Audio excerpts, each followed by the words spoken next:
There we go, EJ. We are live. Welcome back. Day 2 of the draft starting in roughly half an hour.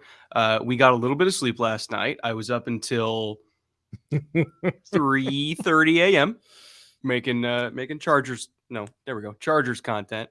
Talking about the Quentin Johnston pick. I've got more to make tonight. EJ, you were doing Bears stuff until the wee hours. How you feeling?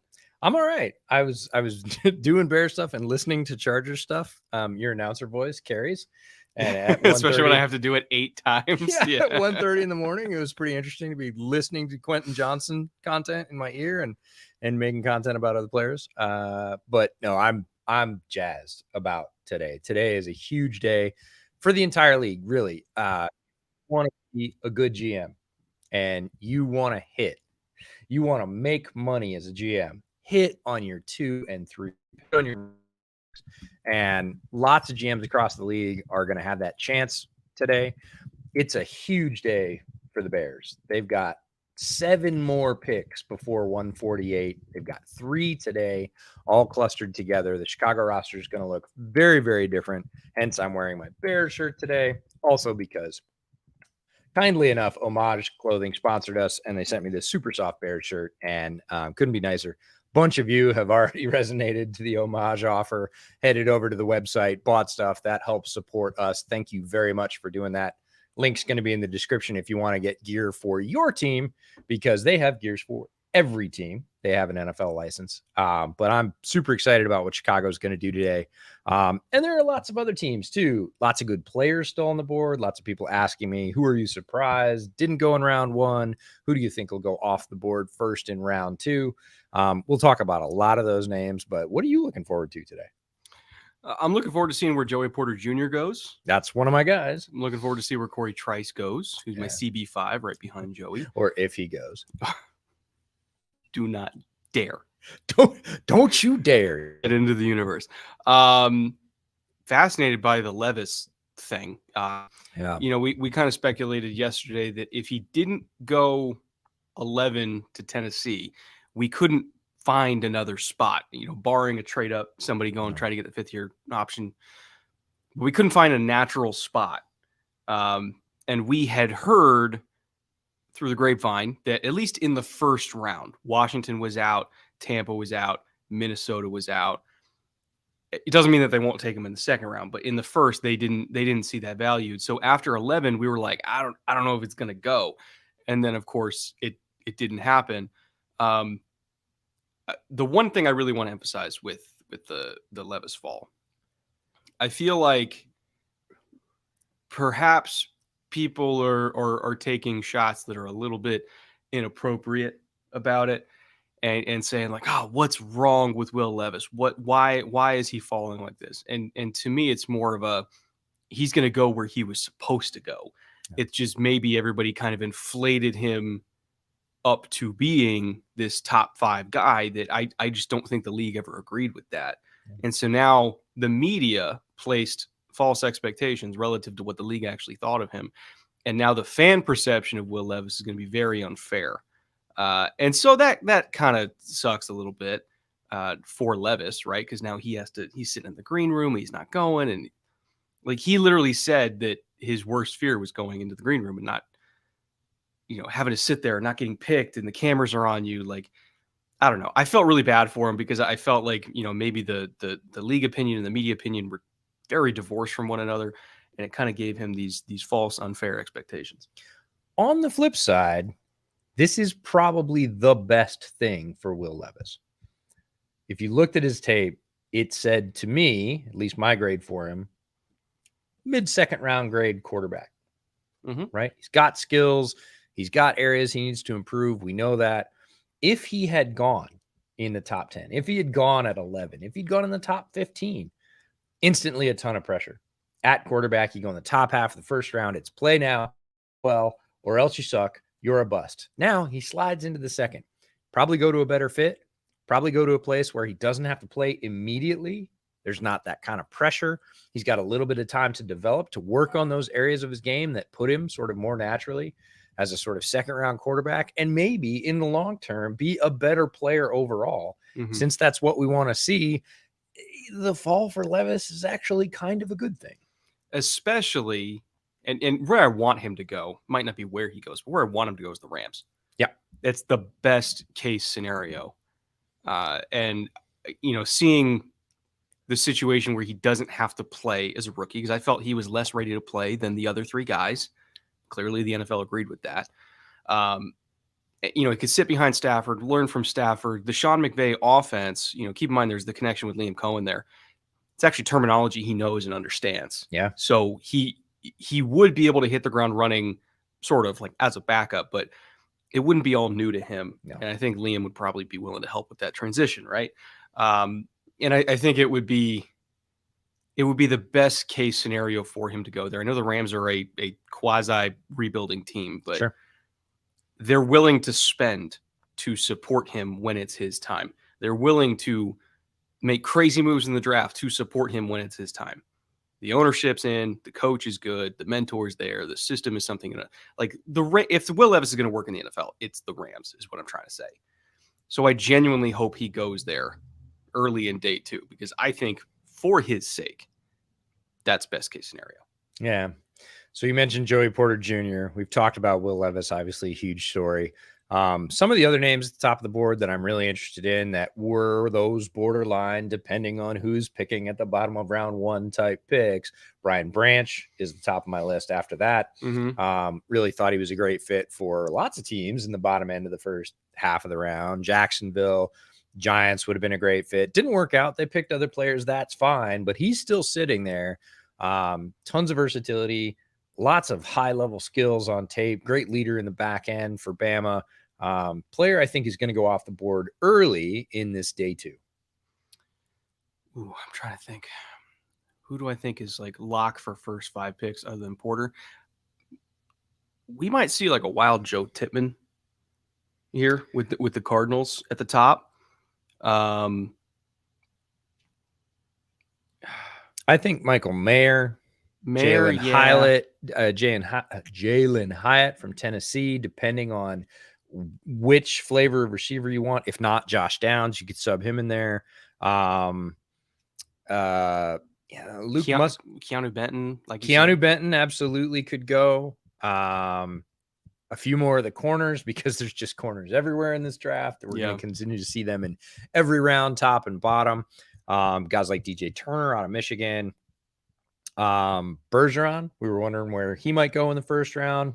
Turns out that 5 tackles went in the first round. He wasn't one of them.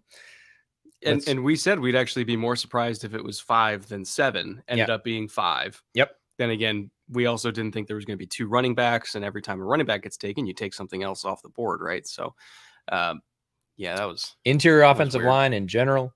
You mentioned Tippmann, John Michael Schmitz is still there. Both the top guards and Avila are still there. So we're going to start to see those positions where teams are a little bit more reticent to invest in round 1. And, we did see the wild Jack Campbell pick yesterday. So an inside linebacker did go off, but that's typically more of a round 2 spot. Guard, center, tight end, safety, all these positions that aren't edge, corner, quarterback, wide receiver are going to be a little bit more palatable in the second. And there's a ton of good players sitting there.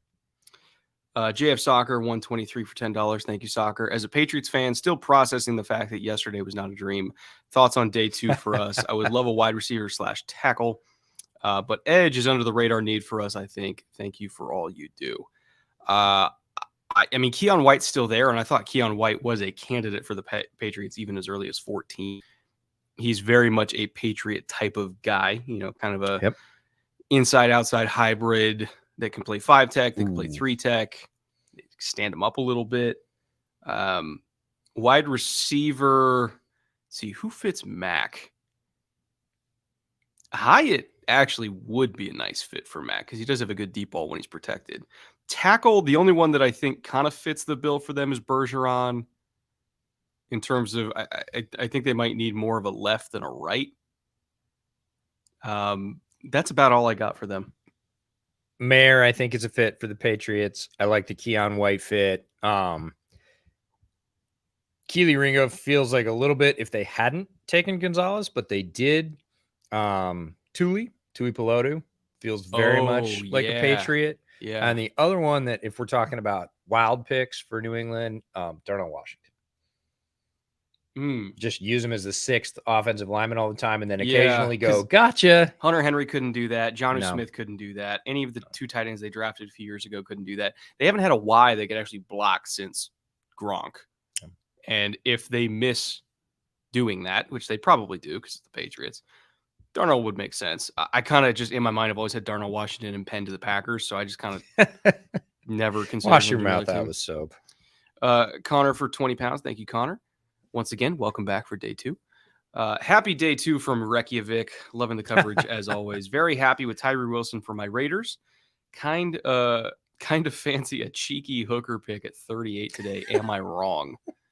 Well, the fact that you said cheeky hooker pick, that's just legend right there. Yeah, EJ's got so many stories with cheeky hookers. That's the OnlyFans bootleg stream. That's later. It still feels a little.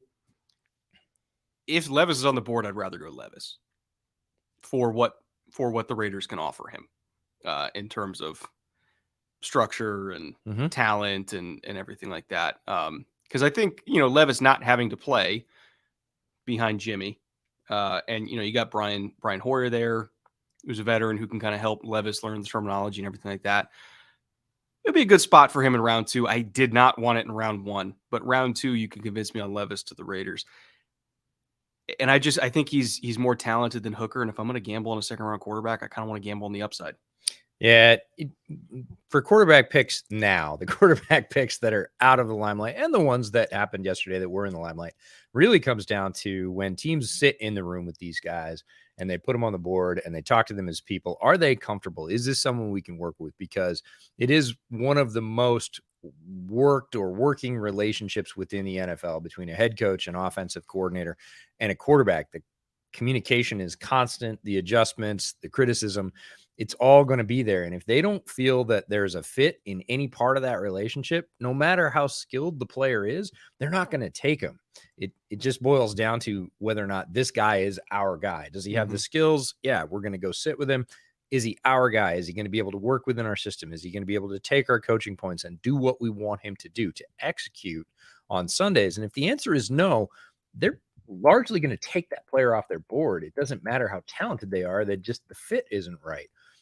Don't have any intel about whether or not the Raiders think the fit is right with either of those 2 players. But I could see them taking either one and saying, hey, we wanted something the other didn't give us.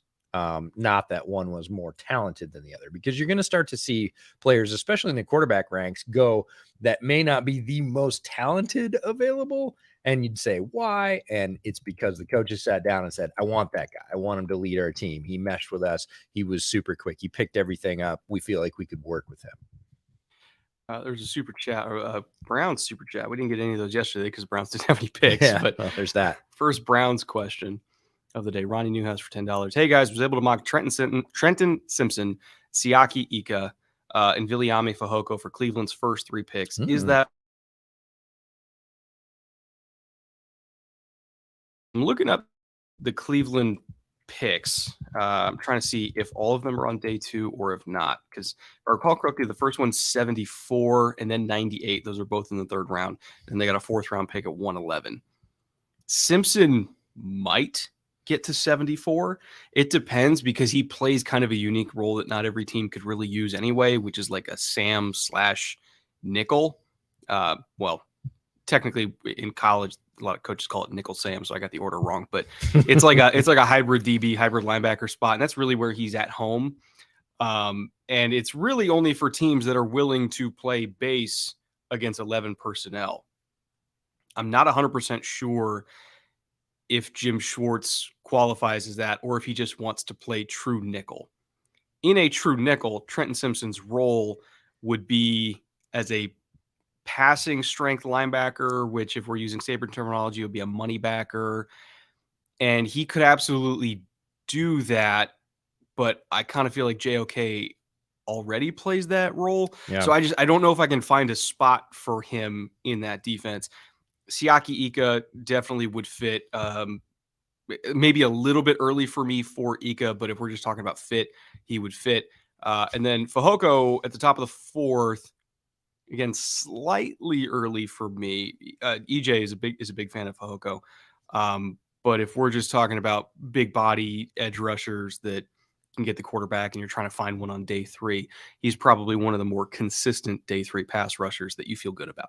Yeah, I love his hand usage. He is not a super uber athlete at a position where uber athletes usually win.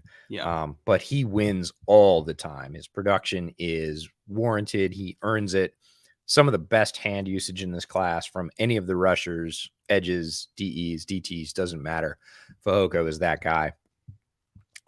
Simpson really does come down to whether or not they're going to use a sort of third linebacker with any kind of regularity, because I don't have a ton of confidence in shifting Simpson into one of the sort of primary 2 and nickel linebacker roles.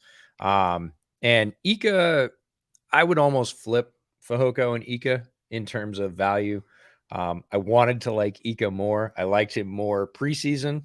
And then I went back and watched what he did this season. And I thought, no, he was a little bit limited, and limited defensive tackles / nose tackles are going to go later, right? They're not even going to be considered until the 3rd, even if they're really good. And they go in the 4th and they go in the 5th all the time.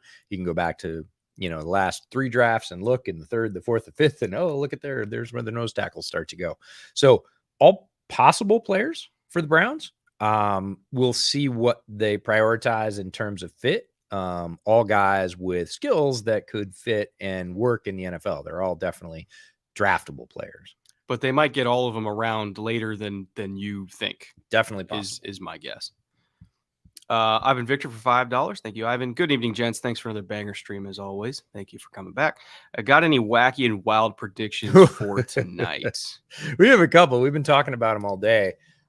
Just random ones that have been popping into mind. I just had one in terms of, we were talking about players that might go to the Patriots, and I see that one Drew Sanders is still there. Ooh, do we get a wild Drew Sanders pick in round 2? Drew Sanders to the Patriots as a sort of Fred Mayo like replacement. Did I tell you who my Sanders comp was, by the way? I don't know if you I don't think you did. Anthony Barr. Yeah, we talked about that a long time ago. Yep.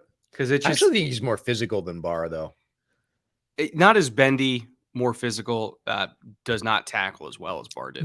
He is not. That's one thing. He Drew misses Sanders, a shitload of tackles. That's one thing Drew Sanders has to clean up, is he comes flying in at the ball carrier, and he does not always. He certainly does not always wrap and stick. Super athletic, huge frame, a lot of speed. Like I said, plays with a lot of aggression physically, but a little bit wild still. And if he can tone that down, it will definitely help round out his game. But so many skills to work with there. I think we see Kobe Turner today. Oh, I hope so. We might see, is it Gervin or Jervin, Dexter? It's Jervin. It looks Dexter. Like Gervin, and I want to say Gervin every time, but it's Jervin. And man, what's a wild edge?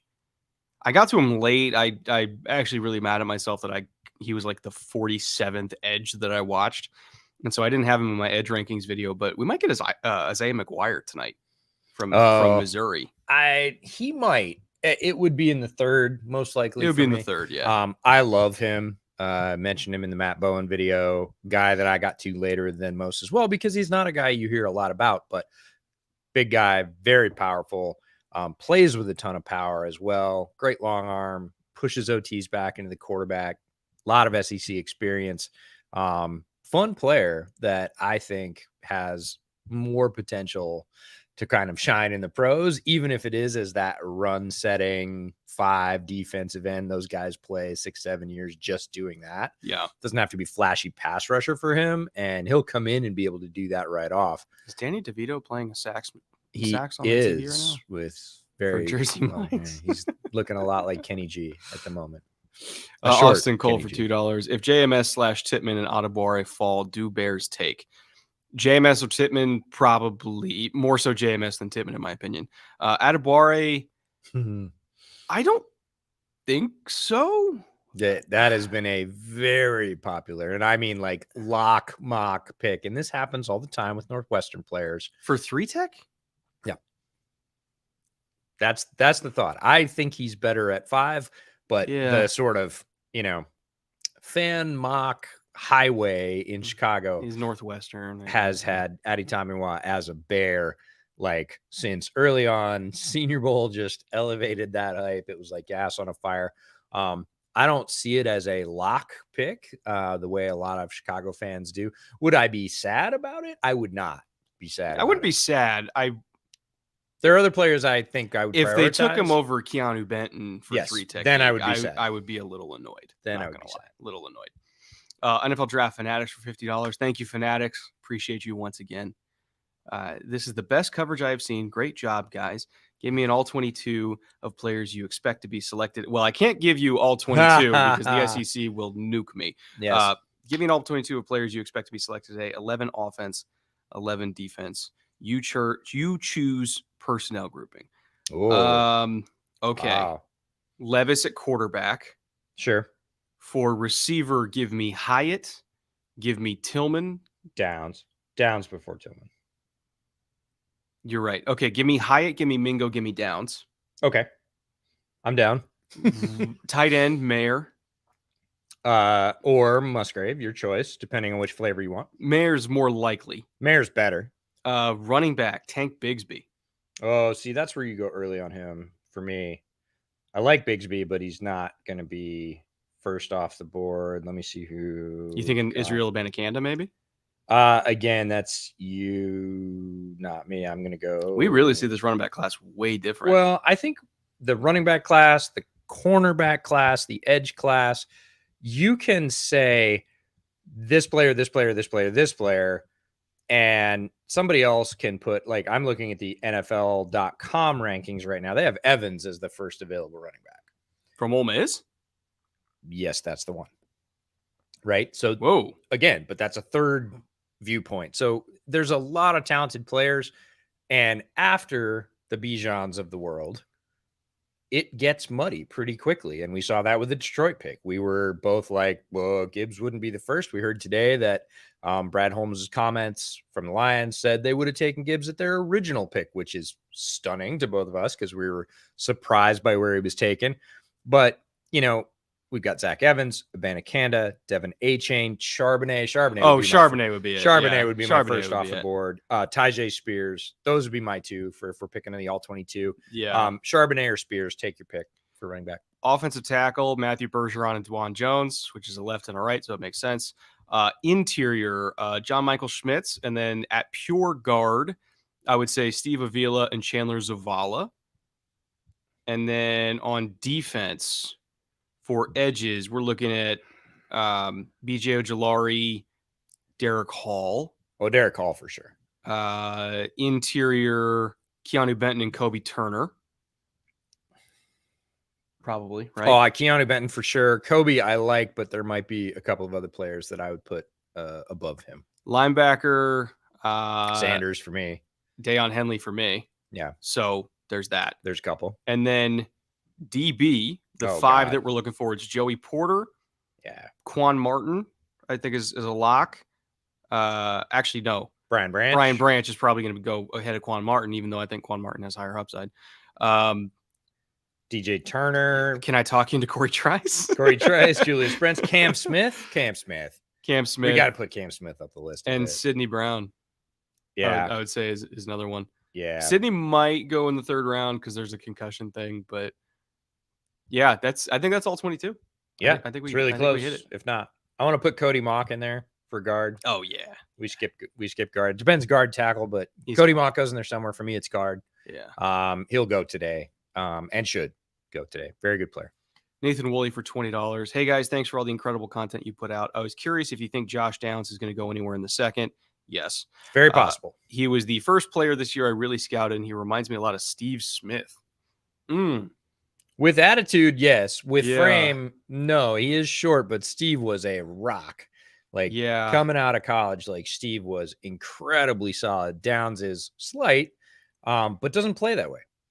He plays bigger than his frame. Plays way bigger than his frame. So I can see it. I can definitely see sort of from a play style comp. Yep. He plays the same way, plays with the same aggression, never backs down. Very possibly goes on in round 2, if not round 3 for sure. Given his production, his skill, his just ability, somebody's going to just go, look, he's still available. If he's available in round 3, let's do it. He's a sub 5'10" slot receiver with a 70% contested catch percentage. Like, you can throw up slot fades to him, and it'll work. In addition to all the other, stereotypical short slot receiver stuff, whip routes and screens and all that. Yeah, slants on the goal line. Yeah, he's super versatile. Like, you can give him carries if you want to, like jet sweeps, all that. He's going to go in the second round. I have no idea where, but he's going to go in the second round to me. Yeah, he will be one of the first receivers drafted today. Paxman for $10, made $300. Here's your cut, because we took Felix. Would have made $800 if the Lions drafted Gonzalez at 6 or 12 or 18.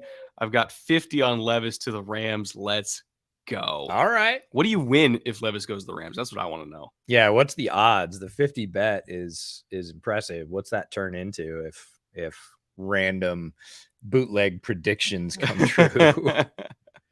Oh my god. JJ for $5. Thank you, JJ. Thank you, Bears, for pick 32. Can't wait to trade it and get a ton of assets. You asshole. Very possible. Very possible. Seahawkers podcast in the chat. $10. Nice. What's up, Schultze? We got JSN and Spoon. Bring on day 2. Go Hawks. Yeah, Seahawks quietly had, arguably, now if Stroud and Will Anderson become what we think they will be, the Texans probably the best first round. But the Seahawks, in terms of hitting it down the middle of the fairway with safe guys, it's hard to imagine the Seahawks didn't just have a ridiculous first round with Spoon and JSN. A lot of people's wide receiver 1 and CB1 in the same round. That's me. It's very rare that a team gets that. Yeah, and they got 2 starting tackles in the draft last year, 2 starting corners, the best running back in the draft last year, according to both of us. Yeah, the Seahawks are on a bit of a tear. John Schneider is playing with house money at this point, and he's still winning. So, I would be in the bring on day 2 category too if I was a primary Seahawks fan. I enjoy watching what the Hawks do. Thanks, Brandon, for stopping by. That's amazing. And I think we've turned the corner from the I'm just going to take whoever the hell I want. Well, John that's Schneider the thing picks. is, like, they went to a couple Super Bowls, and I feel like they got into this like angsty teenager phase where they're like, we could do what we want. You're not my real dad. And they just started taking weird shit in the first round, and they lost a lot of games, and they learned from it, and they're like, okay, let's go back to being like a real team here. And they did, and they did it really fast. They did it really fast. They did it really well. Yesterday just looks like a continuation of that. We had talked about JSN as a third receiving option for Seattle with Mina when she was on the pod, and she was like, well, yeah, if they can get him, that would be amazing. And here it comes to pass. Devin Witherspoon, my top corner in the draft, one of my 10 defensive gems. Seattle is stacking chips right now. Yeah, I still Did you see Devin's reaction to JSN getting picked? So he's in the green room. He had his hat on, his suit, whatever, and it came to 20, and he was like, "This is my team. Like, I'm checking this out." And it was JSN. He's like, "Oh, that's dope. I want to call him because he's seen a lot of JSN." Super excited. One of the best things I saw from yesterday, and there was a lot of great, backstory shots from the draft. But that was pretty cool watching a young guy who just got drafted with the team be like, "What else are we gonna get? Oh, we got a good one."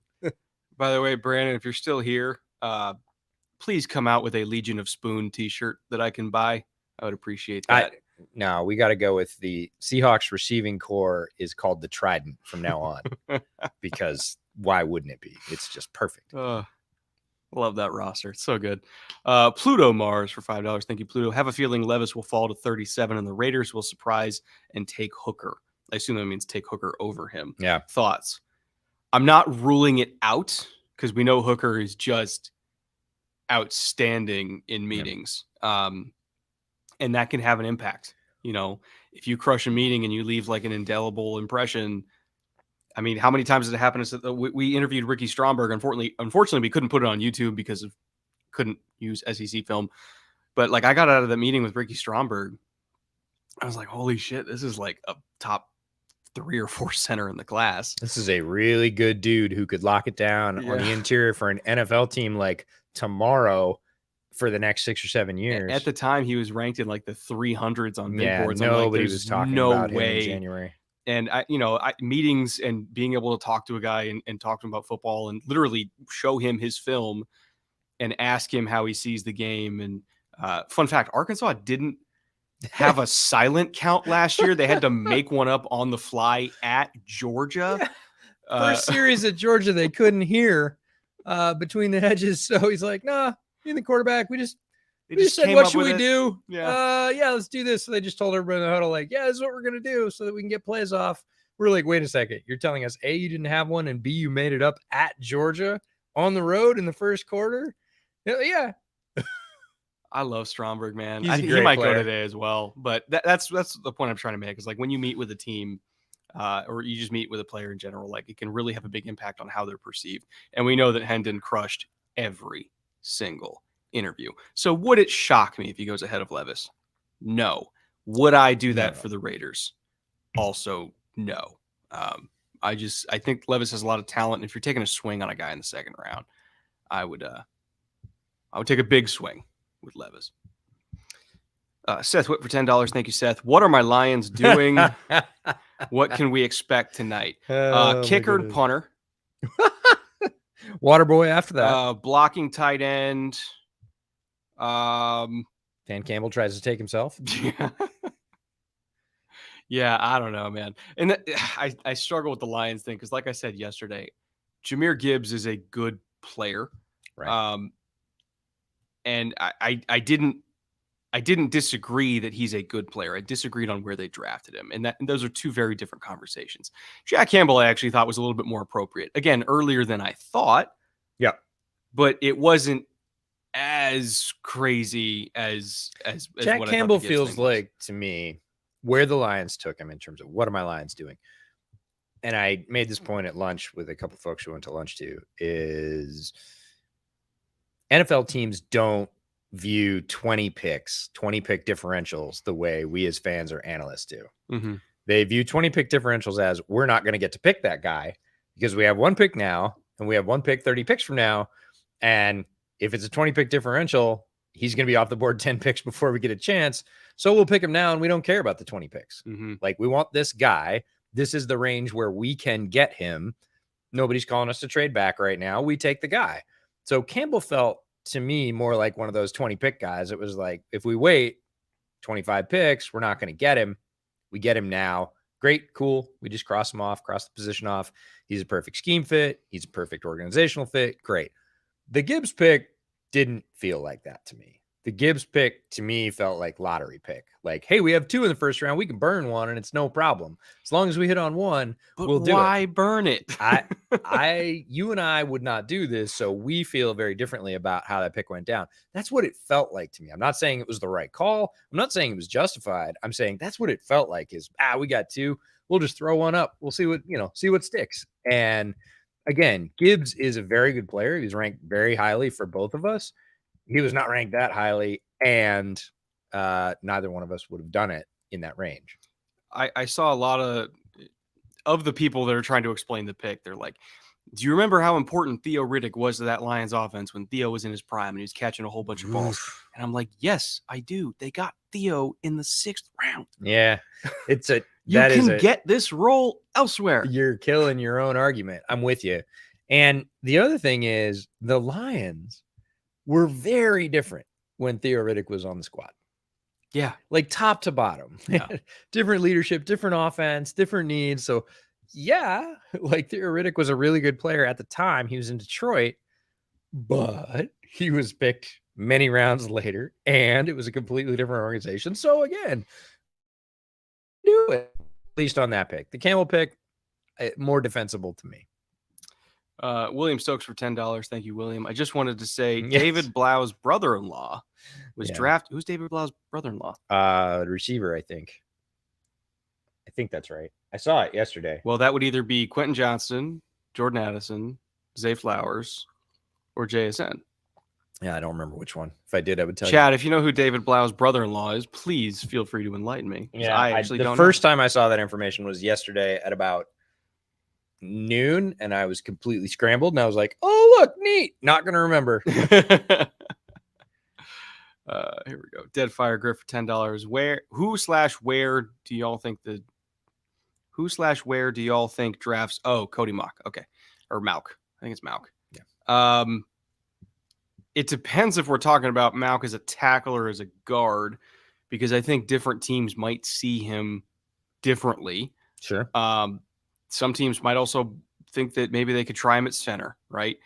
So this is actually a really tough one to project. I will say somewhere between 32 and 50. I have no idea what team, because every team might see him differently position-wise. But I think he will go before pick 50. I feel like he's a top 50 player on value. That doesn't always mean you'll go in the top 50. With Mauch, I think he will, because of positional versatility.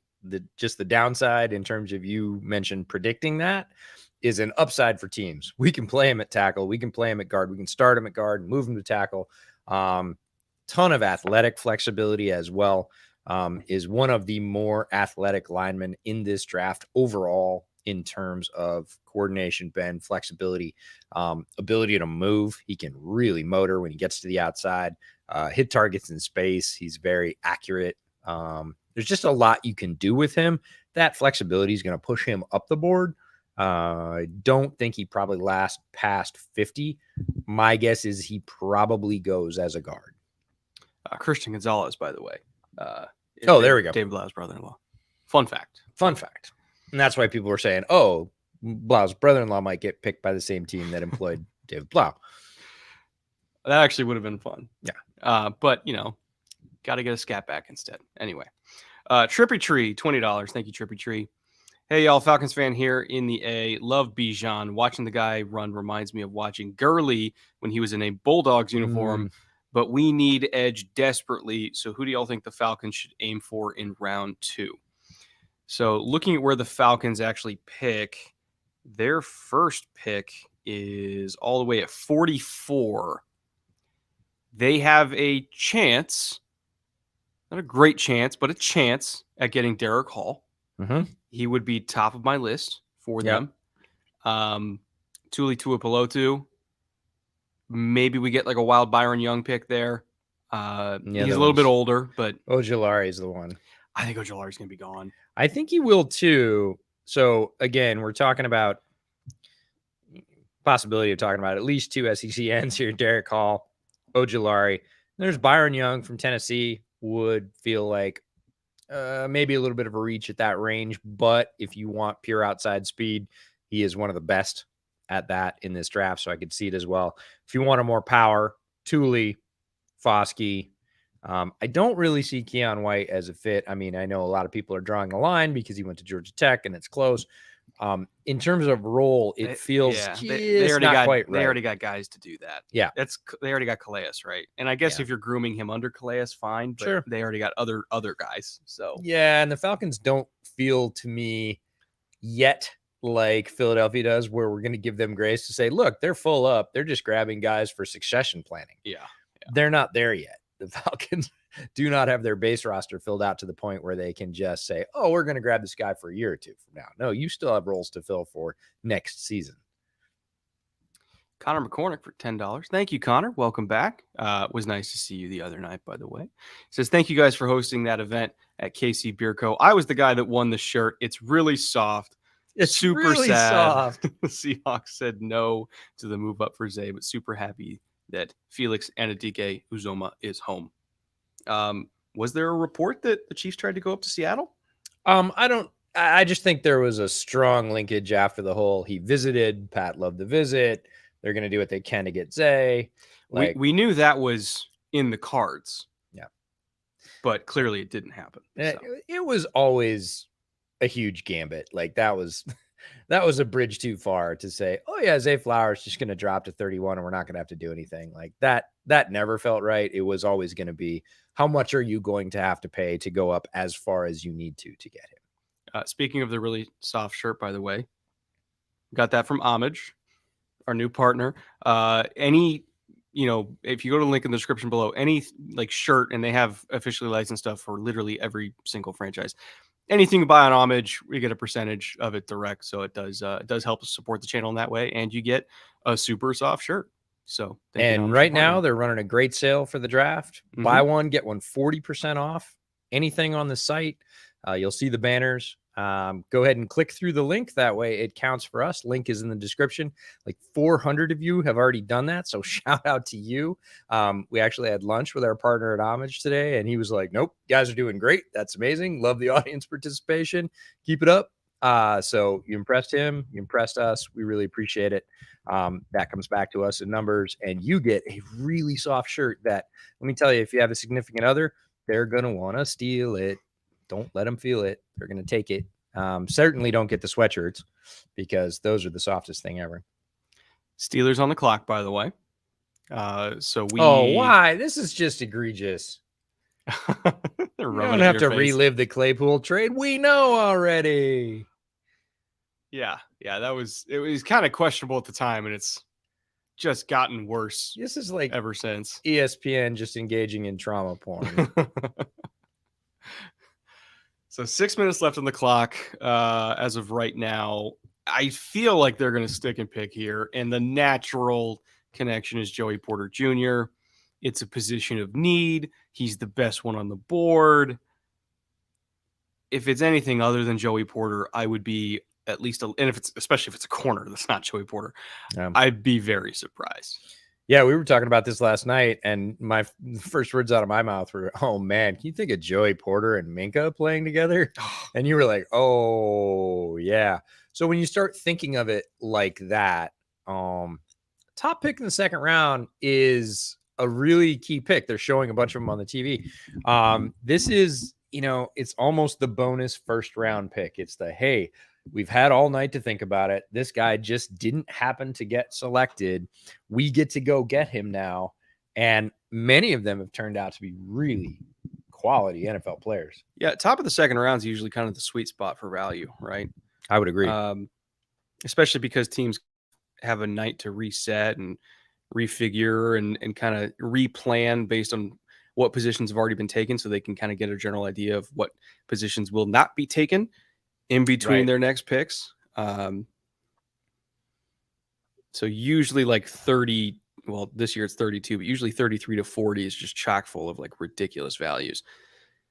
Again, we're thinking Joey Porter Jr. here. If it's not Joey Porter Jr., they already got their left tackle of the future, Broderick Jones, who dumped their coach at the combine. Which probably, again, we're talking about leaving indelible impressions in face-to-face meetings.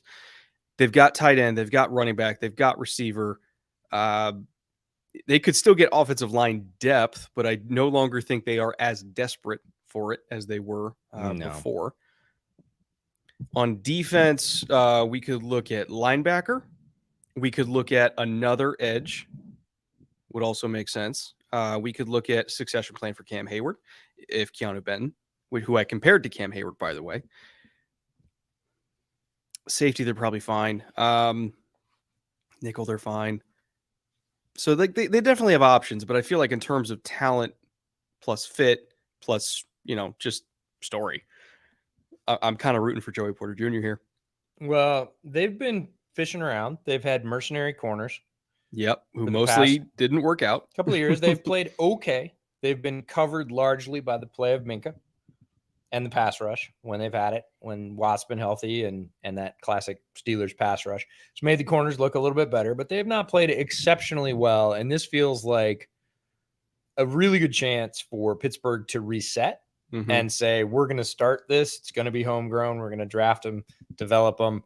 It's going to be part. And it's a really good player, right? Coming from very close State College in Pennsylvania, and tremendous length with Joey Porter Jr. He's got defensive end length at corner. Yeah, he's got 34-inch arms.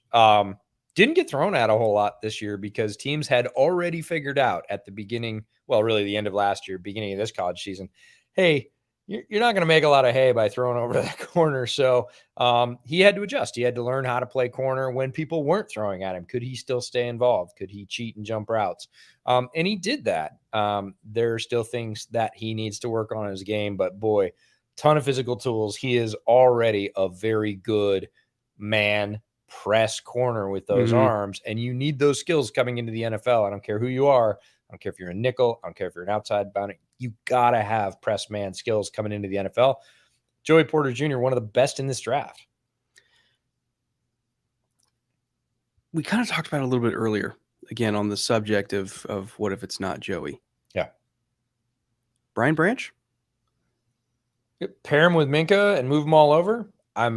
I'm not opposed because really, look, I'm not really opposed to Brian Branch anywhere. Yeah, he's one of the guys who kind of fits everywhere, he's right? An excellent football player. He's very versatile. He's incredibly smart. You can play him near the line. You can play him at depth. I said all those things in our 10 Gems episode. Yeah. So I'm not really opposed to Brian Branch everywhere. It feels a little bit like, hey, sure, why not? Just grab a really good player. It feels like a need at outside corner, which is where Branch has the least number of snaps and experience. He did play some, but it was a limited, like, I'm more thinking because, again, I think they're fine at nickel, but they did lose Cam Sutton. So it's like, if you want to go back to being elite at nickel. Yep. That is an instant pick that gets you back to being elite at nickel. Nobody would ever complete a screen pass on them ever again. So there's that. Again, I'm just kind of spitballing here. I mean, we know the pick's in. We're waiting for it to be announced, but I'm just trying to think of options that aren't Joey, because all night I've just been thinking, it's Joey. pick out the defense or pick out the jersey number for Joey Porter. Here we go. They're announcing it. Right there. You can see the towels. Right there is where Steeler Nation's at.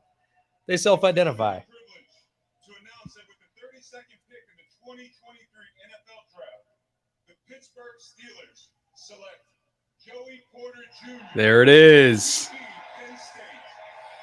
There it is. Yinzers are gonna be hyped. Yeah. That's all they wanted. Yeah. Like going into this, they wanted a left tackle and they wanted Joey Porter Jr. You know what I want is a little tablet over here with Trees Stream right now. Oh, he's got to be losing his mind. He's going bananas. I mean, last year they picked their quarterback out of Pitt. This year they picked their, again, primary boundary outside corner as, you know, the son of an alum of a Steeler to come in to play with Minka, had a celebrated career at Penn State. You know, this is one of the great draft fit stories. And we both think that it's not just that, right? It's also a really good match in terms of personnel, in terms of roster building, building out a room, planning for the future, solidifying a position that's been a bit of a turnstile for you. There's just no shortage of good here. This is a very solid pick. Feels like a fairly safe pick. Again, nobody in the draft is completely safe, but this one feels like it has a very high likelihood of working out. Tree didn't want Joey Jr. because of nepotism. Nepotism? I mean, okay. I get it, but I don't. I mean, you know how many teams would love to get Joey Porter Jr. at 33? This is not a nepotism thing. This is he's just a damn good player. Maybe Joey Porter Sr. like pissed on Tree's Wheaties when he was a kid. Yeah, maybe. Oh, Tree. I think he's got a stream right now going, but love that guy. I bet he does. Sent a super chat about it. If you have any info on Eli Ricks, his tape and advanced coverage numbers are about as good as any corner in this class, other than Spoon/Gonzo, but haven't heard his name once. There was some medical stuff that kind of made him get lost in the wash.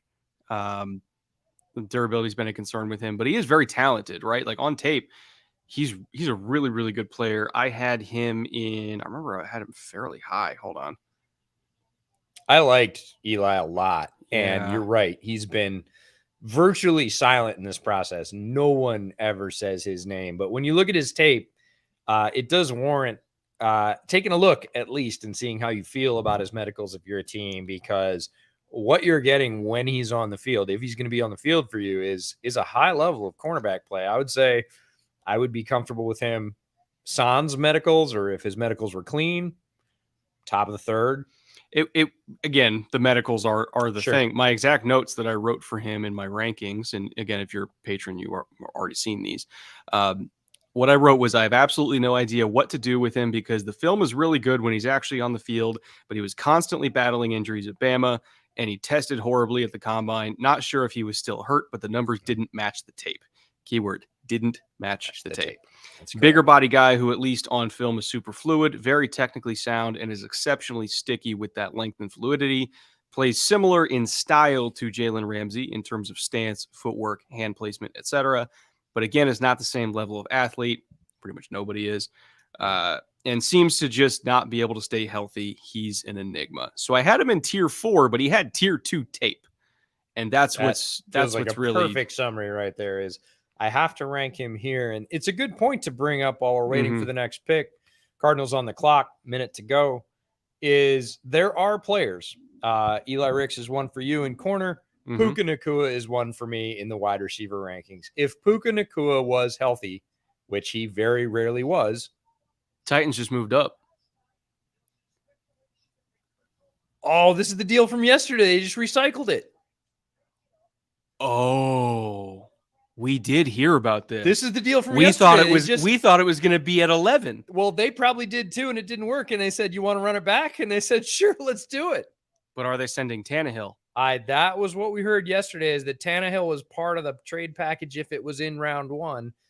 Titans to the Cardinals. Tannehill goes plus some compensation that wasn't completely clear. Hence this, they basically wait, get through round 1. Cardinals get what they want from somebody else, and the Titans move up. Who do they move up for? It's got to be Levis. It feels like Levis, especially if Tannehill's in the deal.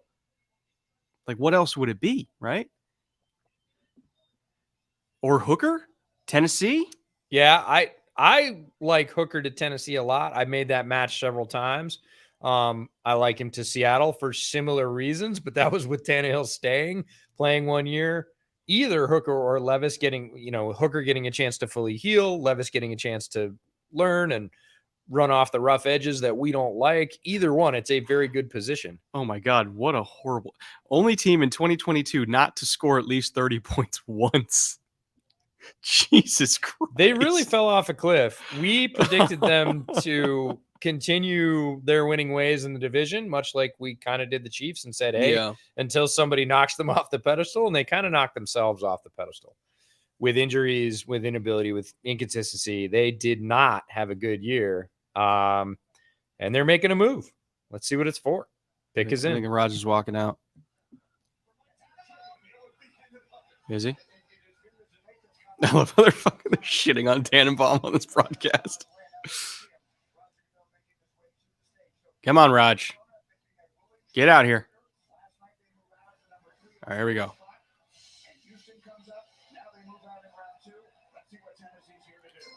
I mean, if they come away in the first 2 rounds with Skoronski and a quarterback. The 33rd pick to the Tennessee Titans.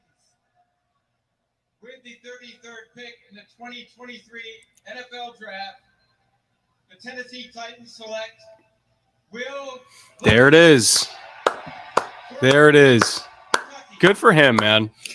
Good for him. That is a really interesting trade and an interesting move. So Arizona, new coaching staff, new GM, Monty Ossenfort, new GM in Arizona, came from the Tennessee organization. Yeah, they know each other well. They know each other. They have the ability to keep those lines of communication open. They talked about it openly in the first round.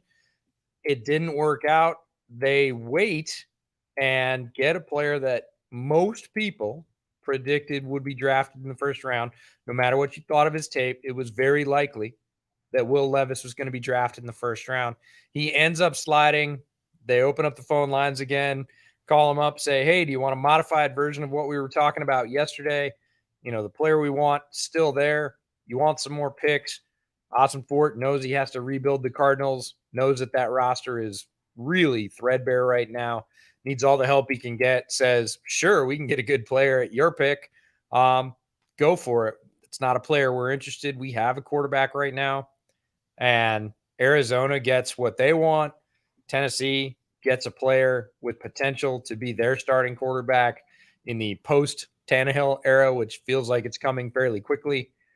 And both sides walk away with something they want. I would say a classic NFL draft trade. I mean, the big thing is they got the left tackle, which was a huge problem. Going into this offseason, we knew it was going to be. They got the left tackle, and they got the quarterback. And that quarterback doesn't have to play. Yeah, this is huge for Will Levis. Great spot for him with less pressure to play. He's got some time to adjust, to the league and all that. And when he gets on the field, maybe he won't get absolutely blasted as much as he would have been otherwise, right? If he went at 11 and then they don't have a left tackle. So this was, best possible outcome, both for Tennessee and for Levis. I'm happy for him. I really am. Yeah. As long as he didn't get drafted high in the first round, I was going to feel better for Will Levis because he needed not to for multiple reasons. He needed a bit of a break. So Rand Carthon, the new GM for the Titans, came in from the San Francisco organization, gets to put a stamp on his first draft and goes and gets a quarterback. Pretty interesting that both new GMs get what they're looking for and help each other out to do it. What happens to Malik Willis? That I don't know. If I am a quarterback semi-needy team. Oh, Lions pick is already in. Holy shit. Yep. Lions are wasting get no back to Malik time. Willis. Brad Holmes knows what he's doing with this one. Give me a punter. The Detroit Lions select Sam LaPorta. Oh, shit. Sam LaPorta went ahead of Mayer and Darnell? Yeah, there's the sirens. We got a Sam LaPorta pick, Bro. in the Brad 30s. Holmes is on one. Yeah.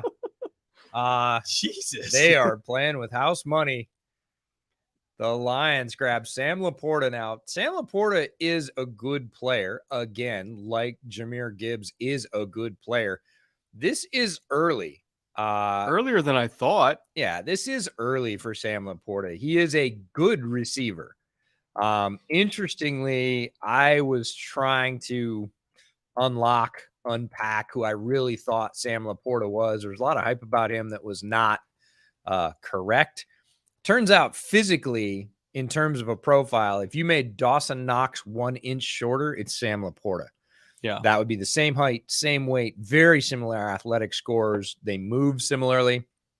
Now, Dawson Knox has made himself into a better blocker since he's been to the Bills. LaPorta, not a strong blocker. A lot of people think Iowa.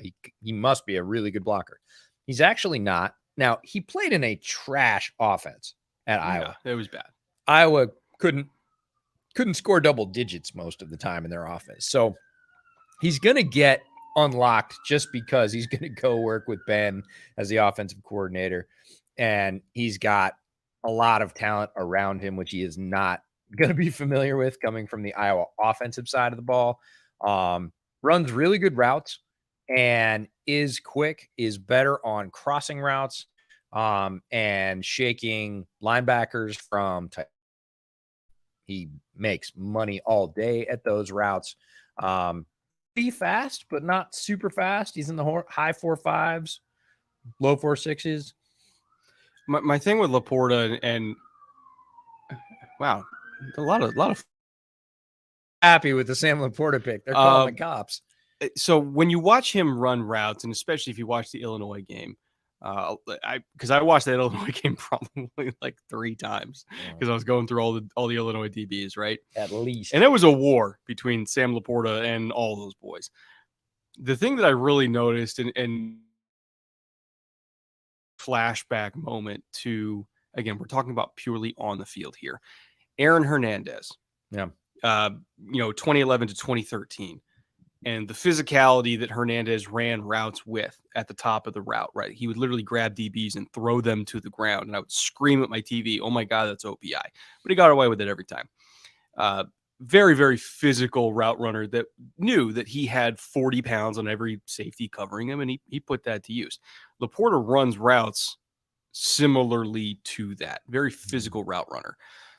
And I have to imagine the Lions, who just crave physicality with every bone in their body, saw that, fell in love. I wish he brought that same physicality in the run game. He doesn't typically. That's more of a Darnell Washington type thing, which is why I thought Darnell was the more likely Lions tight end. But I think they wanted somebody with a little bit more juice as a receiver. Again, I had him behind Mayer and Darnell.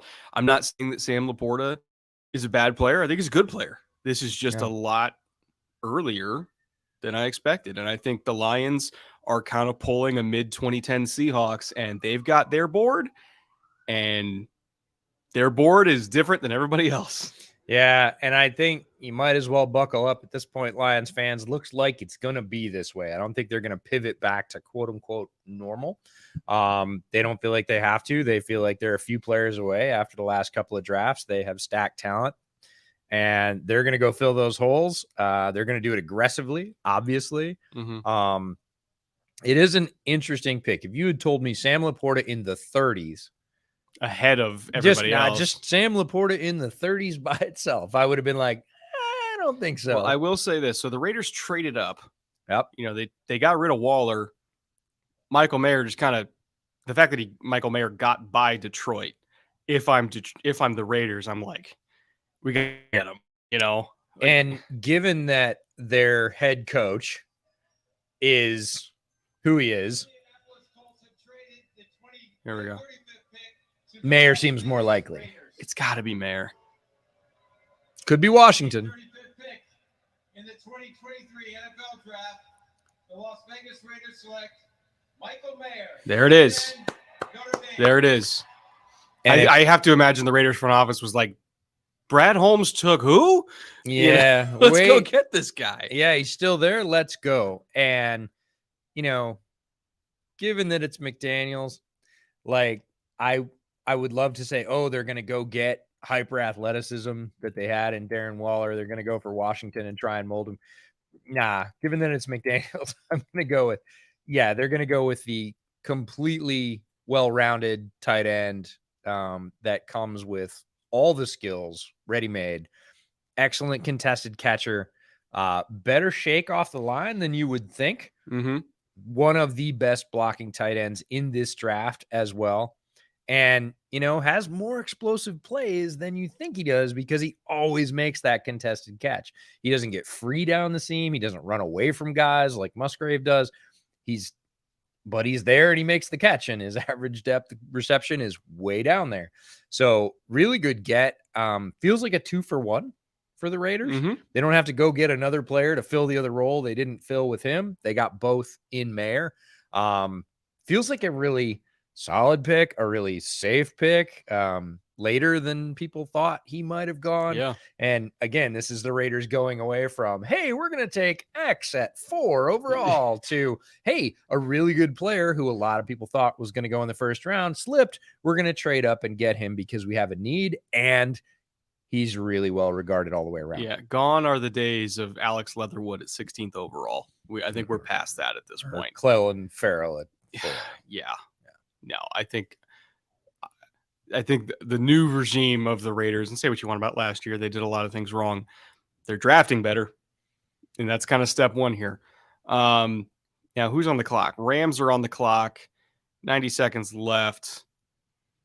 I don't think we get Hendon Hooker here. No, Chad has a different idea about this.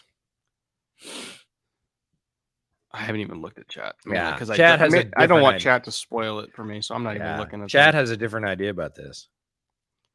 So, looking at the Rams depth chart here,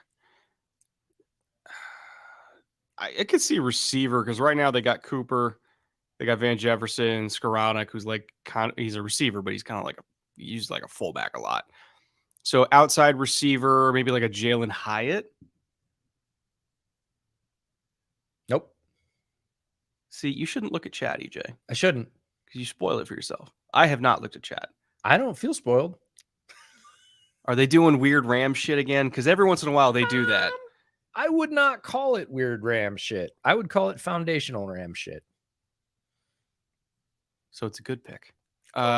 Solid pick, right? Foundations, solid. Build the base. Right now, their nickel is Kobe Durant. Are we going to get Brian Branch here? That would be interesting.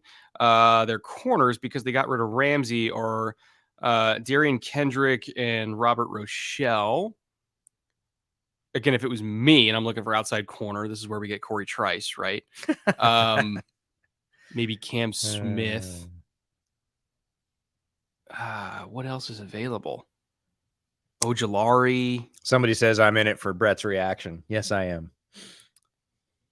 God, because defensive line outside of AD is really shitty too. This is a bad roster. It This is a really roster. bad roster. I will They could give go you anywhere. that.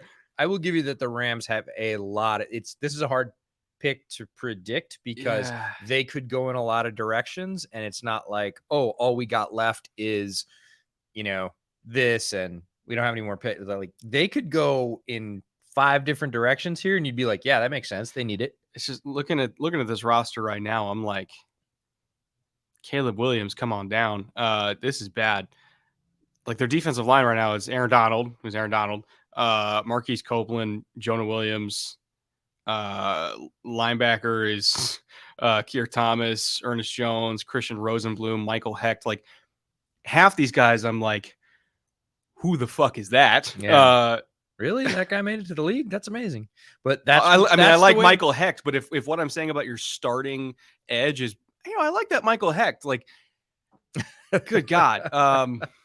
So they can kind of go anywhere with this. Yes, they can. Worst record by defending Super Bowl champion in history, 5-12. Yeah, this is not a roster that should be taking a quarterback right now. It better not be Hendon Hooker. It is not. It better not be. It is not. I'm gonna take a stab at it and say BJ Ojulari. Just because they need more edge, and here we go. And again, they have so many needs that you could be right 4 times out of 5. I know. But I will say you didn't mention the name. Whoa.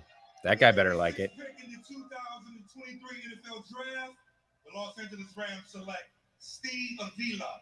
guard. Oh, okay. Yeah, no, I'm good with that. I see. Foundational Ram shit. Steve Avila, let's go. Okay. Yeah. That's a great pick. Yeah, let's protect the inside. Let's keep whichever quarterback we have, especially if it's Right the now, aging Matt they got Stafford. Alaric Jackson. Steve Avila is better than Alaric Jackson. He's my OG1, right? This is awesome. As a pass protector, he's a rock. He's the only guard that went toe-to-toe with Jalen Carter and didn't die. This is a great pick. I'm all in. I think this is a very solid, when I said solid foundational Ram shit, which feels a little weird because honestly, the Rams have been on a bit of a bender draft wise. Yeah. They still have, I should say, their own analytics department that identifies players that work with their system. And it does not always jive, often does not jive with ours or the rest of the leagues. So we've seen some really odd value picks from the Rams over the past 2 to 3 seasons. And the end result is they ended up at 5-12 last year with injury, with having to sell off after the Super Bowl. There's a bunch of factors, but that was not a good football team. Like, it went from being a very good football team to being not a very good football team. This is a return to, we were talking about it the other day, the fuck them picks era has now completely reversed course. They have slammed on the brakes. Love them picks. Love them baby. picks. Give me them picks. And this is a good use of a pick to start again in the trenches and say, we're going to build from the inside out. We don't have anything there right now. You mentioned their starting guard, probably wouldn't get picked out of a lineup on a milk carton. No. And you go and get one of, if not the top pure guard in this draft class and say, upon this rock, we will build our offense. And, when you have an older quarterback who has dealt with some durabilities. Oh, Rodgers out again. Man. Seahawks. All right, Brandon, hold your breath. Here we go. 2023 NFL Draft. The Seattle Seahawks select Derek Hall. Oh. Hell Yeah, baby. That's the stuff. Dude. God.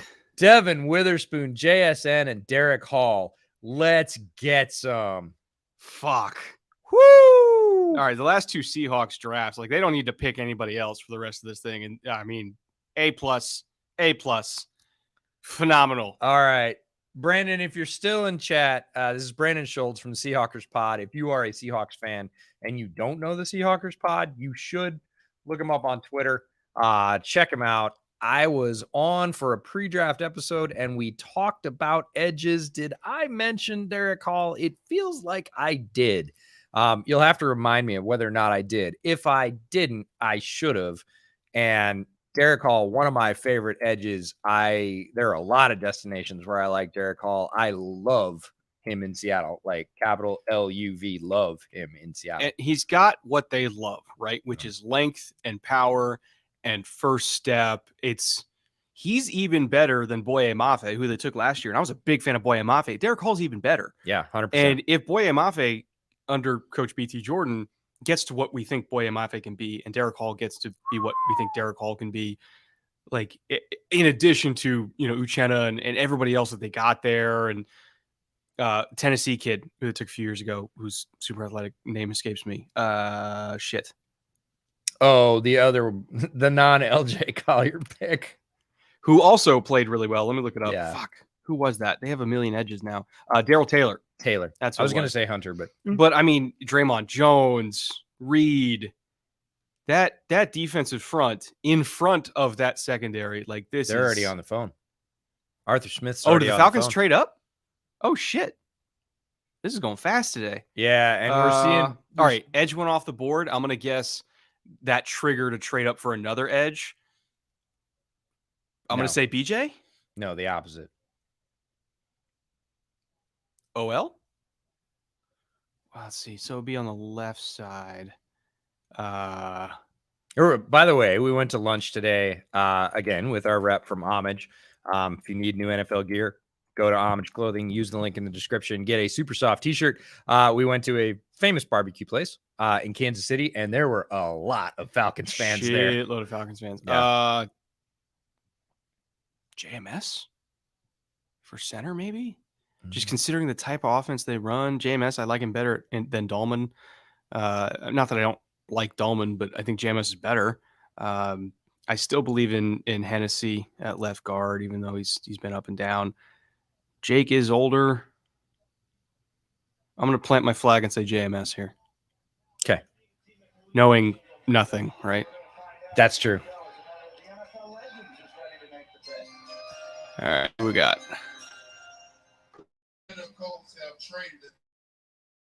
The Indiana Colts. That's new. Technically correct. Yes. 2023 NFL Draft, the Atlanta Falcons has selected Bergeron. Oh, hey-o. Okay. Hawkeys, if you're here, I'm sorry, bud. Is Hockey's not a Bergeron guy? No, he's the biggest Bergeron guy. He wanted him in the second round. Oh, okay. All right. This is awesome, though. I love Matthew Bergeron. Great story. Super athletic left tackle. Obviously not all the way there, but if he's growing behind Jake Matthews, you can have him compete at left guard with Hennessy. But even if he's not playing left guard for them this year, have him be an heir apparent to Jake Matthews as somebody who's a better athlete than Jake Matthews. Yeah. This is a great pick. Yeah, I love everything about this. If you want to like Matthew Bergeron, go back and look at his Senior Bowl reps. Yeah, he had a very good week at the Senior Bowl, and he didn't win them all, but you could see why he lost. And the whys were mostly correctable. There are sometimes guys just get whooped and they're not strong enough or they're not quick enough or whatever else. The chances that he lost or the reasons that he lost looked correctable, and the wins were sterling. The wins looked great. The wins looked super athletic and powerful. When it all comes together for Matthew Bergeron, it does fairly often. Mm-hmm. We're not saying that he's a complete project. That's not at all where we're coming from with this. He shows dominance. He shows physical dominance. 6'5", 318, really good movement skills, good power. It's all there. He needs some consistency. Lots of young tackles do. He doesn't have to play right away. You could slot him in at guard. That was a very popular sort of conversion in the pre-draft process. Lots of people had Bergeron mocked as a guard. I think he can play tackle. We'll see where they want him eventually. The good news is he doesn't have to come in with the pressure of, hey, buddy, you're protecting our franchise tackles or our franchise quarterbacks, blind side, front side, whatever. So a good landing spot. We talk about landing spots being really important for all players. This feels like a solid one for Bergeron. We're starting to see it's not the tackle run we predicted, but it's the sort of O-line, let's go build the trenches mini run in the top of the second. We're seeing trades come fast and furious, and that's pretty common actually in the top half of the second. Teams have had all night to think about it, and they're like, if this guy drops 5 spots, we're going to get him. If this guy is still available at 40, we're going to get him. And we're seeing that. The trigger's getting pulled really quickly. Teams are moving up. These are plans that were made overnight in draft rooms around the league of, we're not going to let him fall below a blank because we really believe in this particular player. So Panthers are on the clock at 39. You got Bryce Young. You lost DJ Moore. Receiver is the natural inclination here. There's a bunch of different ways they can go with it. Terrace Marshall slander that I hear? But you need more than just Terrace Marshall, I'm just right? giving you a hard time. I'm probably the biggest Terrace Marshall defender out there that there is. This could be Jalen Hyatt. This could be Mingo. This could be Tillman. Do you already know? No, I don't. I haven't looked. Okay.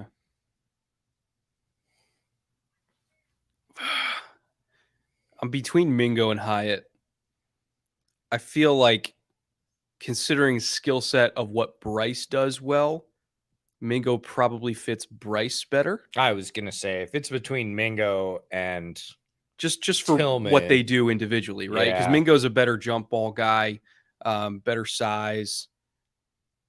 Well, I shouldn't say better jump ball guy. He has some ridiculous contested catches, some that inexplicably he doesn't come down with. But when you look at his contested catch percentage, because I went through every single contested target, he has a fairly low contested catch percentage. But a lot of them, I feel like maybe he wasn't given due credit because there were some bad balls thrown his way. So it's like in the 30s for him. But if I adjusted it with the hand notes that I had in my notebook, it's really more like high 40s, which is fine.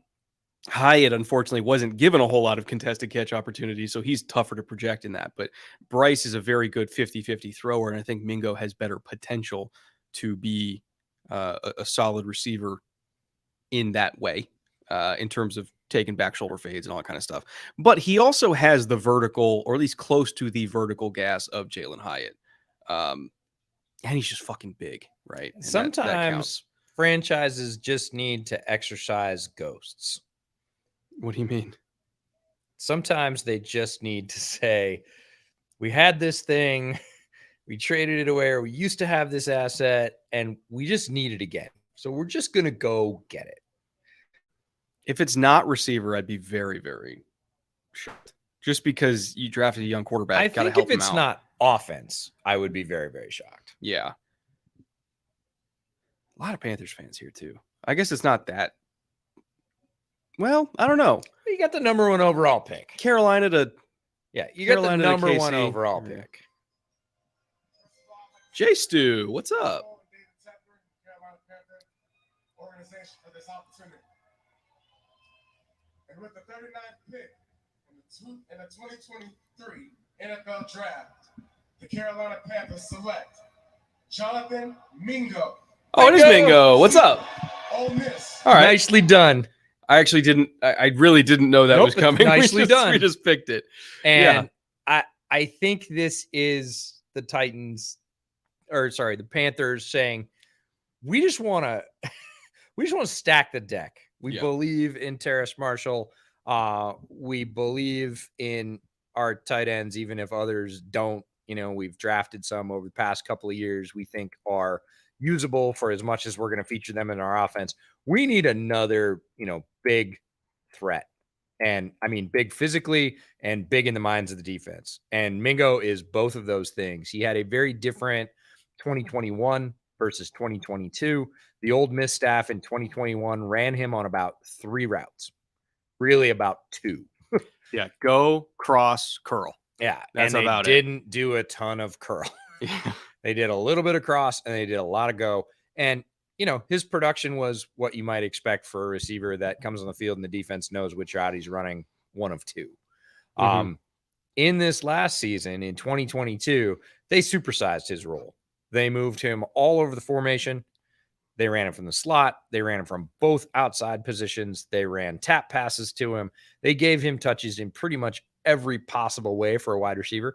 And his production skyrocketed. You saw his potential grow with NFL teams. They didn't have to imagine what he might be anymore on X or X or X. They had film on that now. And you really saw a receiver sort of blossom when the offensive coordinator at Ole Miss said, all right, we're going to open the playbook for you. We're going to let you do everything.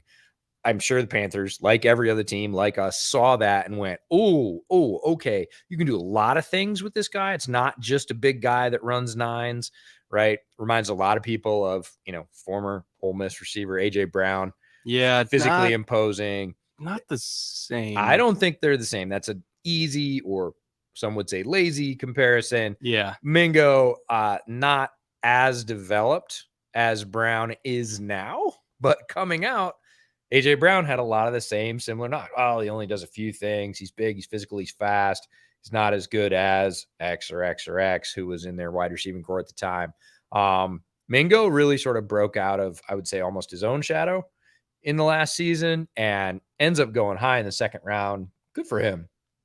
So Saints pick is in. They already took Brissy in the first round, so I can't imagine they're going defensive line again. I know they need another receiver. What about Hooker here?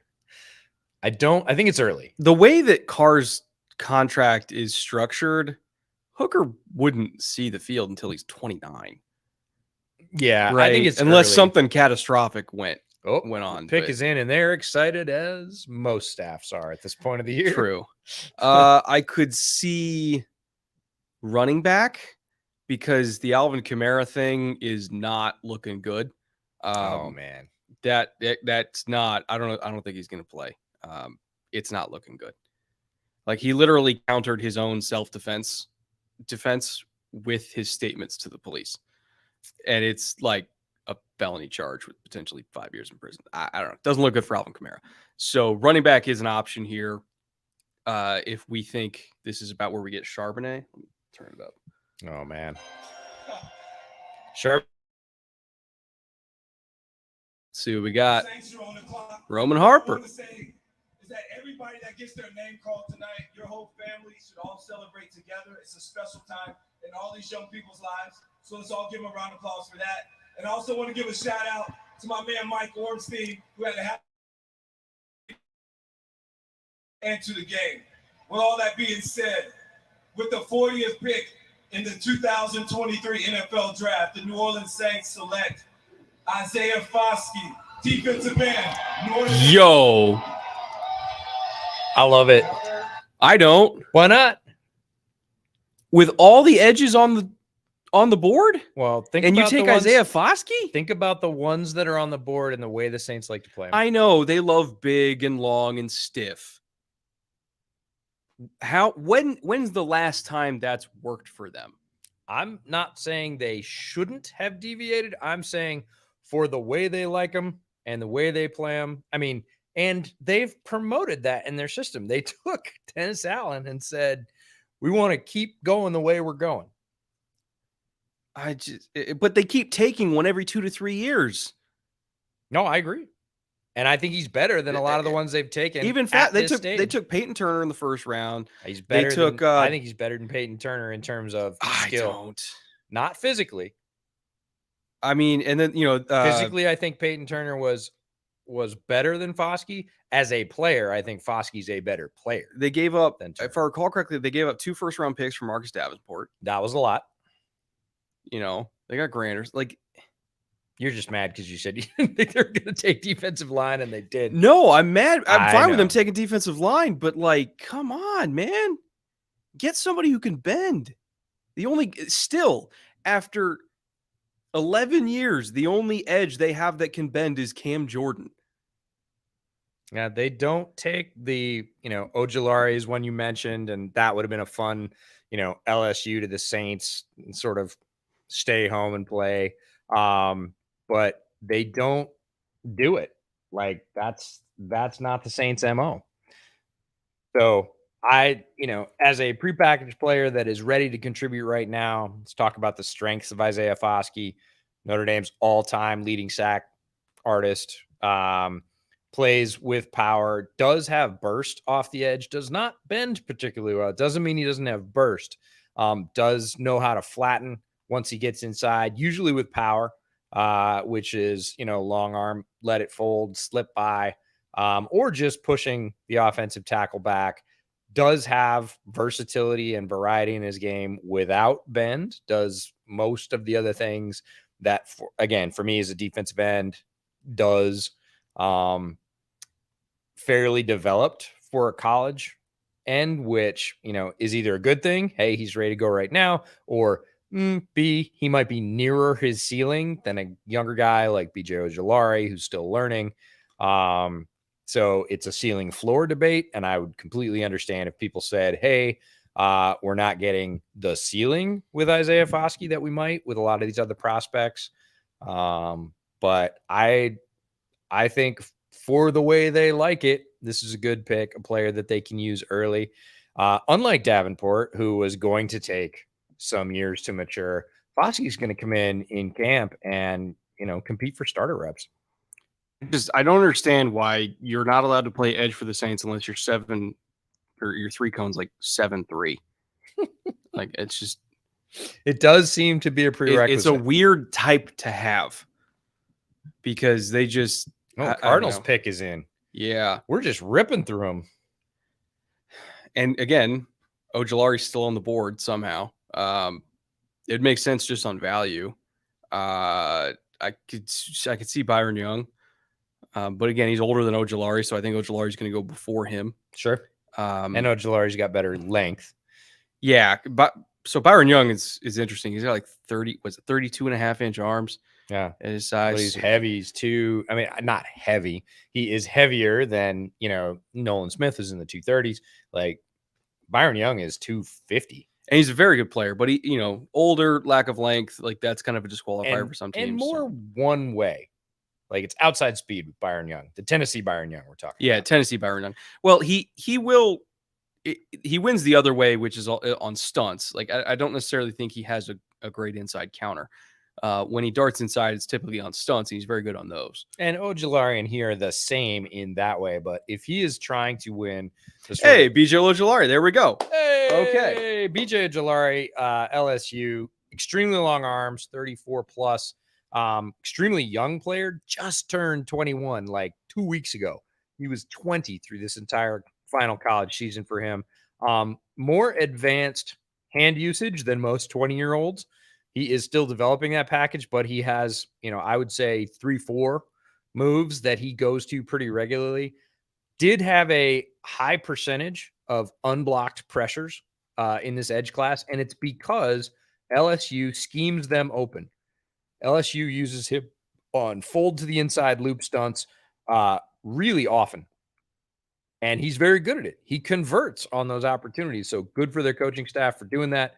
When he does win one-on-one, it is with, I would say, length, an immediate win with hands. He can get bogged down a little bit, but if he wins quickly on the outside. And then he's got very good speed to close. Mm-hmm. Like in a straight line, he's fast. He can run people down. Yeah, I mean, he's bendy. He's got length. Even if he's not fully developed in terms of every move, he at least tries them, right? And I love the experimentation. Impeccable character. You don't get to wear 18 at LSU unless you are a leader on and off the field. As clean a pick as you could hope for at 41. Great pick by the Cardinals. They've had a nice draft so far. Honestly. And they've added a ton of capital. They've added a lot of capital. So they're doing a great job. They're going to get to keep picking, and they're doing pretty well. It feels, again, one of those organizations that feels like they've turned a corner. They did, replace their coach and their GM, but it feels like, Cardinals drafts for the last bit have been. Whoa! Luke Musgrave to the Packers. All right, player I got to see in person at the Oregon State Pro Day. Thing I'm going to lead off with, which might not be the biggest thing known about Luke Musgrave, is he is the coolest cucumber in the room. He is not going to be cowed or swayed by just about anything. Pro days can be really stressful events, and he was walking up and down the media line, joking, talking to his family, relaxed. You would have thought it was a Saturday picnic in the park. Everybody was there to see him. He was the top player available at that pro day.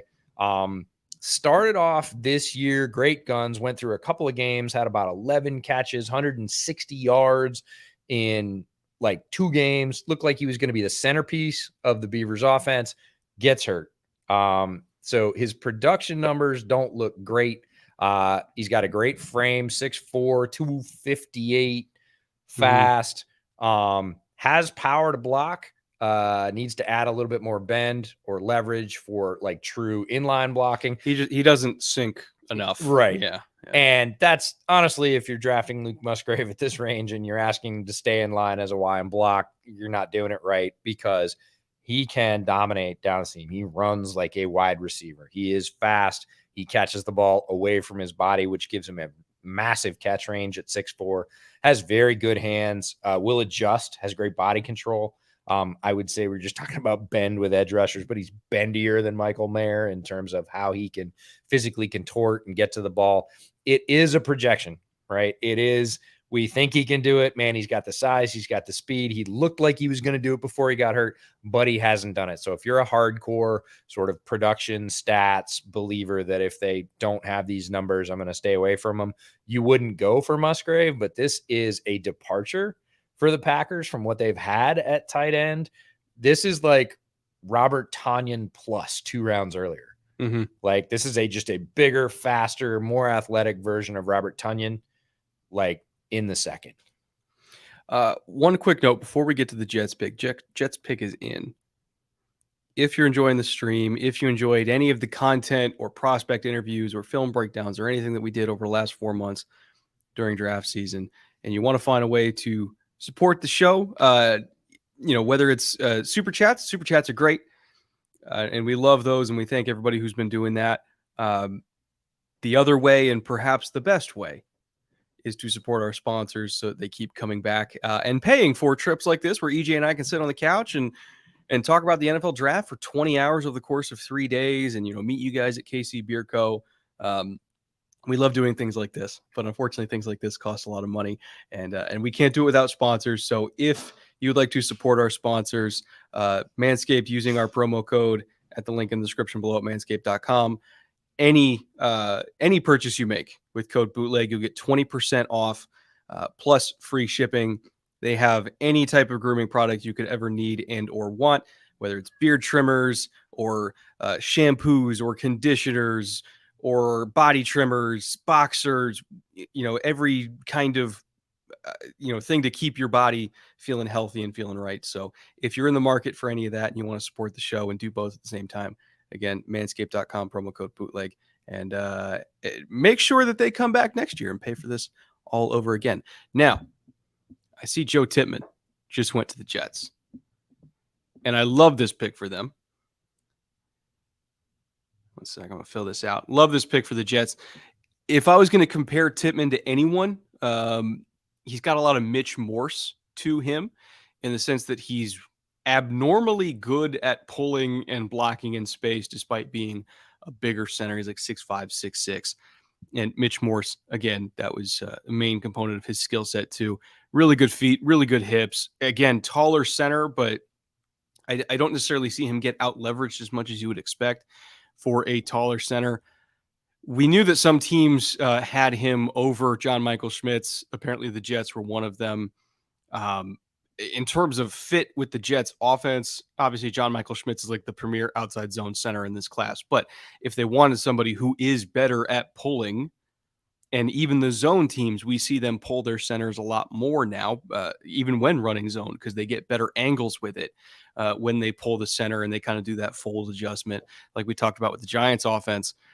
Joe Tippmann's going to be better at that. So I can understand it from that standpoint. We knew he was going to be going around this time. It's a great pick, and, trying to capitalize on the Rodgers window and keeping Aaron upright is at a premium. I think they did a great job with this. And JMS is still on the board for the Bears, so I'm feeling pretty good about it. Up here in the banner, Jets took Tippmann. Nice. Yeah, it's a good pick. Oh, beer. That's right. What'd you get? Is this the Mexican or the pills? There we go. Oh, shit. Got some beer on my laptop. Fuck.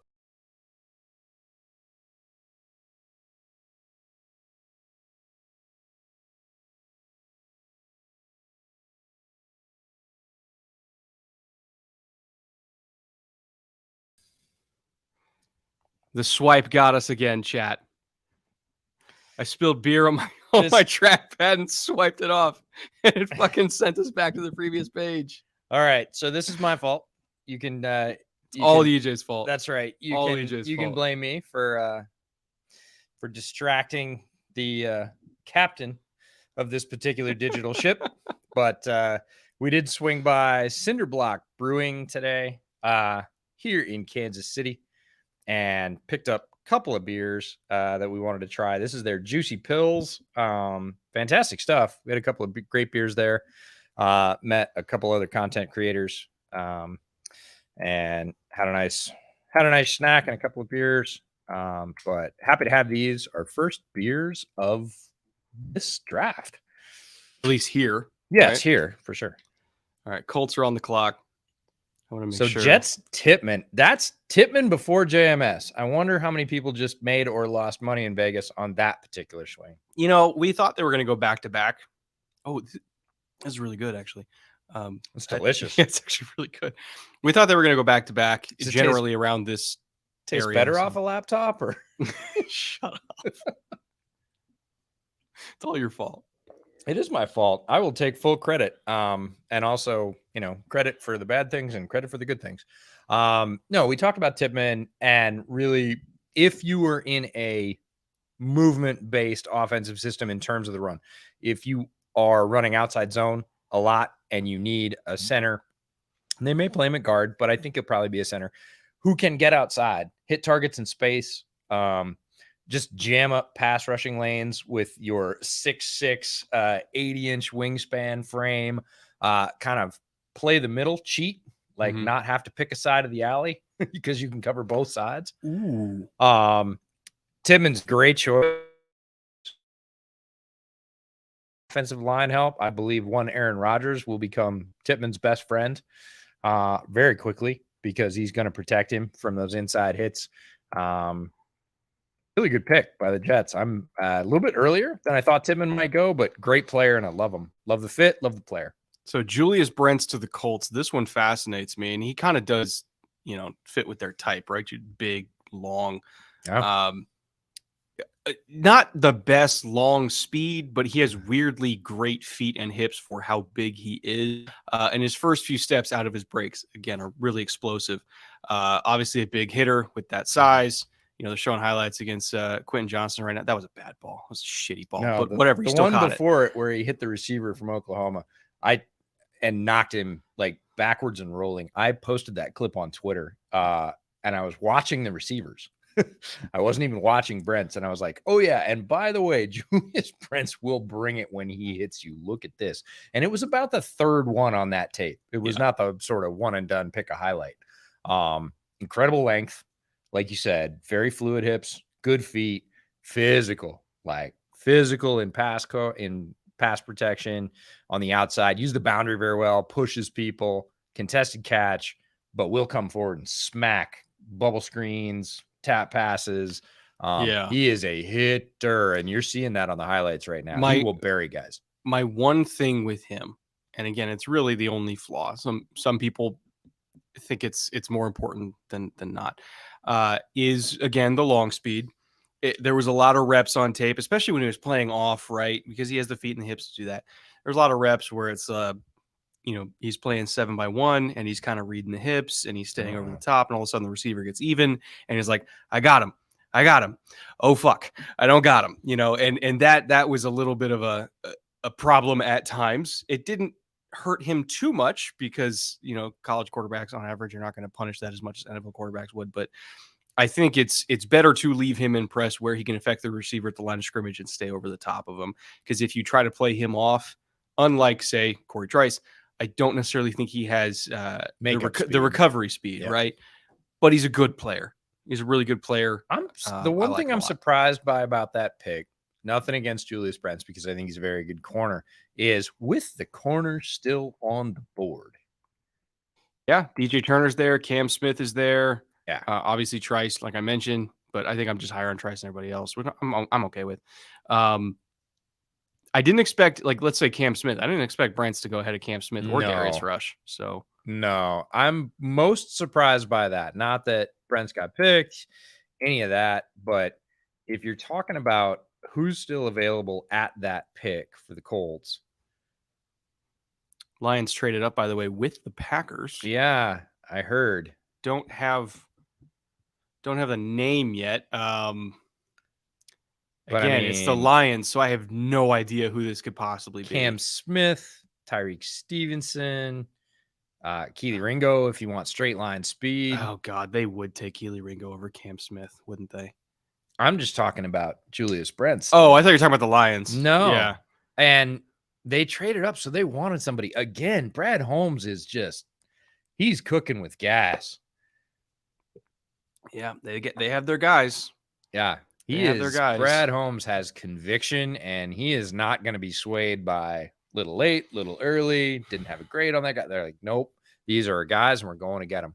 This is their year. They feel like they're going to turn it and take the division. I guess. No, they do. I know they think that. Yeah. But, yeah, I don't know.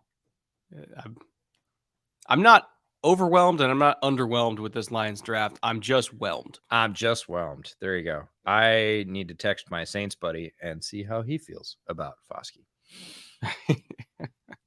I mean, And it's you their know type. him. It's their type. And you know him.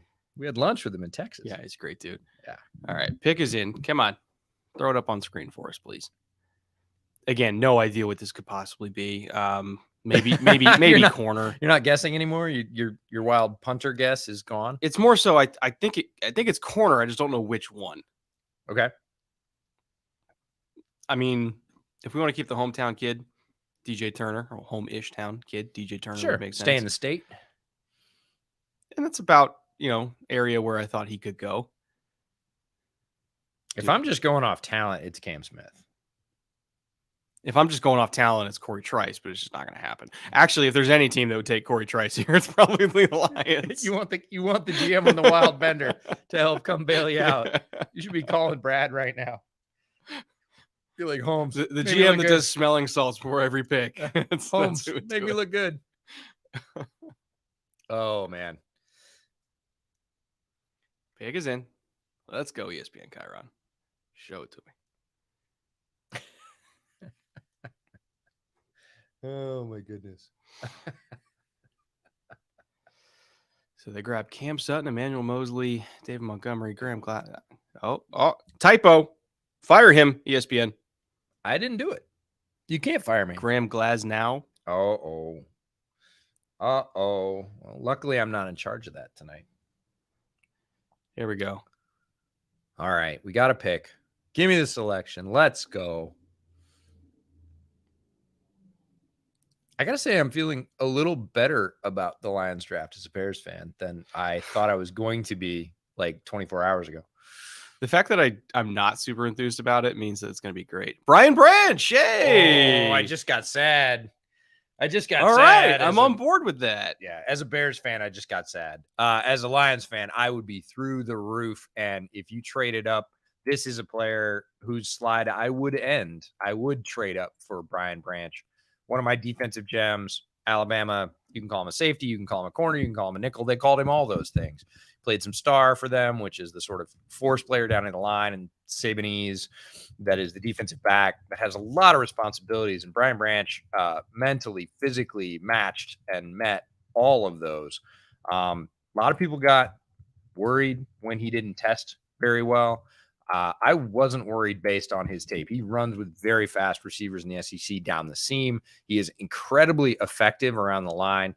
We talked about him being one of those players. There's one in every draft.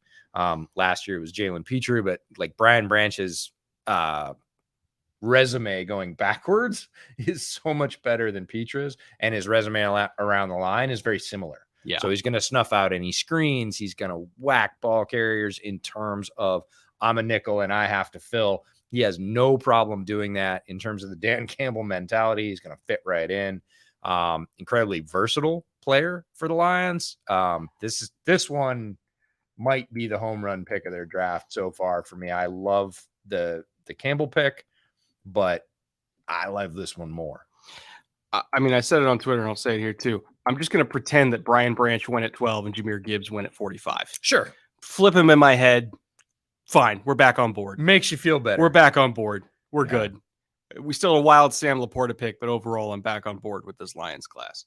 Yeah, this is I don't want to say saving pick. This is a get it back on the road pick. You've been fishtailing off in the grass. Like, get those tires back on pavement and start driving It's again. like, all right. You figured out you can't handle the understeer. Let's just Not hit get the her tree, back. not hit another tree, and keep driving down the road. And Brian Branch, great pick for the Lions. As a Bears fan, not happy about it. He is a very, very talented defensive back. I would have been perfectly fine, again, like you were imagining, picking him in the first round. Certainly the second half of the first round would have been completely comfortable territory for me. This is a banger pick by Brad Holmes. Banger. All right, Patriots pick is in. They are the luckiest franchise in the history of sports for getting Christian Gonzalez at 17. Receiver makes sense here. Hyatt's on the board. Mingo is not on the board. How do you like the Mac and Hyatt fit? We talked about that earlier. Mac has a good deep ball when he's actually given time to throw it, right? Oh, they're showing all these Brian Branch cut picks. And it's egregious. I'm feeling so sad right now. Yeah, no, I think Mac and Jalen Hyatt actually fit. And people was like, he doesn't have the arm for Jalen Hyatt. Keep in mind, even quarterbacks with top tier arms, they're not throwing over 50 yards in the air that much. It's like, unless they play at Tennessee, total completions of 55 plus air yards per year is like 4. Max of 7. Yeah, the entire season across all quarterbacks. It's not that big a deal. Most balls are going to be 30 to 35. So Mac has the arm for that. If we go Jalen Hyatt, you pair him up with Mac and give him an actual seam ripper. It's great. I'm just gonna put a stake in the ground here. What if this is JMS? I riot. Oh fuck! If you're coming out of this draft with Christian Gonzalez and JMS, that's two guys that are going to be the anchor of your franchise. If this is JMS to the Patriots, who have a long and storied history of developing offensive linemen with a lot less talent than JMS, if he goes to them, I am happy for the player. Let's not get that twisted. I quit. Like, come on. We're actually getting close to JMS to the Bears here. Only got a few more to go. It's possible, but again, I would be happy for Patriots fans. I would be really happy for the player, for John Michael Schmitz, the center. Here we go. Here it is. And with 46 pick, the Patriots take. This graphic takes forever. Yeah, every time. Come on, let's go. It's like we're watching American Idol. Come on now. I'll take your word for it. Come on.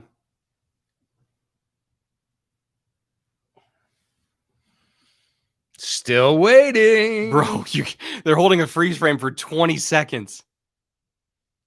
Keon White. Hey, I called it. We had talked about Keon White because of his versatility. Yeah. The same thing that made Keon White very difficult to predict in terms of a landing spot, because he was a little bit of this and a little bit of this, and he could be this, and he's versatile, and you could use him this way.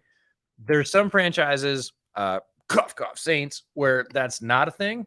And there's some franchises where that is celebrated and used, and New England is the poster child for, hey, we've got this fun defender that does a bunch of different things. We can stand him up and put their hand in the dirt. We can play him inside. We can play him outside. That's Keon White in a nutshell, with a lot of athleticism attached to it. He is such a Patriot. 285 pound 5 technique that can also play. I mean, he's so athletic. You can line him up at wide 9 and give him a runway and say, go run over a left tackle. He's done that before, even against NFL quality left tackles. They've put him at 3 technique. He played 4-eye. We saw him every once in a while play like a head up G on a guard when they did some kind of like funky stuff on third down. Yeah. Really, really talented kid. A lot of people were just giving him so much crap and saying that he's overrated and going to be overdrafted. I never subscribed to that. I thought he was appropriately rated, in the sense that I thought that he could have very easily gone in the first round and it would have made total sense to me. Yeah. I get it. He's not the most polished pass rusher, but he is fantastic on stunts and games because he's so powerful. He sets that up really well. He's insane against the run. Yep. He just felt like a Patriot because he does the type of stuff that the Patriots like. Yeah. We made that connection early on because of the versatility. And it was like, I'm struggling with where to put this guy because I don't know whether I want him inside as a 3, whether I want him as a 4-eye, which kind of felt most natural early on, just given size and power. Hey, do I want him as a straight 5? Do I want to run him out to 6 or 9? You know, can I do something even more exotic with him? And we just went, wait, who does all that stuff with players like that? Bill Belichick. Bill Belichick in the defense. Patriots. This is another one in a stack of defenders they've taken that basically play, I want to say that role, but that's not fair. It's like those roles. They love that versatility, and they get an incredibly athletic player to be able to fulfill many of those roles. And shout out to Georgia Tech, wildly underrated uniform fit. Like, oh, it's gorgeous. Georgia Tech is so clean, and they don't get a lot of games on national TV. When they do, looking sharp. So we got why is New England on the clock at 46? Is Chiron messing up again? Maybe. Don't trust ESPN. They just took it off the screen. They trolled you twice last night. All right, intern's going to get thrown in a spike pit. Well, here's to you and picking the key on wiper. It just made, it's one of those that just made sense, right? Sure. Everybody was also linking them to Christian Gonzalez when we thought that he was going to go, in the top 15. Then he ended up not. But like the Patriots have a type, and it's very predictable. They have a type. I won't go as far as it being predictable because, hey, it's the NFL draft. Well, sometimes they do Daron Harmon in the second round, but then Daron Harmon plays for 10 years, and everybody goes, I guess they knew what they were talking about. They know what they're doing. All right, Buccaneers at 40. Did we just skip 47 with the Commanders? Hold on, let me check. Chat, did we skip 47? The Steelers have angered me. Sorry, Russell. Didn't know an NFL team was coming to get Fitzy coming back for 25. Thank you, Fitzy. Bears pick is within sight. Finally, thanks, Clay. Who are you guys taking or a trade in either direction? Cheers. By the way, nice shirt, EJ Baird down. Hey, if you like the shirt, go to homage.com. Use the link in the description. You can get this very shirt. This is a retro throwback Bears shirt. They probably have 25 different styles just for the Bears. They have hoodies. They have throwback shirts, retro, video game inspired stuff. And they have that for every team because they've got an NFL license. So I don't care whether you're a Raiders fan, a Packers fan, you like the Bucs, you are a Texans fan. Brett got a Texans hoodie from them. Softest hoodie he's ever owned, according to him, which means he better hold on to it because his wife's going to try and steal it. She's stealing it the second I get him. Hey, okay. First things first. Jartavius Martin to the Commanders. I'm totally back on board with this draft. I'm just going to ignore the first round. Martin to the Commanders is a phenomenal pick. Yeah, it's almost a phenomenal pick. Yeah. Second of all, Cody Mauch just went to the Bucs.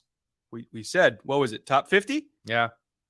Barely made it in, but he made it in.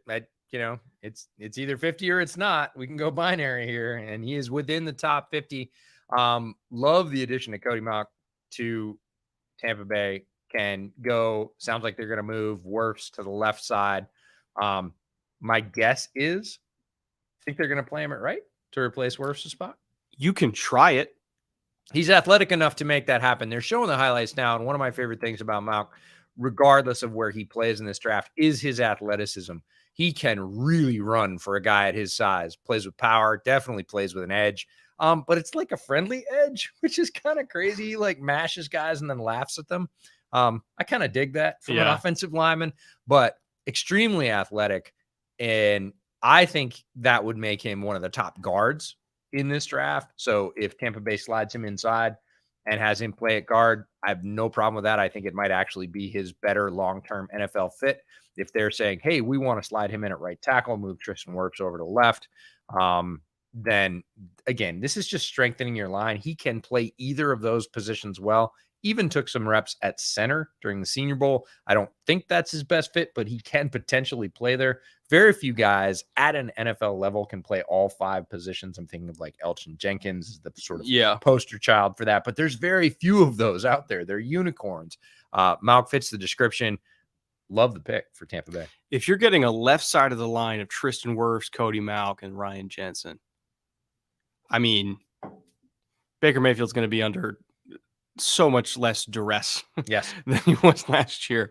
Retreat to the left, Baker. You will have Assuming protection. Baker's a starter, which he probably will be, because the only other option is Kyle Trask. Or Hendon Hooker. And that ain't how. Yeah, about that. About that. So yeah, Luka Decky's their slated starting left guard in Tampa. Nick Leverett or Leverett, I actually can't remember how it's pronounced. Is slated starting right guard. I would imagine Mauch is going to be one of those guard spots. And I love that. He was one of my top rated guards. He was in my top tier of guards in this draft, mostly for move focused teams. And I'm thinking about who the Bucs have at running back as of last year. Well, it was Lenny, and then it was Rashad White. Bingo. Yeah. Rashad White, outside zone with Mauch leading the way. Yeah, that sounds about right. Or running screens to the side that Cody Mauch's on. Yeah. With Rashad White out there. And I really love Rashad White. They did not get him involved enough last year. Right. He's and with good. Cody Mauch, you've got additional opportunities. Tristan Wirfs, also incredibly athletic as a tackle. You can move the entire left side of the line out 10 to 15 yards, throw a very wide screen, and then look the hell out because both of those guys can hit targets in space and erase them. Steelers pick is in. While that's still coming in, I do want to hit Jartavius Martin to the Commanders. Oh, yeah. Jartavius was, to me, arguably the most talented nickel / safety hybrid in this class. He's kind of, to me, he's this year's version of Javon Holland. I always have one every year, right? Of a DB that I consider to be somebody who I would take in the first round and not blink. And then they end up going in the second round and they end up being really good. I have not hit on all of those, obviously. Like I was a big Ashton Davis guy. He ended up not working out. But the alumni of that club are Budda Baker, who was Jesse Bates, Eddie Jackson, although he went in the fourth round, not in the second. Javon Holland, as I mentioned. Like I usually have one every year, right, that I fall in love with. It's Jartavius Martin for me this year. As a nickel, he was arguably the best cover nickel, like man-to-man in the country last year. 21 PBUs, almost all of them in the slot. He has the range to play deep safety. He's got legit 4.4 speed. Really tough against the run, like all Illinois DBs are. I love Jartavius Martin. I don't know where they're going to play him, whether it's safety or nickel. I don't think it particularly matters. He's going to be fantastic for them from day one. Yeah, we love this player, sometimes referred to as Quan Martin as well. So if you're confused, Jartavius / Quan Martin, same guy. Extremely versatile defensive back, even though he was in the uber talented Illinois secondary with Sidney Brown, who's going to get drafted, Devon Weatherspoon, who's now a Seahawk. You've got Quan Martin making all these plays, just drawing your eye every time you go to Illinois. Oh, no. Oh, Keanu Benton. Oh, no. The Steelers pick up one of my favorite players in this draft. Somebody who I compared to Cam Hayward. Yep. No, Keanu Benton, the nose tackle for, well, let's call him defensive tackle from Wisconsin, can play anywhere from 0, which I do not think is his best life. 1 is very good for him. 3 tech is also very possible. He showed better pass rush ability. You're seeing some quick wins on the screen right now with his hands, has extremely quick hands, wins very quickly. He's fully 300 pounds and shows more pass rush than most defensive tackles do. And that's when really his value started to elevate. People said he is not just a run stopper. He is a player who can rust a passer and give us gap control. Usually single gap control. I would not call him a true 2-gap player. Steelers are going to try and get that out of him because they always do with anybody that plays inside. But Keanu Benton's a player that is starting off life with the Steelers with a lot of tools to use, a few to grow, but he's going to take like notable snaps for them next year. And he's learning under Cam Hayward, who is absolutely amenable to, taking a rookie under his wing and teaching him how to do things. Keanu is still learning. Yeah, these picks are going fast and furious. Keanu's still learning, especially against the run. I think he can play high a little bit, but as far as athleticism goes and quickness and bend, and he really uses that wrestling background that shows up as a pass rusher. Outside of obviously Jalen Carter and then Kalijah Kancey, Keanu Benton was the best pass rushing interior lineman in this class. I really believe in him as a 5 technique / 3 technique. What the fuck? Oh, we get to see him against the Illinois secondary, though. So Packers pick Jaden Reed, wide receiver, Michigan State, also return specialist. We should say he has special teams value. Player I really like. This is very early. I'm texting Marcus. Oh, we're buddies with Marcus. Big time Packers fan. Also great shout out to another YouTube content creator. I don't know that he's going to love this, but I'm interested in the reaction. There's no way he loves this. I kind of figured second round. You're like, it's the second round. That's my reaction. Again, love the player. This is very similar to the Jahmyr Gibbs pick for me. Yeah, I like him. I like him a lot. Yeah, but he's fourth round. 50? Yeah, fourth round. So that's something. We're just going to leave it at that's something. People asked, who are the Packers going to pick that you really like? I think Musgrave is a safe. I was expecting Hyatt there, and I was prepared to hate my life, right? Because Lucas Van Ness and Jalen Hyatt, like, I was like, oh God, here to come the Packers again. Again, I like Jaden Reed, but if we're talking about threats, right, guys who can score from anywhere on the field, Jaden Reed was like one of my guys was like, if you miss out on Hyatt down the board. And I see him much more. He's a very talented receiver. For me, it was if you miss out on Marvin Mims. Even Marvin Mims. You take Jaden Reed. And Mims on the board. Oh, there it is. Cam Smith. Cam Smith to add to that very talented secondary down in Miami. Hyper aggressive corner with good size out of South Carolina. He's 6 foot tall. Will get a few penalties, is a little bit handsy, but is incredibly skilled.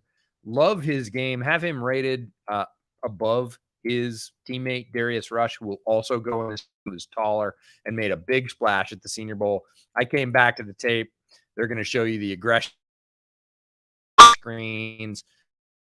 And I said, nope, I still have this the number 1 corner out of his own school.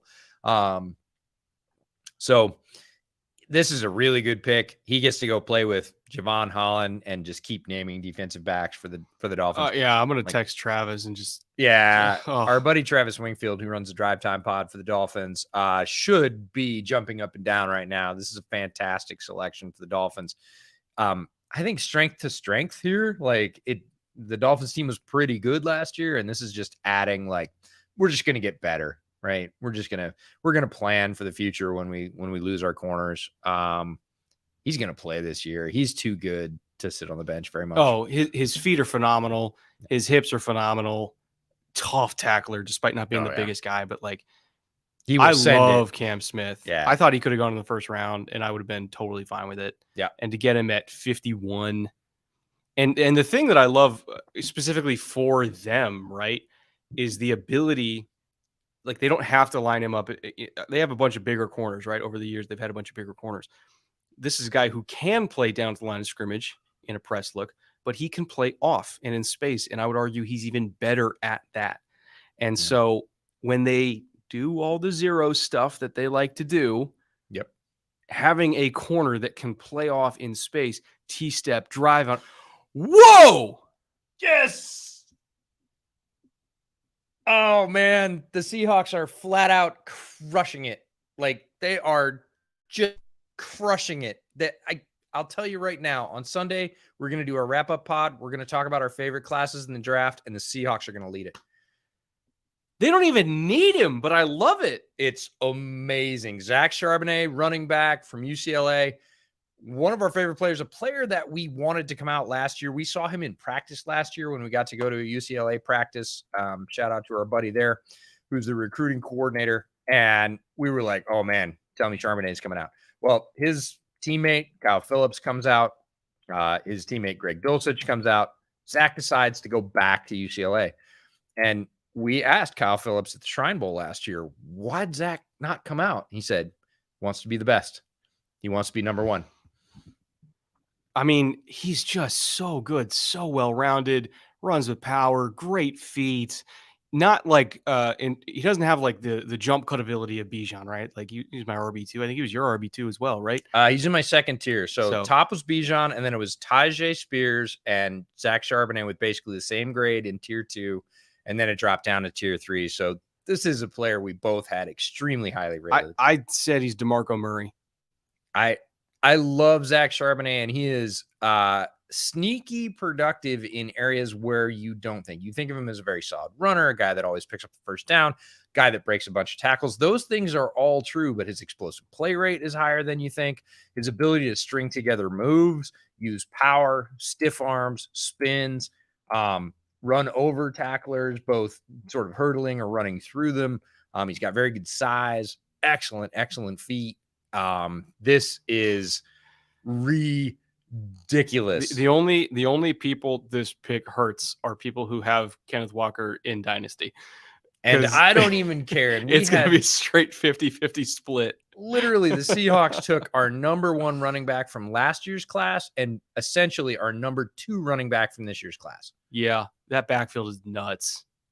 Oh, God. And that secondary is nuts, and that defensive line is starting to be nuts. I bet you they went in to today. Yes. Not expecting to take a running back, but they must have had a monster grade on Charbonnet to the point where they're like, we can't ignore this. And I don't blame them for that. No, he's a very good player. I'm extremely excited that I'm going to get to see him several times a year. Great player. Super good person, teammate. Like everybody that we talked to that was UCLA at the Shrine Bowl, whether it was guards, wide receivers, tight ends, all were like, no, Zach's the man. Like, that's the guy. Like, we love blocking for him. We will go to the line for him. We will do anything we can to get him extra yards. He is loved by his teammates. This is it's a home run by the Seahawks. No other way to describe it. So Bears are on the clock. Yes, I know. First of 3 Bears picks in the next 13 picks. This feels like JMS, but it's polls, and so I'm prepared to be entirely shocked. But it's 11 picks. It feels like JMS, right? Like this was the grand plan. Honestly, if this is John Michael Schmitz for the Bears, I'm not going to jump off the couch because I don't want to, knock beer onto your laptop and erase all the super chats again. But honestly, if they come out of this with JMS and Darnell Wright, like, you are setting the foundation. And again, they have 2 more picks in the next 10. Yeah. So if they get JMS here, great. If they go receiver here, I could see it. If they wanted to grab tight end, it's been depleted a little bit. Yeah, there's not really anybody left. Doesn't seem like value. If they want to go defensive line, either edge or defensive tackle. Now, I would have loved to see Benton here, but he's off the board. Thule's there. There's plenty of talent. Sanders is not really a fit. Neither is Simpson, because they invested heavily this year in free agency. They went out and got the top, arguably 2 inside linebackers, but they need help inside. I could see Darnell Washington on value, but it feels early. I would wait until 64. And if he's still there with your 3rd pick in the last 10, go ahead and pick him. But to me, this is either defensive line or John Michael Schmitz all day long. Yeah, it's somewhere in the trenches, because I feel like that's really where the roster needs the most help. Because on the back end, they're fine in the fine-ish in the secondary. And then the receiving core could use like one more guy, but it's not a dire need because they got DJ Moore. It's somewhere in the trenches. And I could go either way on it. I would prefer JMS just because I feel like I've been looking at him with googly eyes since January. But well, we've both been looking with him googly eyes, much like Zach Charbonnet since last year. That's true. And then he went back, just like Charbonnet did, and we were like, "Oh, we don't get to grade JMS this year. We got to wait a year." And he went and had another very solid year. Some guys go back to school and they flatten out, or they lose their coordinator, they get hurt, whatever it is, and it just doesn't work out for them. JMS, rock solid. Like, he was rock solid, went to the Senior Bowl, rock solid. Like nobody got by him. He just locked everybody down. He's got incredibly long, strong hands. As soon as he gets latched onto you, the rep's pretty much over. Yeah. Yeah. All right. So here we go. Bears selection. I'm strangely not nervous because they have 2 more in the next 10. Yeah. If there was only one of them. Yeah. I don't know if they actually announced the picks on this feed or not, but. Gervin Dexter. You're right about trenches. That's okay. Hold on. There's 2 ways to. I want to phrase this the correct way. Not what I expected. True. At all. But I'm okay with it. Because of what he is, right? I'm okay with it. You tell me why you're okay with it first, and then I'll tell you why I'm okay with it, even if it's not my favorite thing. And it's not, but it's fine. In terms of run defense and what he can do for a defensive line, he is one of the most physically dominant, imposing run defenders in this entire class. As a 5 technique, as a 3 technique, the ability for him to just bench press guards, tackles, centers, stack, shed, we'll just call it lock, peek, shed, right? You lock out, yes. You peek, shed back the other way. He has some reps against Georgia, against their guards and centers that was literally teach tape for all levels of football, high school, college, pro, in terms of lock, peek, shed against the best team in the country. Mm-hmm. They could not move him off the ball. His run defense reminds me a lot of Eric Armstead. Again, another 5 technique / 3 technique. You can move up and down. The only thing is pass rush. It's not that he doesn't have the ability. He's just raw. Yeah. And we talk about the first step. He's a very slow first step, not necessarily slow physically. It's more so his reaction to the snap is slow. It's late. And I don't know if it's because he was coached to read a block and then react. Yeah.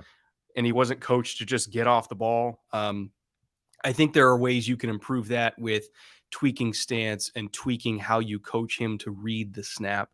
It's not that he physically can't do it. He's actually a really good athlete. It's just for whatever reason with how he was coached, it wasn't there. But he is a really, really athletic, at minimum, great run defender that can grow into being a great pass rusher. All right, I'll talk about Gervin Dexter before the Charger selection comes in here first. We'll do the yin and yang of this pick. The yin is he's got tremendous size. About the run stuffing ability. You talk about the athleticism. When you saw him move at the combine, as well as on tape, you were like, wow, for a big guy, he moves incredibly well. He will plug up the middle. Baby. Sorry, got to take a break from Gervin Dexter. Talk about one of my favorite players in the entire draft, Tuipulotu, captain of the USC defense. Played at edge, 6'3", 266 pounds. I have sung the praises of Tuli since the early stages of the draft process. This is a fantastic player. Love his fit with the Chargers, learning from Khalil Mack and Bosa. This is awesome. He is going to be an incredible effort defender. Nightmare. Oh man, like you have a defensive head coach that just went, I can't let this guy get any farther. I got to go get him. And the thing is, because he has inside-outside versatility, again, he's lined up everywhere. They would stand him up over the nose, right? They would stand him up over guards. Yeah, they played him at 0. Every stance, every alignment, he's everywhere. So there are certain pass downs where we're going to see Tuli and Joey and Khalil 100% all right next to each other. That is the most vicious NASCAR package you can think of. Good luck. Yeah, no, he's got a ton of experience. They ran him with the defensive lineman at the combine. I thought that was wrong. I never saw him as a defensive lineman, although USC played him there a lot. His best life is 5 technique and out. Like you can slide him inside on pass downs if you want to. That happens to lots of 5s. I really think he's honestly a 6 in his best life. Like that's just dominating tight ends, right? Yeah. That is just eat. Very good against the run, high effort player, A lot of second effort sacks, high number of sacks, second highest number of sacks among edges in this class behind one Will Anderson. This is a highly productive player with a great pressure rate, just focused, high energy. Love him. Love him, love him, love him. If the Chiefs get Jalen Hyatt here, I'm going to lose my damn mind. They might. I'm going to go back to Jervin Dexter. We were talking about the yin, all the good things, that he can be a run stuffer for the Bears, that he's eventually going to learn to two-gap, needs to be an immovable force. The yang for me is no pass rush or very limited pass rush. Again, he has the physical potential of pass rush. Right now, that's it. That's all he's got. And the other feels very much like a reaction to the Keanu Benton pick. Yeah. Like if Benton was going to be there, it was Benton. And instead they went, oh, we didn't get Benton. We got to get somebody. Instead of looking at their board again and going, well, if Benton's off the drop on defensive tackle to Dexter is probably, we could wait. I think they could have waited till 64 and got it. Maybe, but it's not guaranteed. No, it's not. This isn't a wild pick. This isn't a NFC North wild pick of this draft where they jumped 20 spots the wrong direction, but I wouldn't have picked him first in this bunch of 3 because if I lost him, I wouldn't have really cared. And there are other players that, again, if they go and get those players with the next couple picks, you just in your mind go, okay, they picked JMS first and Dexter last. Yeah, in my head, like okay, we just got to get through the Chiefs here, and they're not taking a center. They could still take JMS, and we're fine. Yeah, so it's fine now. Like I said, I'm fine with it. I totally understand the reasoning for the pick. It is a needed position for the Bears. It's not a wild, what are they doing picking defensive tackle? Yeah. They really didn't have anybody there. For me, it was Benton all year long on the draft prep. It was like, come on, Keanu Benton, be a Bear. Turns out he gets picked a little bit earlier. The rest of the league sees that potential for pass rush, pushes him up. He ends up, going to a different team.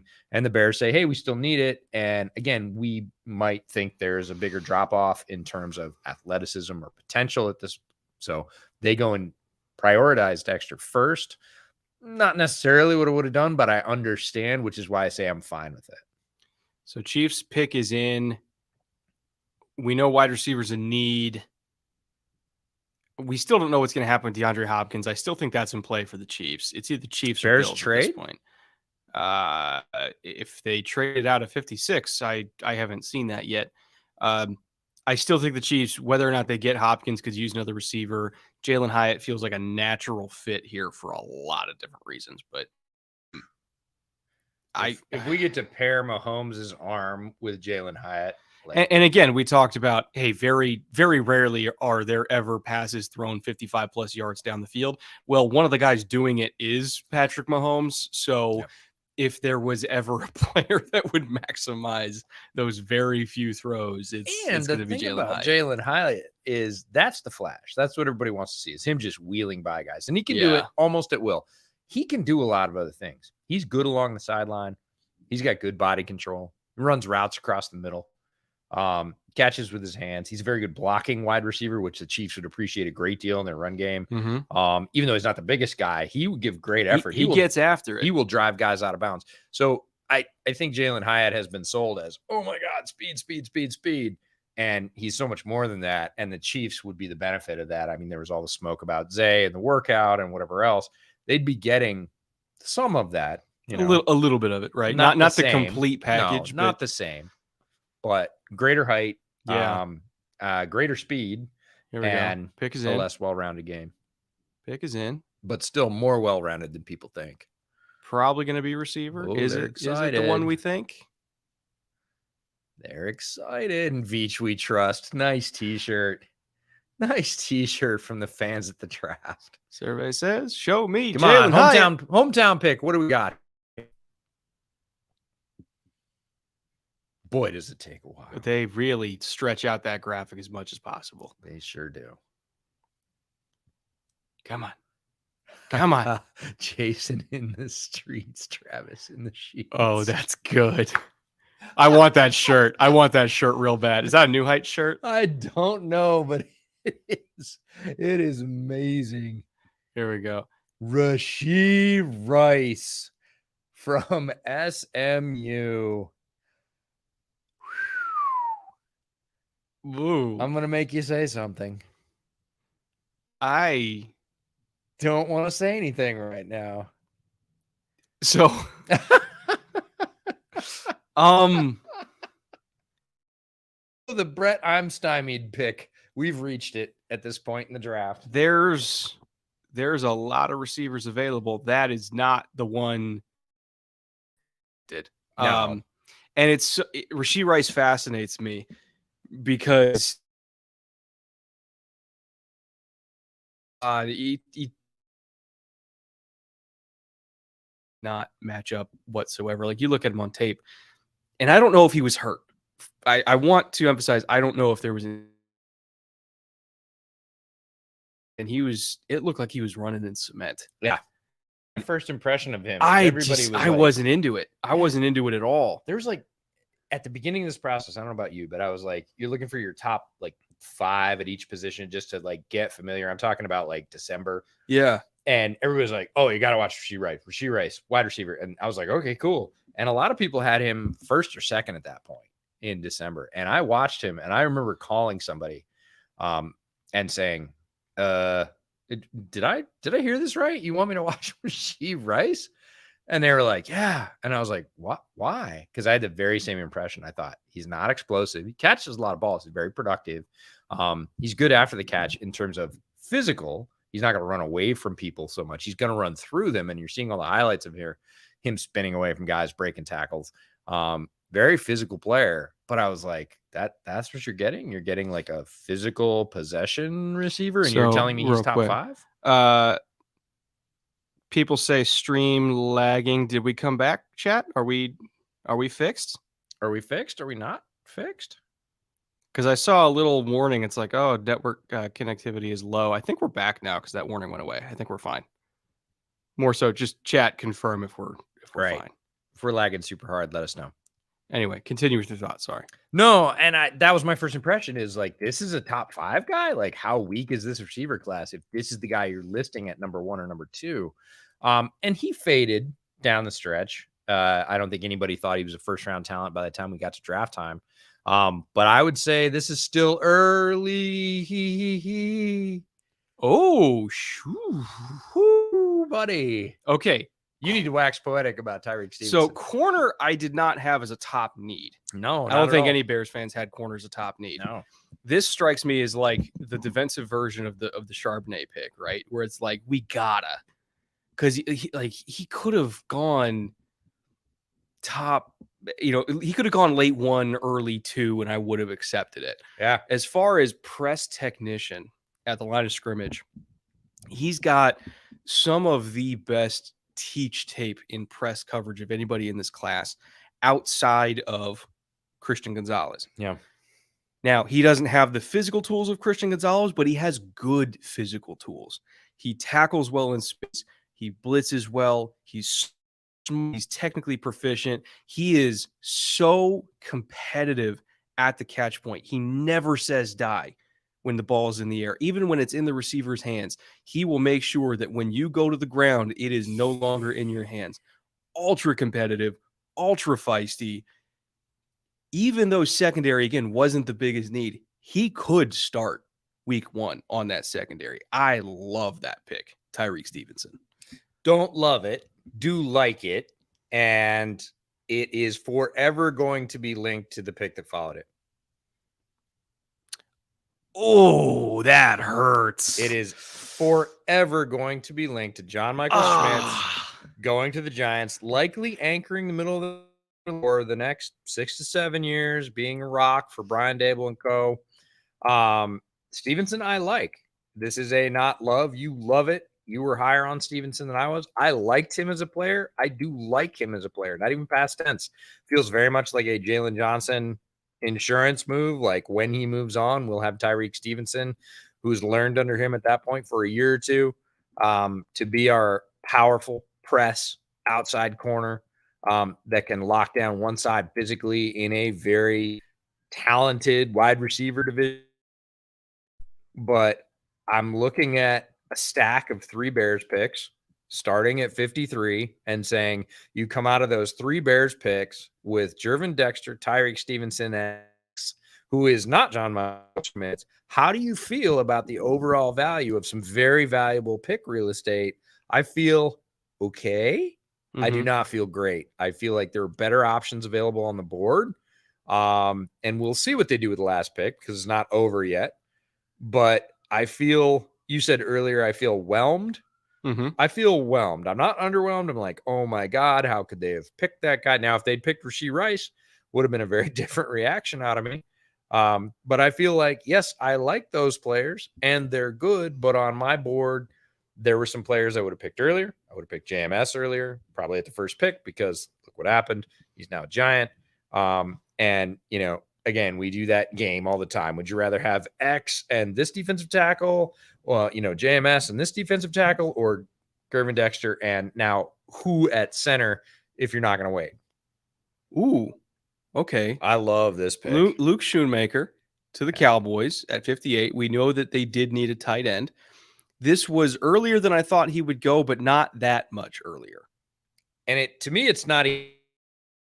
I really like this player. Like, I'm higher on this player than most other people I've seen. They don't typically mention him in the tight end rankings, or if they do, it's late. And when I went back and picked apart his tape, I thought, why? Like, why are people not ranking him higher? How do you like X or X or X higher than Luke Schoonmaker? And I thought he was a very good two-way tight end. So when I say I like the pick, I love the fit with Dallas because they use their tight ends that way. They do expect them to both block and catch. He is athletic. He's got good size. There is nothing he doesn't clearly well. Doesn't have the high highs of, say, a Luke Musgrave receiving. He's kind of a Dalton Schultz type of tight end. He is. That is who I compared him to. And so I love this pick of player, fit, value. Again, you said a little bit earlier, yeah, I might have not picked the third. But again, teams don't care about those 20 pick swings. If there's a player that they want that they think fits their system and they don't think they're going to get him at their next pick, they don't care if it's 20 or 30 picks too early. They're just going to pull the trigger. My one question is, and I'm going to send a couple texts about this. Is there a medical thing with Darnell Washington?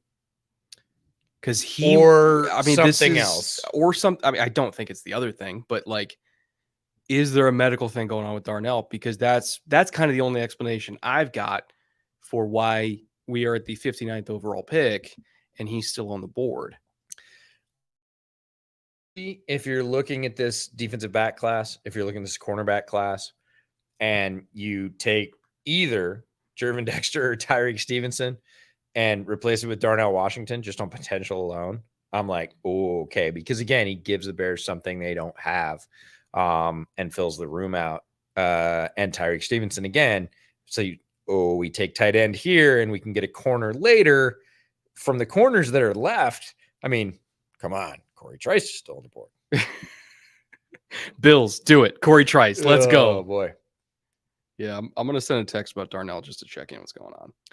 Yeah, it does feel like more of a fall for a very talented player in general. I'll say athlete, Darnell Washington. Tight end, Georgia, incredible size, great blocking skill. And then you see these wild hair receiving reps on tape where he's hurdling guys, you know, reaching up as a massive red zone target and saying, man, he's got so much potential. Georgia didn't use him that way, but we need to mention why. The guy he was playing behind is going to be a top 5 player in the draft next year. Fitzy brings up a good point. Is there a chance polls fell for Juice Scruggs at this year's Braxton Jones? I think he was a 30 visit. If he fell for any of those late centers, it would be Stromberg, Juice Scruggs. Stromberg's the one, but I think it's one of the guys that, because they were all over Shrine Bowl. The entire Bears front office was there. Yeah. And we know they did extensive work on IOL there. Yep. It would not surprise me if Stromberg or Juice is kind of in their back pocket and they wanted to attack corner and defensive line first because this center class is abnormally deep. I 100% agree with that. And if Ricky Stromberg or Juice Scruggs or Oluwatimi end up as the center of the Bears, I love that. Like, I love all three of those players. I think there is sneaky depth in this center class that a lot of people haven't addressed, especially in the later rounds. Even so, I look back at that group of 3 and say, did you do as much as you could have to improve the team with those 3 picks? And I feel like, you know, Yeah. I'm in the middle. I'm like, you got needs, you got players at areas of high need. Did you get the best value you could? And the answer is no. Did you completely screw it up or go way too early or get players who are just bad? No. So it leaves me in that middle, like whelmed range. Like Yeah. I'm okay with it. You're okay with it. It's fine, but it's not as much as you could have done. So did you leave some money on the table? You did. Jay for $10. So the Bears Wire on USA Today is the best Bears predictor. How do you feel about Deslin Alexander, Ricky Stromberg, and Tyler Scott? I didn't watch Alexander. I did watch Stromberg and Tyler Scott. Stromberg to me is a top 100 pick in this class. One of the 4 best centers at a minimum in this class. Super strong. I see the Bills picks coming right now. Super strong, super powerful. Whip smart, calls protections. I would be totally fine with Ricky Stromberg being Justin Fields starting center, and you get him in the 3rd round. He'd be fantastic at it, or early 4th at the absolute latest. As for Tyler Scott, again, another undersized deep threat, got absolutely beat to hell by Temple in press coverage. He's not somebody who's going to break press coverage ever. So he's more of a strictly a Z, and he's going to go later because of that, because I don't trust him on the line of scrimmage as an X. Could play slot for you, but he's kind of a one-trick pony, but it's a good trick. All right, waiting for the Bills Here it pick. comes. Ooh, Osiris Torrance. Man, Yeah. they have a type. They love maulers at guard. They don't like them pretty. They want mud wrestling. That is what the Bills love on the offensive line. And there's arguably no better mud wrestler in this guard class than Osiris Torrance. Yeah, he's an absolute beast. 330 pounds on the inside. Fits very well for teams that want to run between the numbers. If that's inside zone, if that's duo, if that's power gap, you got it. Like, that's Osiris Torrance. He is a people mover. Yeah. He is very difficult to uproot in pass protection. He takes up a wide swath, almost a gap and a half. He was a tough grade for me in this class because he is very good at I don't want to say narrow skill set, but outside of what he does really well, I don't think there's a ton of value. And the line he played on was complete garbage. So if you He were was the only one. if you were worried about why Anthony Richardson was running for his life, Osiris Torrance was not the reason. All the other guys on the Florida line were the reason, and it made it difficult whenever offensive unit plays as a line, as a group of 5, weakest link in the chain, all that. And Osiris Torrance was head and shoulders above his line mates at Florida. Yeah. And so it made it tough because a lot of times he was trying to pick up other people's slack, but one-on-one. Oh, yeah. And you saw it at the Senior Bowl. Like, he can just flat out erase guys in the short area.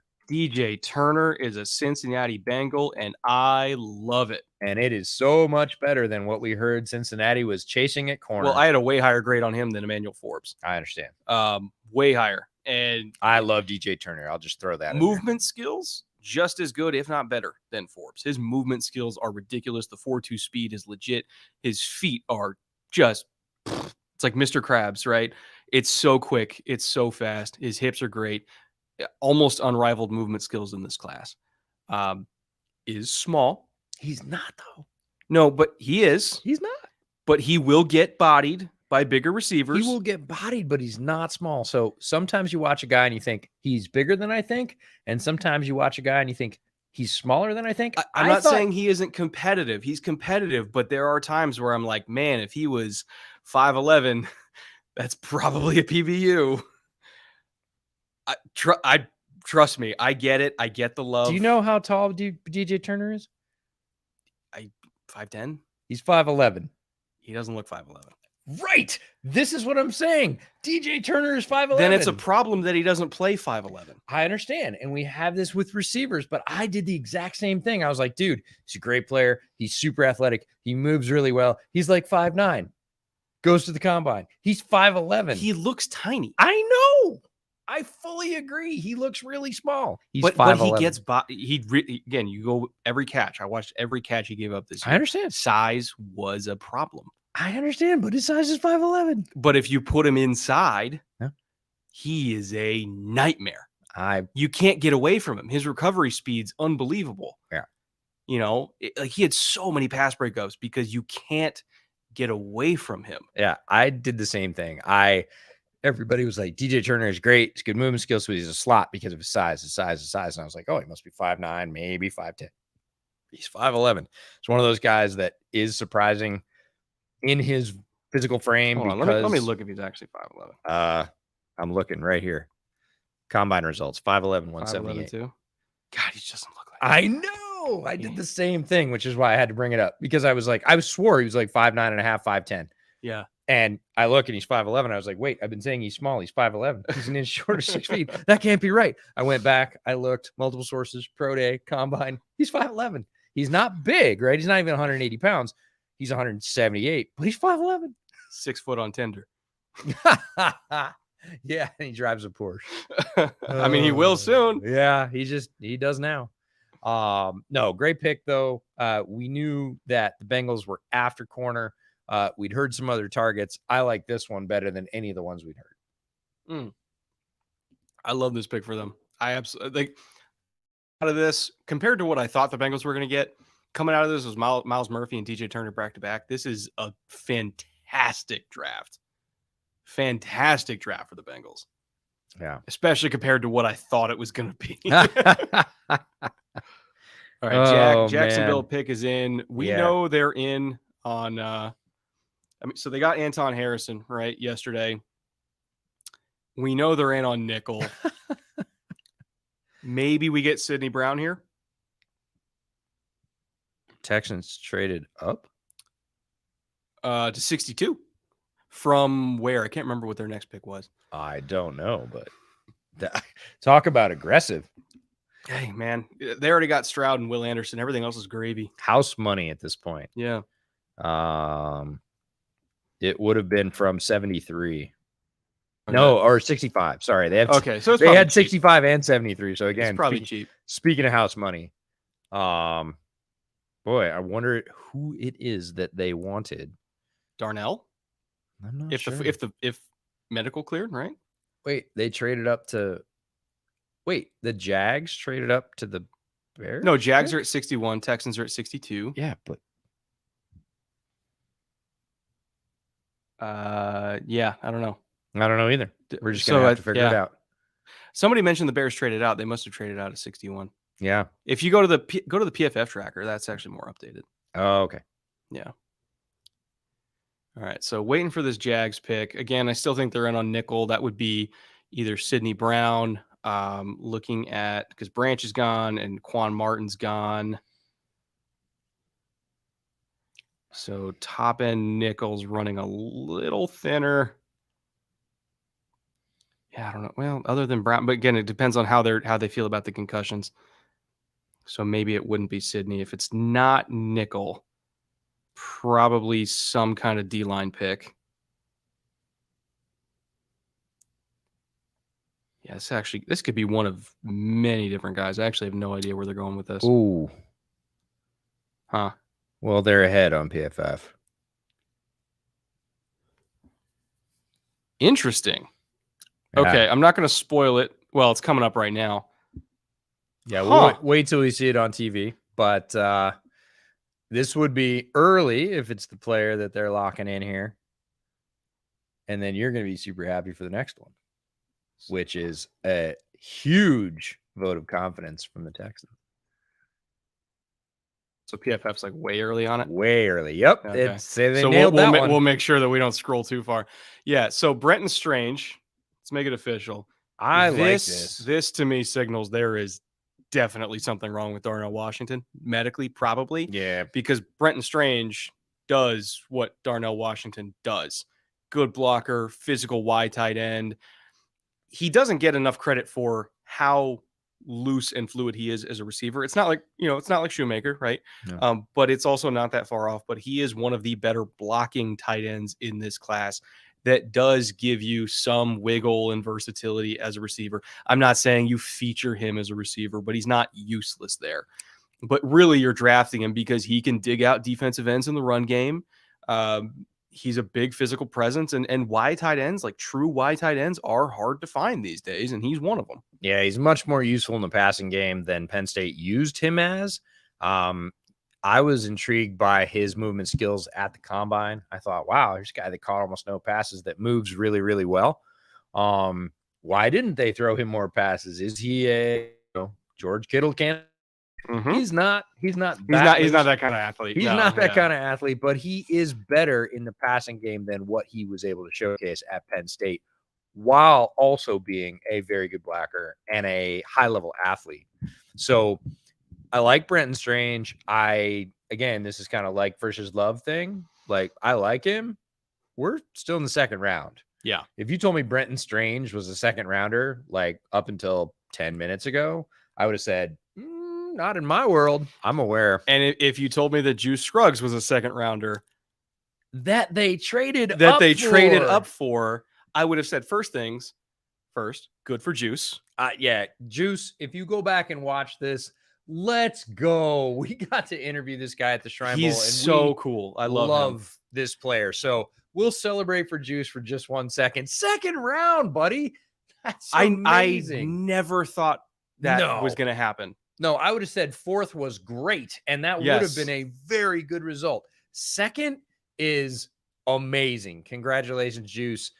You get to go to one of Brett's favorite teams, and this is a really cool player. Great story.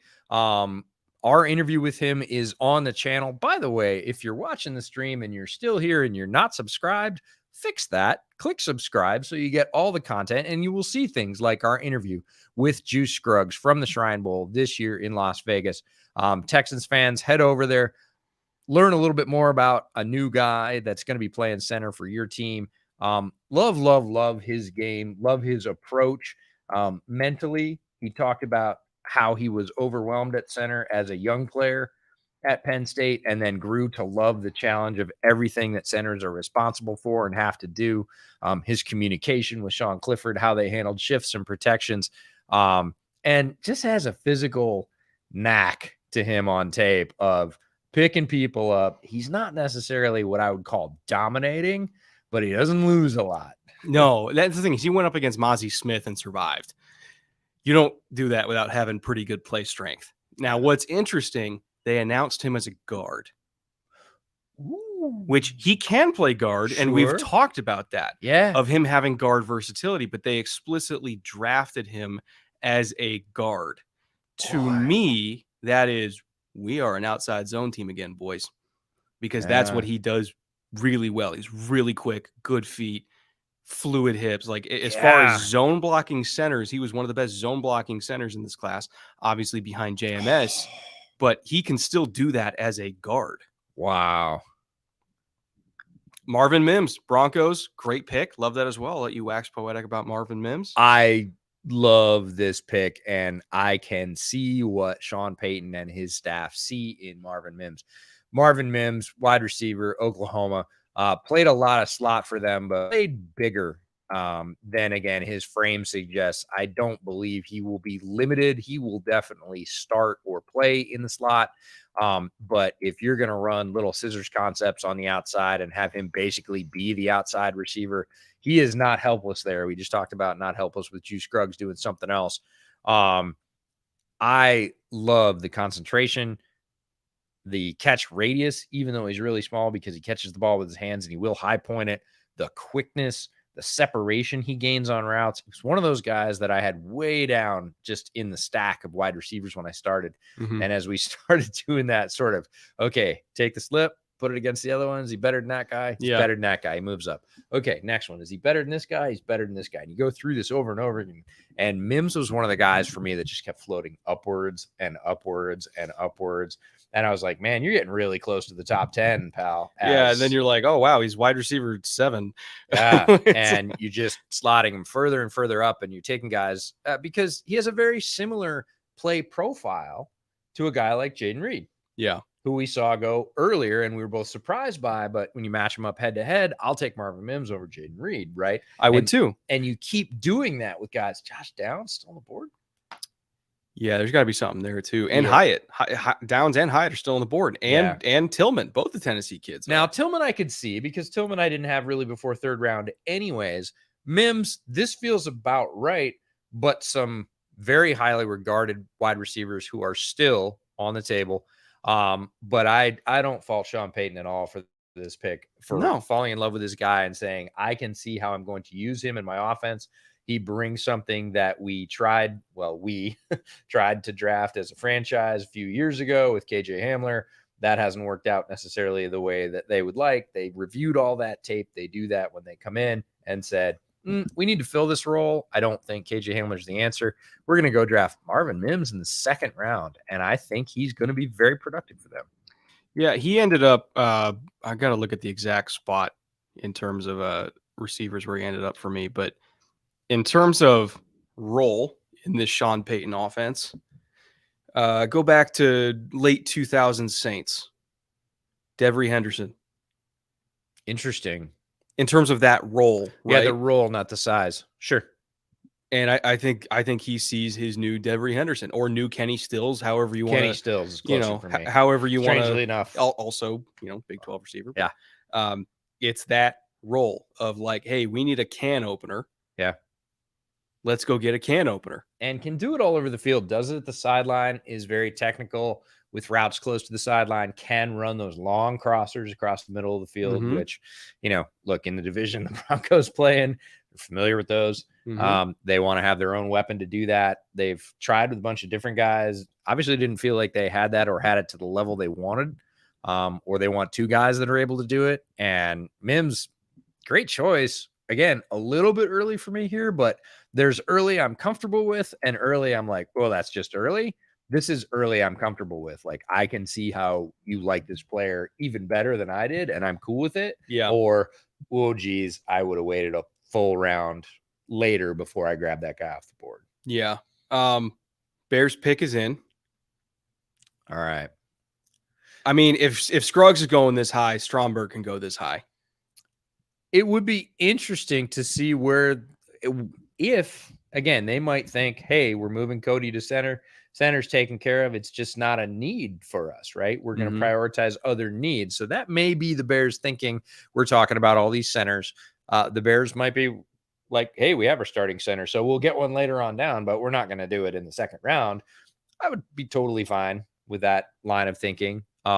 Even so, just on value, I kind of want to see a good pull here of somebody that's left that we feel is strong value, because they've hit sort of midline value. Josh Downs. I would love it. Just because. Why not? Because he's very good. And he'd already replaced Velus Jones the day he walked in the building. He's a very good football player. He is not big. I don't think we've seen enough wide receiver choices from Poles in his regime, and we've seen one basically with Velus Jones to know if he has a type at that role. But Josh Downs is just a really good football player, like somebody that we both thought should go in the second round based on talent. Yeah. I'd be cool with that. It would feel a little bit like pulling something out of the fire. God damn it. Okay. That's not it. That is not it. I understand the area. I don't. No. I understand the area they picked in terms of we need more defensive line, defensive pass rush. This is not the player or the place I would have picked there. That's what I'm going to say about that. What are we doing? Well, we took 3 picks and we turned them into Jervin Dexter, Tyreek Stevenson. The first Zach two I'm Pickens. fine with. This one I'm not fine with. Yeah, the first two I'm same thing. I've already said fine with it. I like it. I would have liked more value out of this. This feels like less value. To me. As a pass rusher, I'm fine. Yeah. He cannot stop the run. No. It's like Bizarro Jervin Dexter, right? Yeah. Well, cannot stop the run. Or bargain bin Brian Bresee. I guess.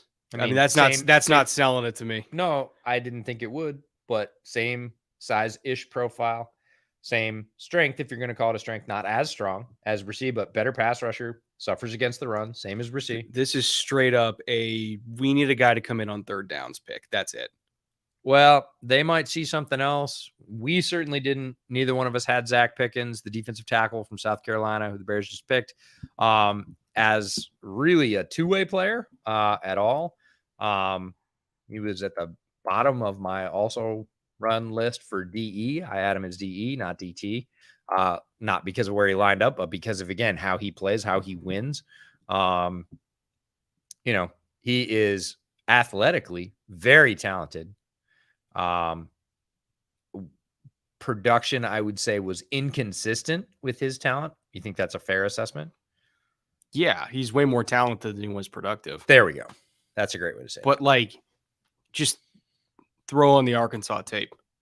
Ricky Stromberg gave that dude a swirly every single play. Okay, like, took his soul. No, I agree. There's not very many tapes Cannot put him on the field on first down. Can't do it. No, there's not very many games that I put on, any games that I put on, and I went, oh man, Zach Pickens, he's a guy that I need. Like, And for him to go ahead of Kobe Turner in round 2, that's what I said going into the pick, was that I was looking for increased value, players I felt were, better than this draft slot. And Zach Pickens, I'm not going to say he's the furthest thing from that, because he's not, but he's a long sight line away from what I would call a tremendous value in round 2. Yeah. I don't know. Like,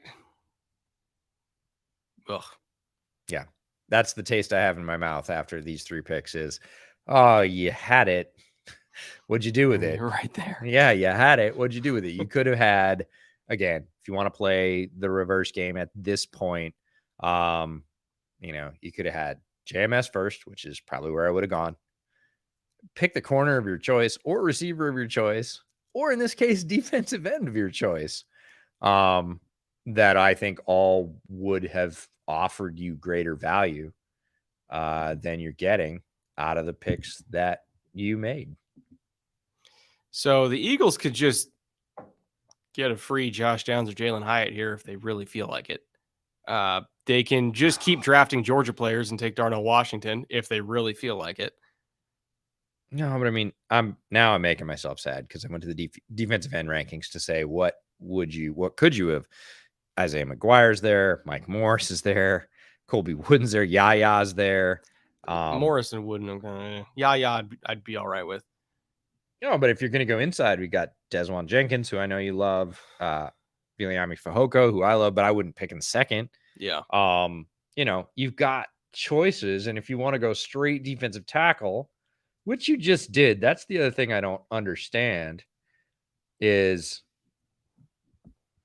Hadi Tamiwa is suffering a bit of a fall here. Watch the Eagles draft Adebawore here just because they can. Yep. And just because they can. Even straight Byron Young from Alabama would be a down the middle of the fairway if you're talking about the Zach Pickens role.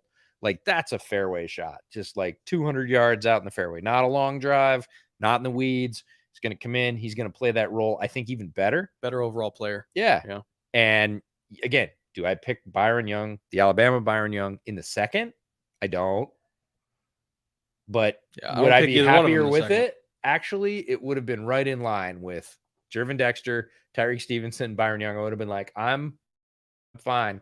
Those are safe shots. Those are singles, doubles if you leg them out. I don't feel that way about Pickens. I feel that way about Jervin Dexter and Tyreek Stevenson. So the Eagles got back-to-back picks at 65, 66. We will get to them in just a second, but if you would like to make me and EJ feel less sad, and if you would like to support the show and all that we do and all that we're about to do this summer, because we got 42 episodes coming up this summer, doing an hour-plus long on every single team, and then another hour for every single division as a whole. Same off-season series that we did last year, we're doing again this year. If you would be so inclined to help fund that, best way to do that is to support our sponsors. The title sponsor of this year draft stream for all 3 days is Manscaped. And if you're in need of any sort of grooming products of any type, whether it's trimmers, whether it's lotions, whether it's soaps, whether it's boxers, whether it's anything to take care of any part of your body, if you happen to be in the market for one, go check out their catalog, see if there's anything you like. And if there happens to be anything that you like, you can get 20% off of any Manscaped order that you make using promo code bootleg, and they'll even send it to you with free shipping as well. Again, just check out the catalog. That's all we're asking. And if there's something you like, use that promo code, get it for cheaper. And the more of you that do that, the more happy Manscaped will be, and the more likely they are to come back and pay for us to drink beer and yell about Ryan Poles for 3 days. Or, 30 minutes. Talk about your team. That's one of the great things about the off-season preview series is we will spend an entire day talking about your team, talking about all the moves. And yes, taint mascara too. Yes. New product. And we'll focus. And we will also talk about Ahmed shirts during those days because they have a collection for your team, and we will link you directly. We will link you directly to that part of their website during those episodes. But the Eagles just grabbed one of our favorite players, and Sydney Brown, the safety out of Illinois. So they took Tyler Steen and Sydney Brown back to back. Tyler Steen, they believe more in. We talked a lot about Tyler Steen in our offensive line pre-draft podcast with one Brandon Thorne, and Steen is a tremendous athlete with a lot of experience in the SEC. One fatal flaw that, if it is corrected, will automatically be one of the best young tackles in this class. It feels correctable. Mm-hmm. Again, second round, Tyler Steen. They believe more than we do. Well, maybe more than you do. I believe in the upside here. Yeah, no. If he gets fixed, here. He is physically imposing and a great mover at his size. Really, really good athlete. Yes. This feels like where Leatherwood should have gone. Right. This feels like right. Yep. If you were going to draft a Leatherwood-ish type player, I'm not saying that Steen's Leatherwood. I actually like him better than I like Leatherwood. Yeah. But like if you're going to take a developmental, really athletic Alabama tackle/guard, you do it here. And here's the thing: the Eagles have Jeff Stoutland. For sure. Who is going to take a ball of clay like Tyler Steen and turn him into an absolute warrior? It's Jeff Stoutland. Right? I agree. This is the perfect place for him to go. And then Sydney Brown, arguably the best multi-role DB in this class, even above Brian Branch. He's more talented than Brian Branch, and he's arguably more talented than even Jartavius Martin, who I love. And he can even play dime linebacker. There are two flaws with Sydney Brown, which kind of prevented him from being my annual, Javon Holland, Buda Baker type guy. Misses a lot of tackles, which is more of a technique issue because he drops his head a lot, right? Again, that's coachable. The other thing that is related to dropping his head a lot is he has a concussion issue. He would have been gone a long time ago, but there are teams that did not like the concussion problem, right? That's a thing. And some teams are scared by it. I think he is a very talented player. He's a great dude. I'm very happy for him. I just want to express why he was still there at 66 when in most cases he wouldn't have been, right? It's literally just medical and missed tackles. Both of those things I think could be traced to dropping his head. Other than that, he's a phenomenal player. One of my favorite DBs of any position in this class, and well worth it just on talent. I know you're sad you don't get Drew Sanders. No, I'm going to hurt you deeply. Another really nice pick by the Broncos. We'll talk about Drew Sanders in just a second. But so you're the Chicago Bears. Yeah. You're on the clock. Yeah. And you pick Don Michael Schmitz. Yeah. Tajay Spears and Jalen Hyatt with Justin Fields' arm. As opposed to what they just picked in those round of three. I feel like we had a similar feeling last year when they took Brisker and we're like the player, but look at who else was on the board. Brisker, and then it was like, Brisker's a badass, right? I liked Brisker more. I knew people who were opposed because they just wanted wide receiver and they took the back. Yeah. And same thing with Kyler Gordon. I went up and down with those folks as well. But right now I'm like, so you already have Brisker and Eddie and Gordon and Jalen Johnson. You got guys. The only pick I disagree with was Pickens. The other two I'm okay with. The other two I'm fine with, but tell me you wouldn't want Tajay Spears as a Bear. They can get him next round. Yeah, maybe. We'll see. Now, that being said, Drew Sanders Yeah, we need to wax poetic about Drew Sanders. to the Broncos. There's some poetry there. My comparison for him is Anthony Barr in the sense that he is inside linebacker edge hybrid. I'm very curious to see where they play him because some people think he is a full-time edge. I don't know about that. Do you know who that sounds like? Who? Former Bronco? Who? Browning. Oh, yeah. We had the exact same discussion about Browning when he went to the Broncos. So, but Browning more talented. But Sanders is big. He's athletic. He's got tons of pass rush ability. I think he's somebody who can beat up on tight ends and running backs more than he can beat up on offensive linemen, which is why I think he'll probably stick inside and be used like Anthony Barr, who is just a hellacious kind of inside pass rusher, right, on when he was blitzing and they did all the double mug stuff. I see Sanders more in that type of role and succeeding. My one problem with Sanders, he misses a lot of tackles. And as a Mike linebacker, you can't do that. He has to clean that up. Everything else, I'm good with. Got to stop missing tackles. Yeah, you pretty much have to pull out the tackling donuts with him. With receivers, they can't catch the ball. You say, oh, spend some time on the jugs machine.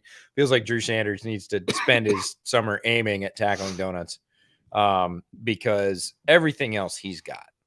Yeah. Size, speed, range, explosiveness, hands, pass rushing technique. You can use him on the edge. You can use him in the middle. You want a double mug, that's fine. You want to have him run with the tight end down the seam. I don't care what the tight end is. He can run with them. Outstanding athlete. Has only played inside linebacker for one season. Transferred from Alabama, where they had him as an edge. Found a home at Arkansas. They moved him to middle linebacker, and he exploded as a player. He wasn't much of an edge at Alabama. He became basically an all SEC type player at middle linebacker at Arkansas in 1 year. Still growing, still learning. We say puppy all the time. He is fresh in the role. And yeah, he needs to learn how to wrap up and secure. That is a thing that can be taught. Tackling technique and finishing can be taught. And he is coming from completely different angles than he ever has in his football career. He will get it. But what he was able to achieve inside of a year, statistically, growth-wise, game to game, what he can do for you athletically, the range of roles that he can cover, unreal. So, nothing but ceiling for Drew Sanders. Needs to clean up missed tackles, but gives the Broncos a lot of flexibility. Chuan Chang, your Lions' first 3 picks are a reach to me. Overall, basically, how do we feel about the Lions class so far? Any specific descriptions for it? I feel like if I just took the Brian Branch pick and switched it with the Jahmyr Gibbs pick, I'm okay with it. Again, 12 would have been a little early for Branch, but not that early. And I feel like Gibbs at like 45 or whatever it was would have made more sense. So if I just mentally switch Jahmyr Gibbs and Brian Branch, I'm fine with the Lions class. Again, slightly early, but that, in my head, that makes it a little bit better. Well, they got one more to add to the stack. Lions are on the clock, by the way. Pick is in. Let's see what random fucking player Brad Holmes throws at us this time. There's no way this is going to be a normal pick. Fucking it's Hendon Hooker. God damn it. I knew it. God damn it. Well, if you're talking about a Jared Goff successor who, again, does not have to play this year, they are very happy with the amount and type of offense that Jared Goff gave them last year. Ben Johnson, their offensive coordinator, gets a bonus year, gets to come back to the Lions. Everybody thought he was going to be a head coach. He was a head coaching candidate, took a lot of interviews. The Lions get him back. They are incredibly lucky to do so for the year. And Hendon Hooker gets to learn under a quarterback who understands the system very, very well, gets to heal fully, gets practice reps whenever Jameson Williams gets back. Can you imagine that? Oh, he's got the arm to hit Jameson downfield for sure. Yeah. And honestly, like if Hendon was going to go somewhere, the Lions are actually a good spot for it because he doesn't have to play. Yeah.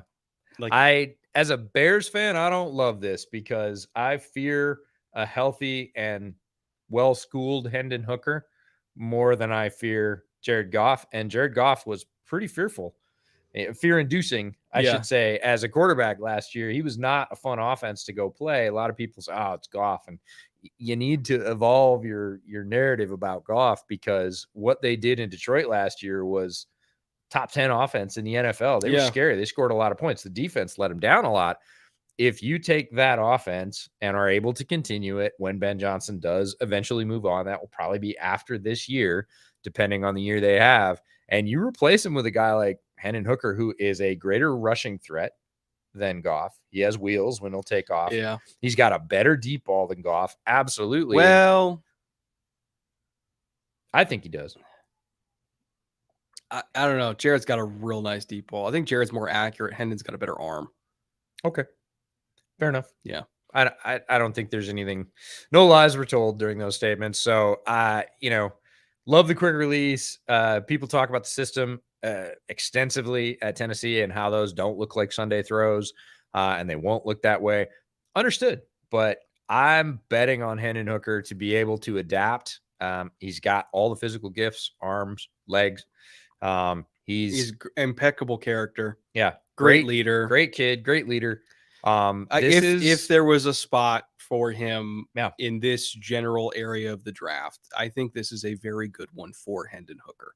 And if he's going to be maximized, I think Detroit is a good spot for him to be maximized. Yeah, I would agree. He's got every chance. He's got some of the weapons that he would work with. If this was a sort of possession-based, run-first offense, a sort of Greg Roman tight ends, I would be like, why did you do this? Why did you spend a player? Why did you spend a pick on a player who really doesn't fit your system here?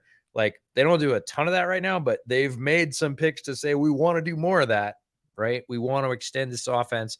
We want to make it more quick strike. We want to make it, for lack of a better term, look a little bit more like Kevin O'Connell's and the Vikings and Justin Jefferson. We want to be able to keep up, score points quickly. If you're looking again, you always have to look at the top of your conference. If you're going to ascend to the Super Bowl, we want to be able to, go blow for blow with the Eagles eventually. That's what they're looking at. We'll see. Oh, Nathaniel Dell to the Texans. Oh, hey, how about it? I want to hear this. So it's fascinating to me. And again, I have to be very careful with my words because people think I don't like Nathaniel Dell. I like Nathaniel Dell. Mm-hmm. He separates like crazy, dominated the Senior Bowl, everything like that. Really like the most productive red zone receiver in this class, despite being like 160 something pounds, right? Yeah, it's not even close. It's weird how crazy productive he was in the red zone. The most liquid, quick route runner in this class. I don't think that's even remotely debatable. He separates like nobody else. And as you see on the screen, he's got return versatility too. Look at that stab cut. I know. It's so quick. It's so quick. My one thing with Dell and why I have him ranked where I do, which is lower in this class, lower than Hyatt, lower than Tillman, lower than Parrott, lower than all these guys, is because of size. And it's not that he shies away from contact. It's not that he, doesn't play bigger than his frame. He does. It's that I am dead afraid of calling in-breaking routes for him in the NFL. Yeah. Running him into NFL linebackers and how he will hold up. There's 17 games. More games than he's ever had to play, more games than he's ever had to survive. Yeah. And at 166 pounds, I worry that is not enough body armor. Yeah. He is a great player. He is a great receiver. I really wish he could add 15 pounds. That's it. All right. Fully agree. You talk about the red zone productivity. He had twice as many red zone touchdowns as any other receiver or tight end in this class. Almost straight up double. Not an accident. Very hard to get a hand on. All the arguments you made for Devonta Smith, if you made them when he was coming out, you could make for Tank, but Tank is smaller, both shorter and even slighter than Devonta Smith was coming out, but has every bit of quickness and release game that Devonta Smith had, elusiveness in the open field, flat out speed. When he breaks contain on a corner, he runs by him. Caught a ton of balls from Clayton Tune, the quarterback who's also in this draft from Houston, and was just, there are certain receivers you just want to hang a sign on him. It says always open, just throw it. Oh, he's it. He's always open, just throw He's it. Like, you can talk about the size all you want. People can't get a hand on him. They can't catch up once he breaks. If he breaks again and takes off, he's going to outrun him. Like, at no point during the route are they going to be covering him.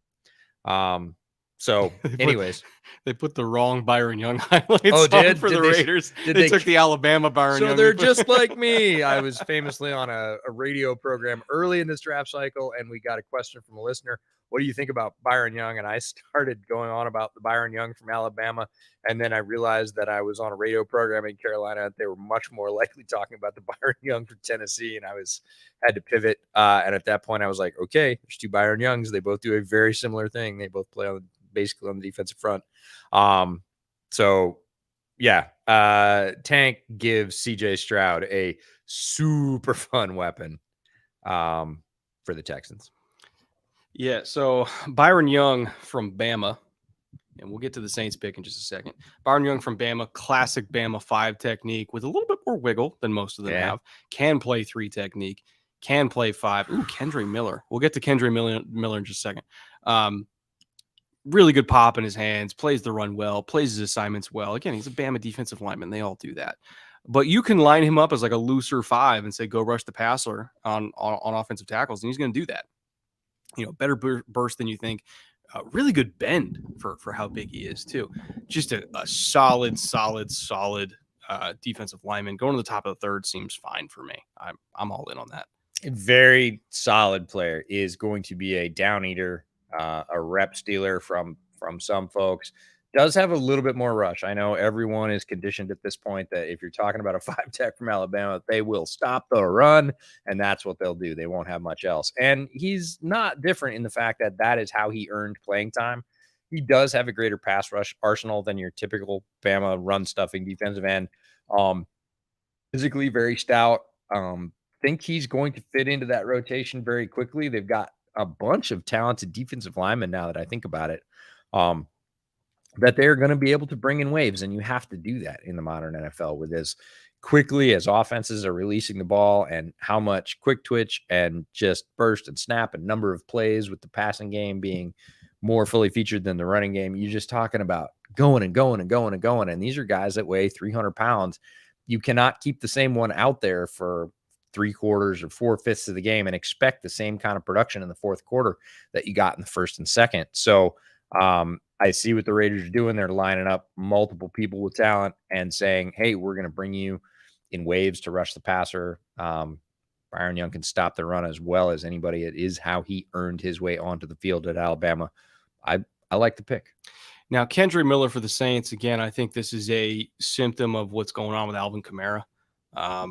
Very possible that Alvin Kamara misses a chunk or all of this NFL season, depending on how the trial goes. But that starts in July, and so far it is not going well for Alvin Kamara. So spending this high of a pick on a running back, I'm not super surprised by that for the Saints. Is this the running back I would have taken? I don't think so, but Kendre Miller has a lot of fans. He is coming off a knee. He's a bigger back, 5'11", 215, so he's kind of like ideal running back dimensions, right?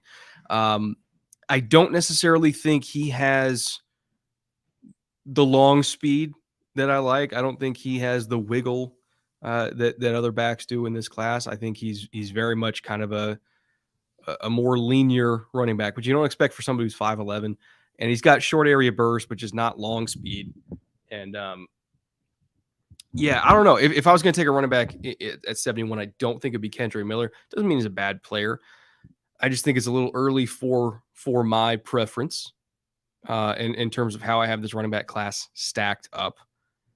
If I was going to take one here, Tank Bigsby and Israel Banakanda would probably be at the top of the list. But everybody sees this running back class differently. Again, Kendre Miller has a lot of fans. I just happen to not be as big on him as a lot of other people. Cardinals pick is in. Going to prepare the card for that. No idea who this is, but Cardinals have had a nice draft so far. Excited to see who we're getting here. They're going to show it for a while. And by the way, chat, let me know where you guys have Kendre Miller, because I might be out on an island with that one. It wasn't for me. Not at 71. Bryce Ford Wheaton. They didn't take Bryce Ford Wheaton here, did they? They better not have. That would be not ideal, chat. Not ideal. Bryce Ford Wheaton's not even on my board. And I watched him. Trust me, I watched him, but he's not on my board. So that should tell you something. So it better not be him. All right. Cardinals pick has been in for like 4 minutes so far. Still no idea what it is. RB4, he's amazing. I assume that's who you guys are talking about is Kendre Miller, right? Had him in the mid-80s. Are you talking overall? I assume that's overall. Can the Saints literally do anything normal ever? No, it's the Saints. They don't subscribe to normalcy. Trick or treat for $10. Real talk, if you're Arthur Smith and you're trying to build the best run game, if Darnell Washington is there in the third, why not take him? Does injury concern matter as much when you got Jonnu plus Pitts? Fair point. Fair point. Unless the medical is like just completely ruling him out, which I don't think it is. Let me double check on that. Yeah, so medical not the issue, according to my phone. Yeah, medical not the issue. Ooh, Garrett Williams for the Cardinals. I actually love that a lot. Love Garrett Williams. Thought there was a chance he would go this high. Kind of came out this week that he's recovering very well from his ACL. Should be ready by July before training camp. Very talented corner, can play press, can play off. Probably would have gone even higher than this again were it not for the ACL, but he's recovering nicely. Cardinals got Garrett Williams. Interesting. I love it, though. They're putting together a really good class. Yeah, I think in general, well, I'll say this when I get back. No, he's a super talented corner. Highly productive at Syracuse, has long speed, has burst, has feet, can play any technique, kind of scheme-proof corner, bigger body. There's not anything not to love about Garrett Williams. There's a couple things. But I do love Garrett Williams and where you're getting him in terms of this is an injury value. If he had not been hurt throughout the draft process, he is already running again, doing ladder drills. So he will be back. Has very good size. He has very good size. He is learning some portions of being a corner, but the portions he already knows he is locked down at. Arizona is familiar with those, obviously.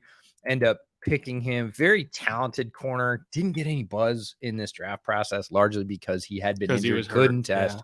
He's kind of the Eddie Jackson Memorial Award winner of a player, happens to be a DB who was injured at an unfortunate time, and it takes their profile way down. Given if they'd been healthy, they would have been certainly higher up in the conversation. So good for Arizona to add picks, to add players that look like they're going to bring value over the long haul. But the ooh was for Jalen Hyatt is a New York Giant. I didn't get everything right on my day 2 predictions, but one of the things I did predict was that Jalen Hyatt was going to be a Giant. To be fair, I thought it would be earlier than this. To be fair, I thought it would be way earlier than this, but I adore this pick for the Giants. This is fantastic. Dable's going to have fun. Oh my God. This. Dable and Kafka are going to use Jalen Hyatt to his maximum. And that is going to stress their competition a bunch. The Eagles are the best prepared to handle it because they got all their corners back. Jalen Hyatt is going to make some people crap their pants this year in that offense. All the deep crosses that they were running in Buffalo because they had speed to do it. Guess who's running it in New York now?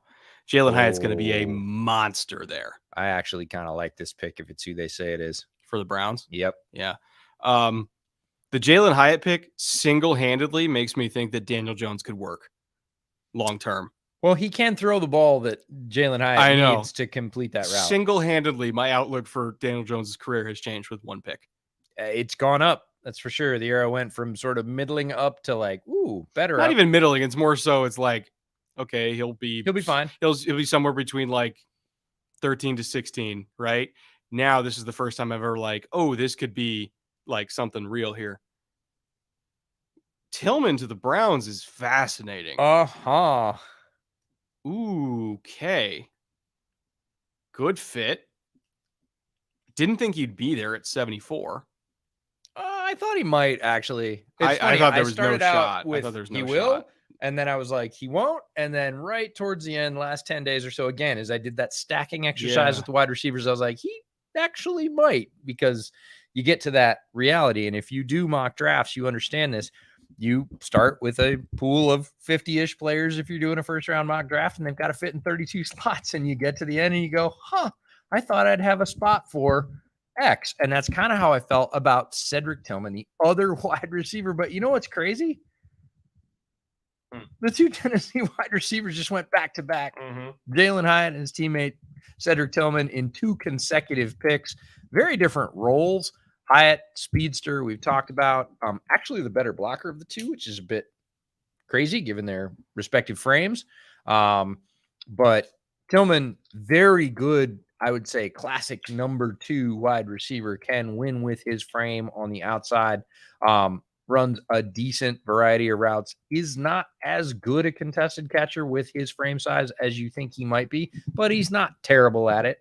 And I just liked his variety of routes and the fact that he caught with his hands. He had good size.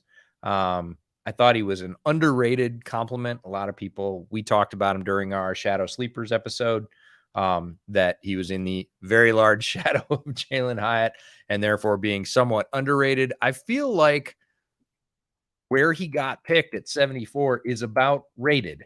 It's not underrated. It's not overrated. It's about rated. Yeah, big body guy, stacks almost effortlessly vertically on DBs, right?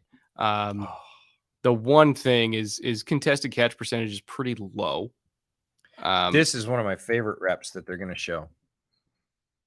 This one?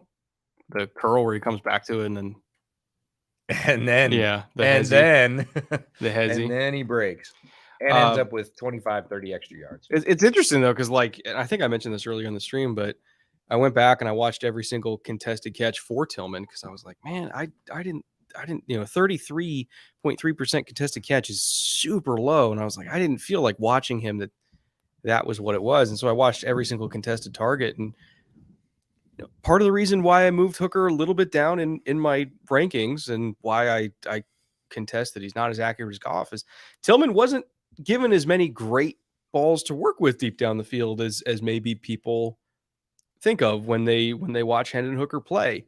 And so I think, if you're hand charting what was catchable versus what wasn't catchable, what was just him trying to break up an interception because Hooker left it 2 yards inside rather than dropping over the outside shoulder like he's supposed to. It's probably closer to like the mid to high 40s, which is better. And that's part of the reason why I thought he'd be gone, because I'm like, he is a better contested catcher than the numbers say. You just kind of got to watch every target and make sure that it's charted correctly, right? The catches he got that weren't contested, they were good because of the routes that he ran. Yeah, I would call them earned uncontested catches. Yeah, like I ran a good route, so the guy's not near me. So he caught those and looked very good doing him and Mingo. Yes, because again, Mingo was a similar thing, like lower contested catch percentage. I had to chart both of them by hand because I just didn't trust the number. And I went back and I was like, if we take out the balls that are kind of not catchable, it was actually a lot better than that. So, and the balls that were thrown cleanly to him, it's funny. because there's contested catches and then there's, balls that are thrown right on receivers the way they should be. And I kind of want them to catch those first, right? Contested catch feels like a bonus. Like, hey, you went up and dug it out. That wasn't a great throw. And you bailed your quarterback out. That's awesome.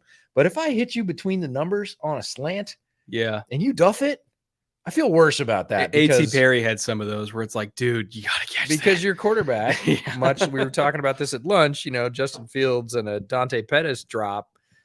He looks back at the sideline. He's like, I don't know what else you want me to do there. I hit the guy in the hand. Quez Watkins. Yeah. So, Tillman, very good on uncontested catches, looked every bit the starting number 2 wide receiver.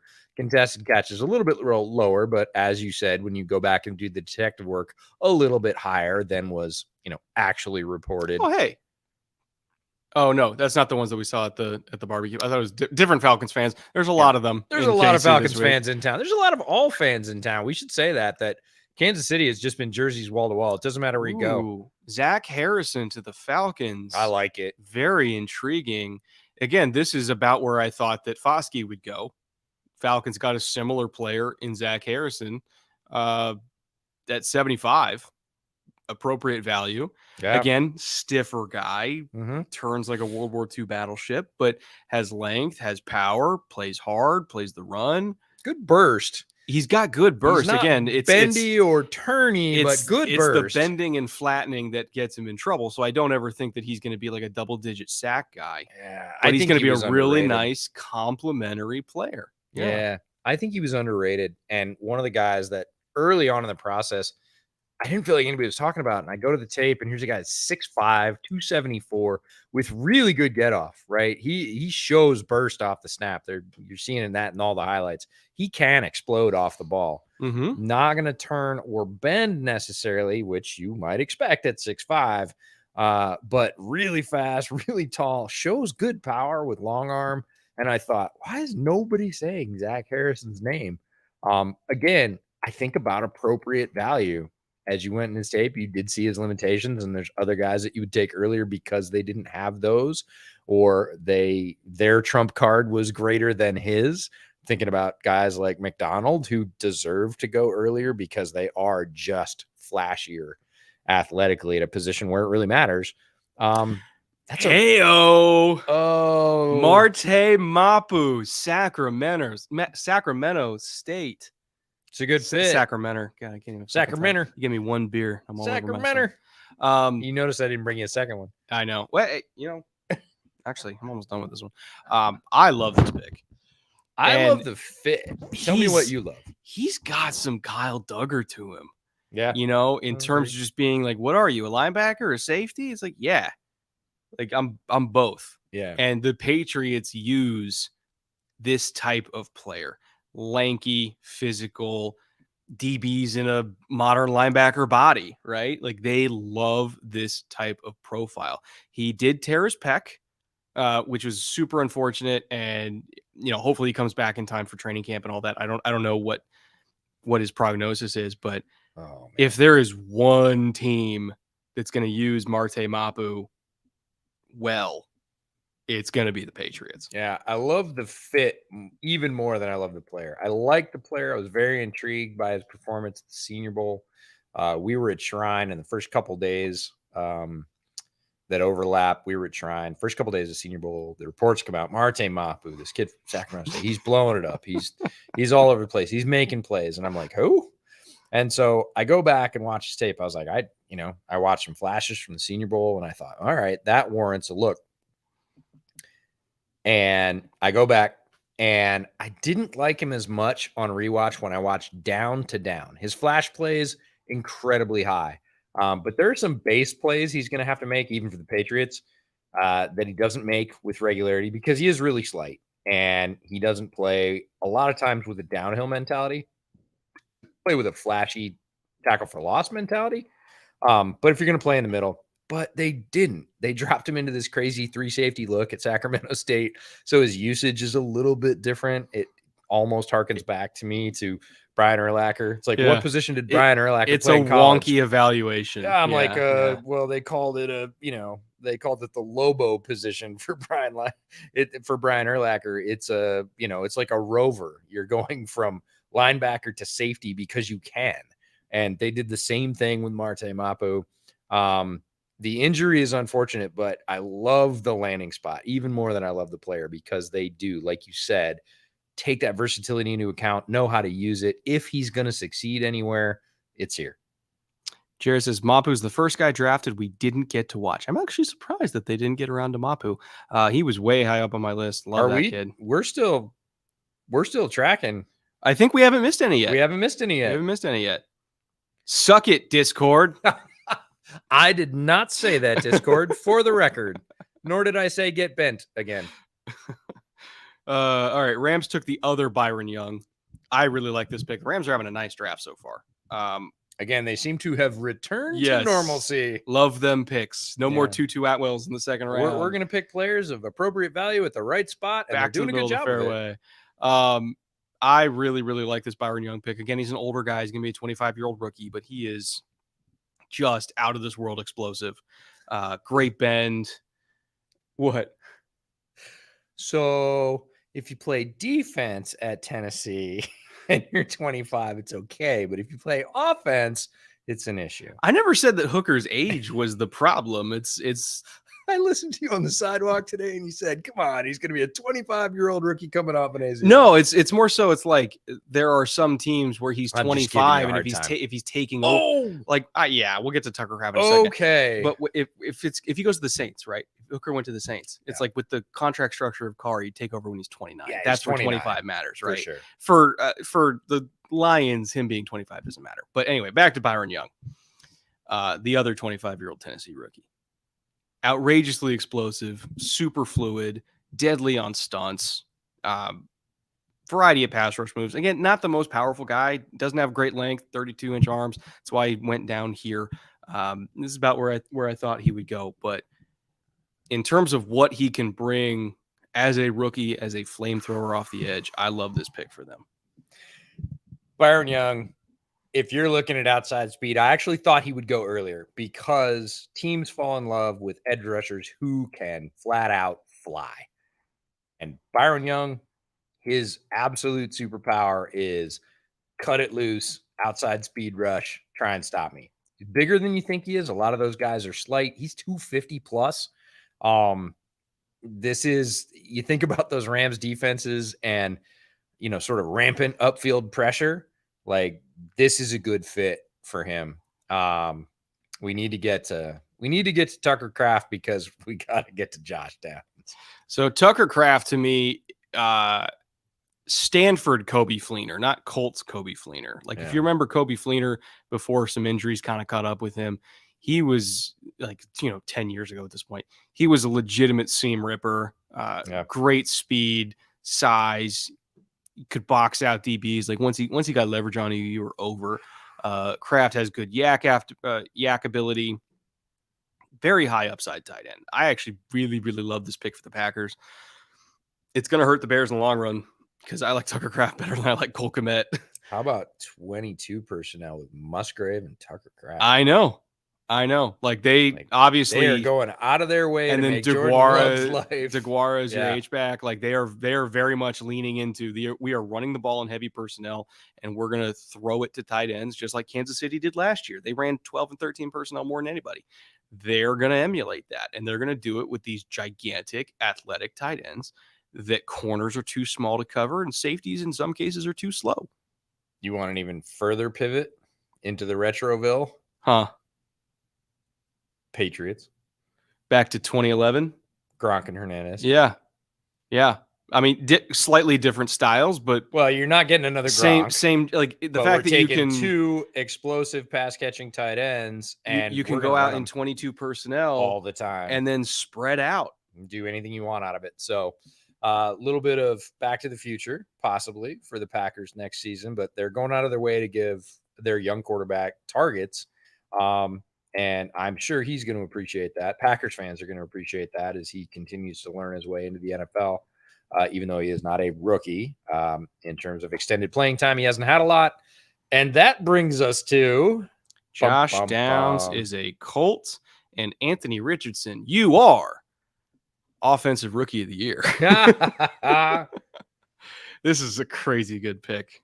Crazy good pick. I love this so much. Alec Pierce, Michael Pittman, Josh Downs. We had talked about this as an option at the top of the second round. That's correct. This is nuts. This adds another fire breather at a skill position that can go get it at any level of the field. After adding Alec Pierce last season, Pittman was a guy, Michael Pittman Jr. is a guy that we really loved when he came out. You got Jonathan Taylor in the backfield. You got Anthony Richardson as a running threat and a deep ball threat. Playing defense against the Colts just got a lot less fun. You know, last year we said the Colts had a ceiling of 13 wins. Just run it back. I'm going right back there again. Jelani Woods. I don't have any reason not to. Mo Alley Cox. Give me Chandler Zavala. Cap this thing off. Go home. Sleep like a baby. Yeah, get a couple of offensive have fun in the linemen, playoffs. Plug it in, and just go have some fun. I think it is going to be a lot of what we hoped it was going to be last year, but they've added even more.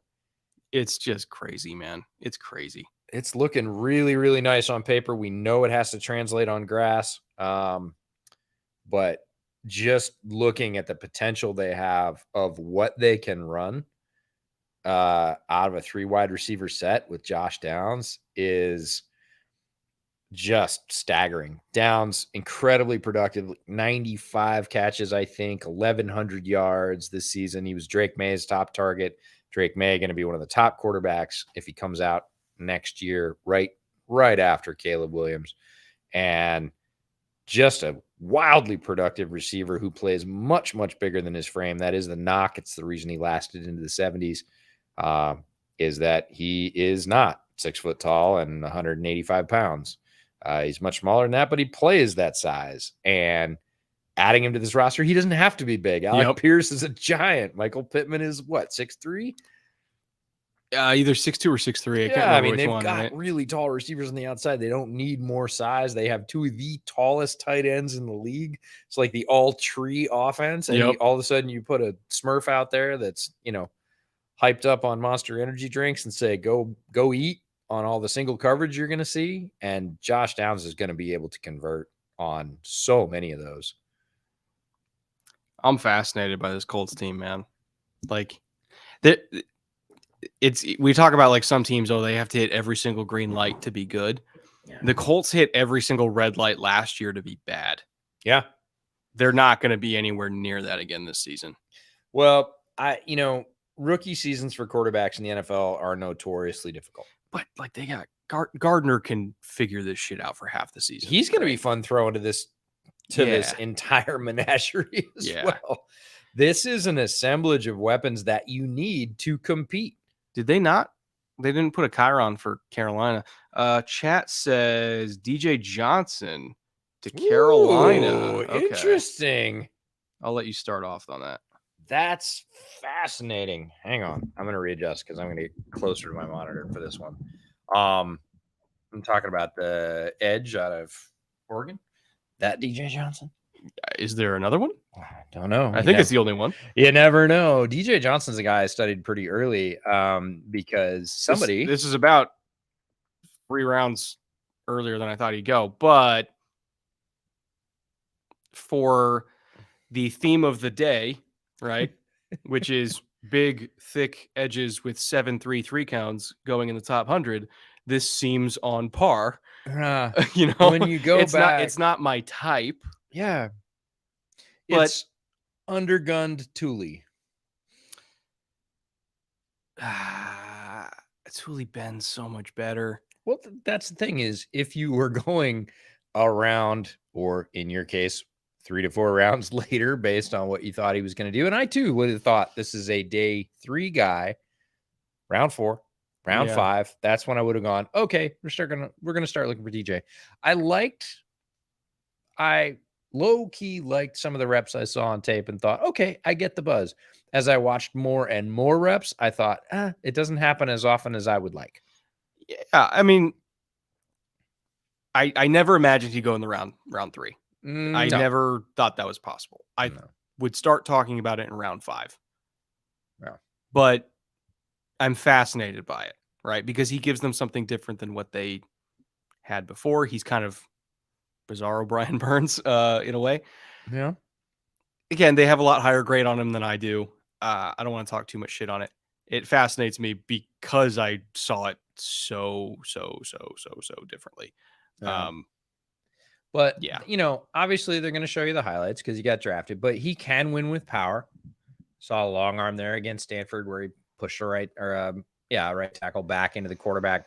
Saw speed chasing down a running back for UCLA down before that. He is solid. He plays solidly. He is a big guy. He's got good size. This is not a spindly speed rush edge if you're expecting that. No, no, he doesn't. No, that's not his gig. Can you tell I'm trying to be nice? I can tell you're trying to be nice because I've been real negative on some of these picks today, and I'm trying to be nice. Well, I'm feeling pretty negative about what the Bears were able to do with I thought was, well, no, not what I thought is what are very valuable picks. You're talking about second and third round picks. You have a cluster of them in the late 50s and early 60s, and you come out with 3 players that I'm like, whoa, okay. So I'm feeling a little bit down about it too. But DJ, I can see if, again, they've sat with him and they've talked about his bad tape, just like everybody at Shrine Bowl said. They sit you down and talk about your bad plays. They get a full hour? Sorry, that was mean. It's all right. And they think, hey, we like the physical attributes and we think we can correct some of the things we see on tape. Good on them. Is it wildly earlier than I would have looked, even in that case of saying, hey, I really like this? Yeah, it's at least 2 full rounds earlier for me than I would have offered the pick for him. Yeah. Say it with your chest, Brett. You hate my Saints draft. Hate's a strong word. Heavily disagree. Yeah. Would have done something else. Let's go with that. Heavily disagree. I'm leaving room to be wrong because I'm wrong about a lot of things. Emmanuel Forbes just got picked. Ooh, Tyjae Spears to the Titans. Oh, let's go. This is exciting. This one I love. Yeah, one of our players in this draft that we I would just say universally liked. From the very beginning, right? Going back to January, it was, oh man, even pre-Senior Bowl, it's like he's going to go to the Senior Bowl and absolutely destroy everybody. And then he went to the Senior Bowl and absolutely destroyed everybody. So yeah, he's one of the first guys I watched in this whole class and just loved him from start to finish. And sometimes it happens where you watch a guy early and then you're like, oh, he's so good. And then you watch the rest of the class and you're like, not as good as the others, right? Yeah. And when you're stacking everybody, but Tyjae from wire to wire was like, he's pretty damn good. He's top 5 running back in this class. And, pairing him with King Henry, I think is fantastic because he's not a full-time running back. He's a little small for that. But in terms of a slash and bash combination with Henry, very few I would take in this class for that type of role over Tyjae Spears. No. Can I control Z killing something? I cannot. That was foolish. I really like Tyjae Spears. I said that his combination of superpowers is that he's got great mid-round burst. When he decides to stick his foot in the ground and gun it, he turns good angles into bad angles into, oh, crap, I'm not going to catch him. Yeah. And what were going to be very solid, hard-hitting tackle attempts become diving lunges, arms at shins. And his other superpower is breaking tackles. So he basically takes good tackles and turns them into trashy ones and then busts through them. And it's a really potent combination of abilities. And then he's in the open field, and you do not want Tyjae Spears in the open field. Surprisingly good and effective receiver. Tulane used him on a bunch of routes. He had a really good receiving effectiveness numbers and efficiency numbers.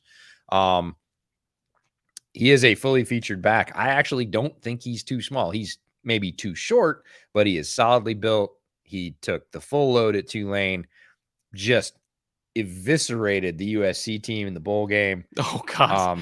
Set them on fire. And they weren't the only ones. It was not a one-time show that people got enamored with. Did it all year long, was incredibly consistent, wildly productive. Really, really, really like Tyjae Spears. It is a different direction than Derrick Henry, but it's kind of getting to the same result in a completely different way, in a completely different style. So I want to talk about Buccaneers. They just took Yaya Diaby Yes. Big fan of that pick. Yaya is a phenomenal athlete, one of the freakiest athletes in this defensive line class.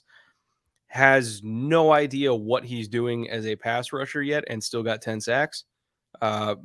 Just with sheer brute force And awkwardness.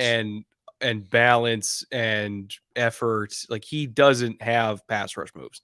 He doesn't have a pass rush plan. No. But Jesus, he is so athletic, it didn't even matter. No, he just And beat guys up. not to mention, like, they put him at 4-eye and 5 technique most of the time, and they let Yasir Abdullah be like the true edge rusher. Yaya never got like actual pass rush reps, and he still got 10 sacks. So really, really good player who has so much room to grow. Yeah. And I mean that in a good way. Like, Yeah, he's he already is. good, and he has infinitely more room to go. He feels like, to me, Yaya feels like a player that doesn't even know what he doesn't know yet. Yeah. And he's out just crushing people. Mhm. And he's also the answer to a great trivia question. We sit players down and we say, who's the player that's going to sit in this chair next year from your school? And we had Yasir Abdullah in the chair. And he said, well, honestly, one of them's here this year. I mean, Well, he was over in Mobile that same week. He's Yeah. like, we got to start with Yaya. And so he talked about a current teammate that was in the draft. And that was kind of the first flag to be like, whatever. He goes to the combine. You're like, holy cow, he's a lot bigger than I thought he was. Holy cow, he's a lot faster than I thought he was. Geez, there's a lot left in the tank there. And you go look at stats and you're like, and he already produced with that. A lot of times when people have that much sort of physical potential, it's about, oh, he got 6 sacks, but he missed 10. Okay, you're talking about a 6-sack guy that's very athletic. Where have I heard this before? No, we're talking about a 10-sack guy that's super athletic and did it without sort of really any sophistication. So if you're a coach, you're looking at that going, well, I could make that better. I could make that better. I could make that better. I can teach him how to use his hands. Yeah. And I got really excited, like, after the post-combine watch where I went back and watched Yaya. I was like, oh, okay. There's a thing here. Like, I might end up ranking him higher than Yasir, and I love Yasir. Yeah, I think it's you're taking him for different roles, right? Yasir is like 100%. a Sam DE versus edge for me. 100%. Classic. Yasir's a Sam backer. Yaya's a DE, but such a damn good one. Broncos made a pick. I don't know who it is yet. They're running like a social thing right now, but Broncos made a pick, so I assume we'll get that when they come out of this. I'm trying to think. Broncos needs. They've had a nice draft so far. I feel like, again, first draft under new coaching regime, but same GM regime. Yeah. So lots of the other teams we're talking about with regime change, it's both. Mm-hmm. They, like the Arizona, got a new GM and a new coach. Titans got a new GM, but not a new coach. Colts are another one. Same GM, different coach. This is one of those cases of, George Payton and his staff are there, and Sean Payton comes in as the coach with arguably more profile, maybe more power. We don't know how that works. And all of a sudden, the Broncos drafts, which have not been bad. We've liked a lot of players that they've picked in the last 2 to 3 years. And I mean, they already got Marvin Mims, so I'm fine with. I mean, it's a very solid draft. It's really only going down from here. Like, I'm pretty satisfied with the Mims pick. I love that. Just keep hitting it down the middle of the fairway. Oh, Riley Moss. Yeah. And they again, I'm okay with that. Look at the listing though. Safety. No, I'm okay with that. That's, again, middle of the fairway. Yeah. But they list him as a safety, not a corner, which is really interesting. And, we had talked about this. With Bowen. No, it was after that in the Draftsmith stream. Somebody asked about Riley Moss. Oh, yeah. And I said that I would try him at corner, but I think he'll end up at safety or nickel. They just drafted him straight as a safety, said, we're just going to skip that part and go to safety. He's got good feet. Yeah. Good hips. Super tough tackler. Puts his face in there in the run. Made me think that he's got some traits that would make him a good nickel.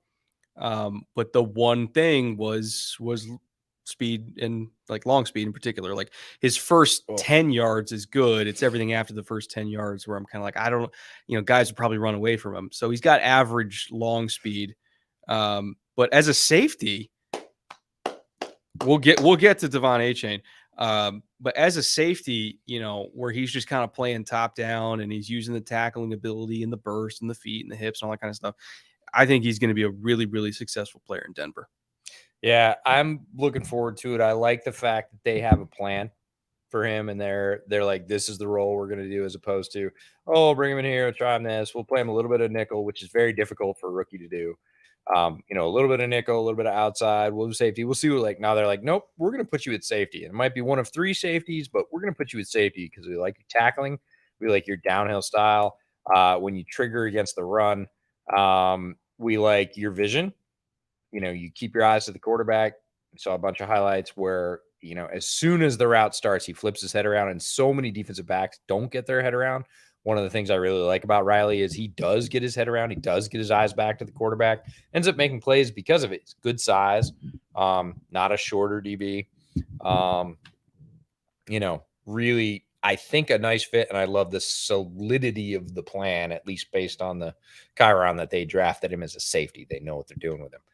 Want to talk about Devon Achane to the Dolphins, because this is one I tipped you on and said, I really think that this is a player that fits the style. Yeah, you're not allowed to play in Miami unless you run 4-3. Yeah, and you gotta be awesome at outside zone. And like Devon Achane is a player. Oh, yeah. That's the stuff, baby. All right. So Devon Achane, out of Texas A&M, is an explosive runner, undersized. Stop me if you've heard this before with Miami backs. Is going to fit into their system hand and glove. Somebody identified pre-draft as an ideal grab for them. They get him at what I think is an appropriate value in this running back class, in this overall class. Doesn't feel like a reach, doesn't feel like an incredible value, feels like an appropriate value. I would say right-sized. And, here we are. Okay. Deion Henley.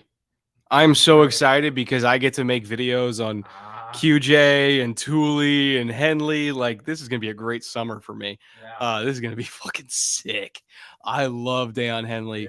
Yeah, versatile athlete, used to play receiver, quarterback, kick returner, eventually ended up at linebacker. I believe he was a 5th-year senior at Wazoo, right? Transferred from Nevada after his sophomore year. Transfer from Nevada, yep. Really, really athletic.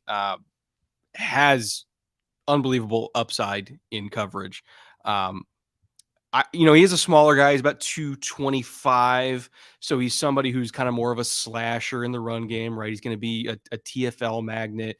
He's not somebody who's going to stack and shed, but he's got better instincts than a lot of other linebackers in this class, so that when he is slashing, he's taking the right gap. I really, really love Deion Henley. This is going to be awesome. I liked him more than Kenneth Murray, who they took in the first round. I like Henley more than I liked Murray. I would say for me, that's not even close. And you like Henley more than I do. I was not a Murray guy. I was surprised when they took Murray in the first round. This feels like the right place. And Henley, to me, feels like, even though he's an experienced college player, that he's still an ascending player. He is still figuring it out as a linebacker. And much like we said about Yaya getting 10 sacks without knowing everything he needs to know, Henley is certainly farther along as a linebacker than Yaya is as a defensive end or an edge, but he is still figuring it out. He is not topped out yet. Maybe his frame is close to topped out, but his instincts are tremendous. His movement skills against the pass are very good. I would not say he is as consistent against the pass as many people made him out to be in the draft. That does not mean he can't get there. I think he has the skills, he has the instincts and the abilities to get there. He needs to clean some things up in pass coverage that keep him from being exposed. And the other thing he's going to have to work on, if we're talking about negatives, is when you run, if you're running any kind of power at him, anything directly, and he's not able to avoid the offensive lineman, forget it. Like he's got to run all the way around. He's got a smaller body, right? Which He's is to gotta be go expected. all the way around. Yeah. It's not like a Darius Leonard situation where he's 215 stacking on guards, right? It's never going to be his game. And I don't want to sound like I'm down on Dan Henley because I'm not. He's highly ranked. It's a stylistic thing. He is tremendous attacking the line of scrimmage. He is sharp through gaps. He sees them and fires. That leads to a lot of TFLs, leads to a lot of like crazy stuff like pass breakups on screens. It's just like, I'm not even going to wait for the guy to get it and blow him up. I'm going to, tip the ball away before it gets there. Guys don't typically get to the boundary on him.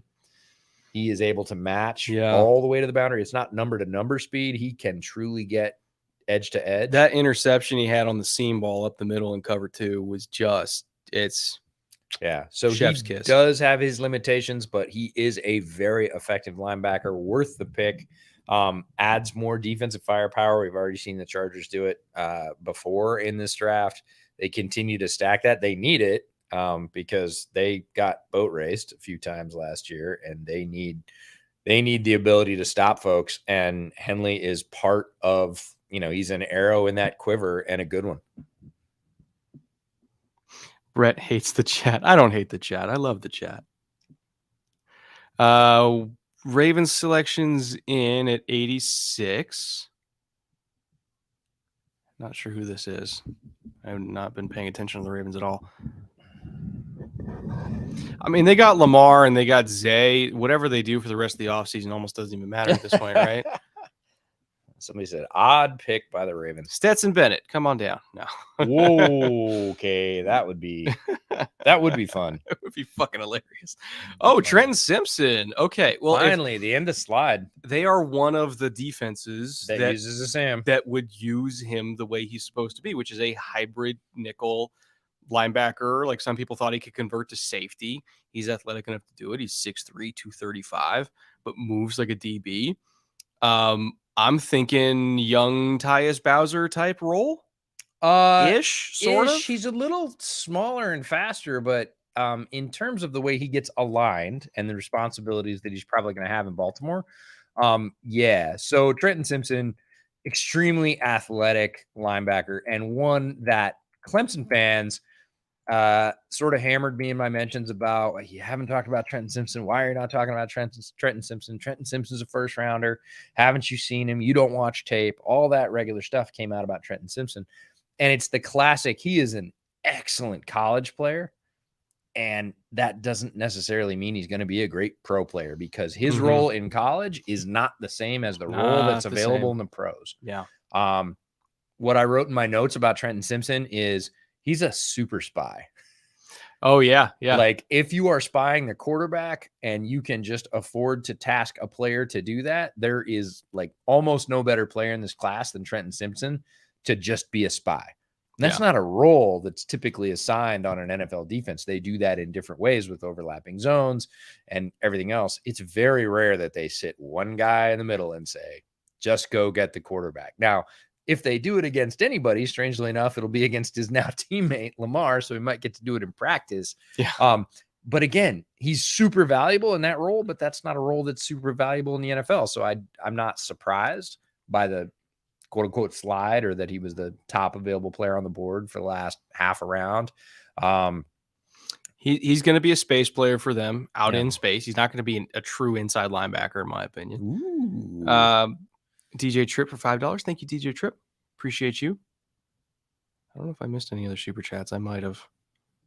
I've been trying to keep up with them. Oh, it's possible with like 20,000 comments rolling super in. Super chat resent. Stetson Bennett Day. Would you compare him to Brock Purdy or Dave Archer? Neither. I think he's better actually than both. If you're just talking about on the field stuff, Stetson Bennett is the absolute gamer and brings, I think, better arm talent than people think he has, way more mobility than people think he's got a way better arm than Purdy. Yeah, and he's got way better running than people give him credit for. Like, when he takes off, he's legit fast. Yeah. And there's a lot to like about Stetson Bennett's game. It's the reason that he was the starting quarterback for the last 2 national champs. But again, Off the field stuff, not great. And how does it translate into the pro game? I think, and Georgia fans are going to, flame my mentions, but like clipboard holder for the most part. Probably. Yeah, the best we'd be talking about him. And everybody would say, well, he was out of Georgia. And then look what happened. Yeah, well, the team he's going to is probably not going to be as good as Georgia. First appearance of the 49ers in the 2023 NFL draft, and we got another Penn State Nittany Lion off the board. Jair Brown. Is it Jair or Jair? Jair Brown. See, the thing is, when we watch all 22 and don't watch, there's no sound. Don't watch broadcasts. Sometimes we don't catch pronunciation. I had him lower than this, but he's a very fun watch on tape. Yeah. I don't necessarily think he has the ability to stick with a guy man to man in coverage as a nickel. It's not his thing. What he is, yes, I want to hear this from you, is a fucking psycho against the run. Yep. He is a missile. Yep. He is somebody who I want within 5 yards of the line of scrimmage. Let's go. We'll get to Tank Bigsby in a second. But Brown is somebody who I want 5 yards from the line of scrimmage playing a quasi linebacker role. Honestly, I would consider making him just like a dime backer because he is I think he's 200 pounds flat, if I recall correctly. They lined him up on the edge on the goal line. He took on a double from the tackle and the guard and split it and got the TFL. He's insane at coming downhill and getting TFLs. It's all the coverage stuff I don't like. But boy, if you told me that you were going to make him a 200-pound linebacker, I would say, let me prove that he can't do it first, right? For me, Jair Brown is a one-way player. Mm-hmm. And he's really good forward, at it, right? And that is not a cut at him. That is not a backhanded compliment. It is a compliment. If you line him up 3 to 5 yards within the line of scrimmage and say, go get him, mm-hmm. like beat him up. And I don't care who it is, right? Go get that tight end in the short zone. Go cut off any kind of screen, sweep, quarterback run, like go forward and destroy. He's great. You do most of the other things.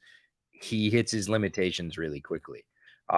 So again, I feel like the 49ers know that and just said, like, cool, we have a replacement for, third safety X. Linebacker Y. Mm-hmm. Like, we are going to put him near the line of scrimmage and let him go destroy things. And he's great at that.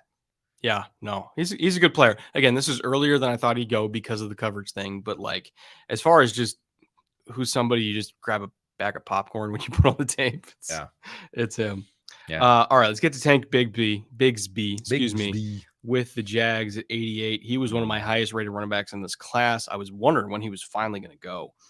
And you put him in a backfield with Travis Etienne at the same time. Because why not? Yeah. You got Jermichael Hasty. You got Dearness Johnson. Snoop Connor has his fans. Deepest running back room in the league? Tough to say because there's very deep running back rooms in the league. It is up there. But Tank Bigsby is one of the guys in this draft that I legit feel will be a better pro than collegian. And he was a very good collegian at Auburn. I think he has the chance to be a better pro. I love the fit, which is why I was like, let's go when I saw the Jags. I love their direction. I love, again, his landing spot with Doug Peterson, who can be very creative with the running game when he wants to be. Mm-hmm. And now he has two very different players to be able to sort of left hand, right hand running game. I really like Bigsby's fit in Jacksonville. Player I like, the player and the fit combined make me feel even better about it. And at 88 feels like a value. What Bigsby and Etienne are both very good at is outside zone. I think that's kind of the common thread there. And Bigsby has phenomenal vision. He doesn't have the same cutback ability or quite the same curvilinear acceleration when he bubbles it outside on the front side as Etienne, but it's close. It's really close. And if they lose ETN, knock on wood, the injury, you could throw Bigsby in there as the starter and be just fine. They are both very, very good outside zone runners. Like Bigsby honestly was like Loki, who I thought the 49ers might look at and who I thought the Dolphins might look at because he fits what they do in the run game so well. This is a great get for Jacksonville. They are more insulated against running back injury than maybe anybody else in the league. This is going to be a fun offense. Yeah, they do it very differently.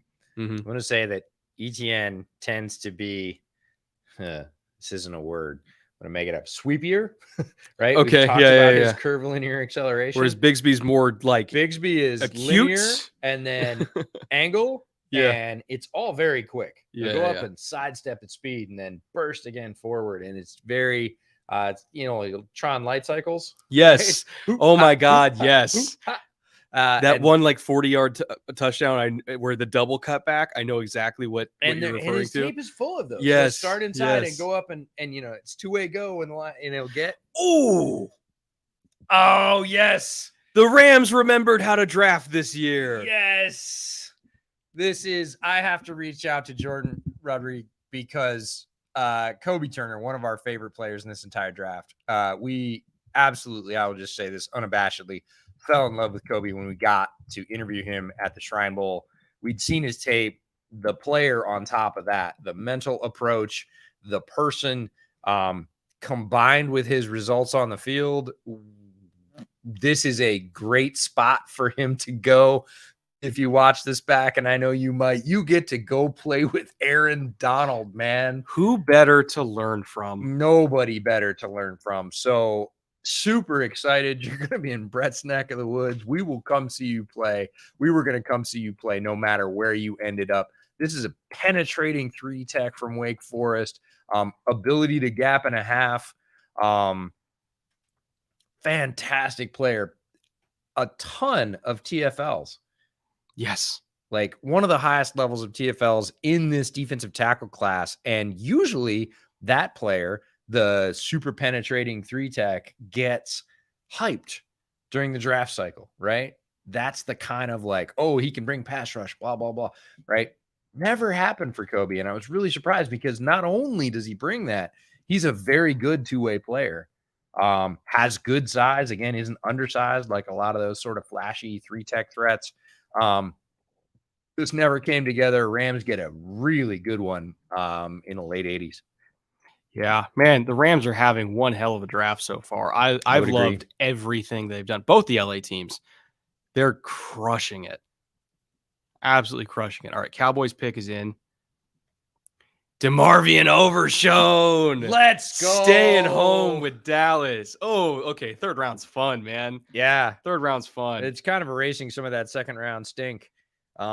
This is great. Super talented, long, athletic backer from Texas who is still figuring it out, just scratching the surface. And much like Yaya, making tons of plays while he does it and still leaving meat on the bone. And you're like, wow, when you figure out that last part, you're going to be able to dominate at middle linebacker.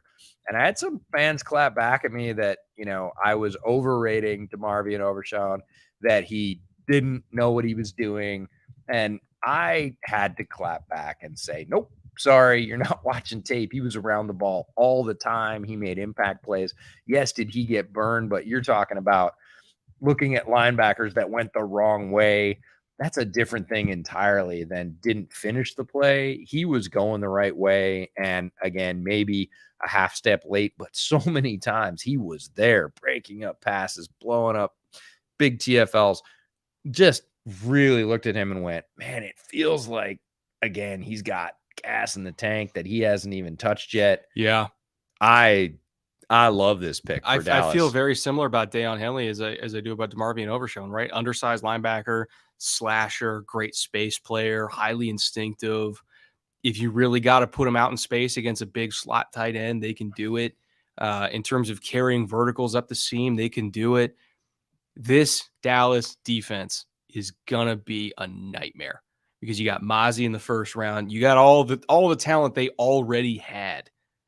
What did they need? More speed at linebacker, inside linebacker specifically, and a nose that could stop the run. They got both of those things.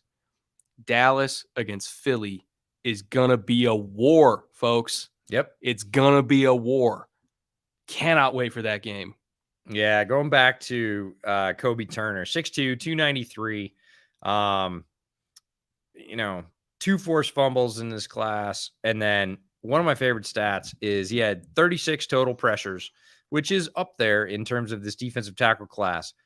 2 of them were unblocked. Mm-hmm. Like, he earned all of them. There was no scheming him open. He was playing in the middle. Oh, let's go. Dorian Williams to the Bills. Okay. All right. I'm going to take flowers for this. Woo! I'm going to take flowers for this. I was on Rockpile Report with Drew and Chris. Shout out to you guys if you're watching. We did an inside linebacker preview. Yeah, for man. the Bills. These third-round linebackers, man. And 2 players that I highlighted as good fits for the Bills were Dorian Williams and Varmian Overshone. Yes! And they went within 2 picks of each other. And I said, if you miss out on one, you can get the other. Guys, go back and play that episode. I got one right, so I'm going to dance up and down about that one. Dorian Williams, great hitter out of Tulane. Very underrated coverage player because all the popcorn stuff that you're going to see, a lot of what they showed you, big TFLs, super poppy hits. Very effective player against the pass as well. Smaller than Overshone, doesn't have the same dimensions, but moves very well. We talked with him, talked about him with Matt Bowen, and Matt Bowen is like, look, I was at the Senior Bowl, and what did he say? He gets in the open field. He can wheel now. Yeah. Yeah. He can move. He can motor, right? And it was like, yep, absolutely. Love this as a replacement for the player that went High Bears team, Trey Edmonds, and free agency. They had to go get an athletic linebacker to play next to Matt Milano. They took the Baylor kid last year, but I like Dorian better. Oh, yeah, but he was Terrell Bernard. Terrell Bernard, yeah. Yep. But to me, he's more of a backup, and I love Terrell Bernard. I think he's good, but Dorian Williams, more Better. starting potential right off the bat. I think he could start week 1. Yep. On that linebacking core right next to Milano. I would agree. Fantastic coverage ability for Dorian Williams. That's kind of his calling card, but it's not all he does. Again, just like Henley, just like Overshone, undersized guy, slasher against the run, gets a ton of tackles for loss, times the snap super well. Great instincts. If you climb up on him and put a guard on him, he's going to get blown away because he's 220 something. That's to be expected. But in terms of TFL magnets who can really cover, as long as you're protecting him on the defensive line, he's going to be highly, highly, highly productive. Love this Dorian Williams pick. Again, the next potentially great Bills linebacker, and they've had plenty of them. Yeah, so coverage stats on Dorian Williams. He had 410 coverage snaps, so he has done it a lot. This is not a inside linebacker that they did not use in coverage. Some teams have one that they don't. For reference, Campbell, who went to Detroit first round, had 418, so they were within 8 snaps of each other. Again, Campbell, who we really like against the pass and has much greater size, his yards per coverage snap allowed 0.57. Williams, 0.56. So very similar. They both had 2 interceptions. Campbell only had 1 pass defended. Dorian Williams had 3. So very, very similar coverage results out of different frames, but Buffalo waits a little bit, spends less capital to get a player who, at least in coverage and sideline to sideline, I would say is the equal of Campbell. To your point, if you're going head on, not going to be the equal, doesn't have the same frame size or ability to displace offensive linemen coming at him at 6'0", 228, but was incredibly productive. Forced a couple of fumbles, had 7 QB hits, second in this class among inside linebackers. So again, when he triggers, he's coming. He's going to make contact.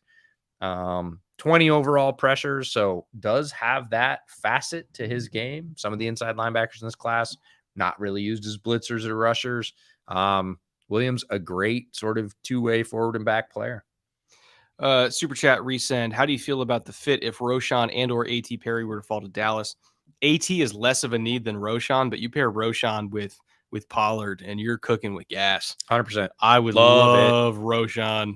As a massive Roschon fan, possibly the biggest one I know.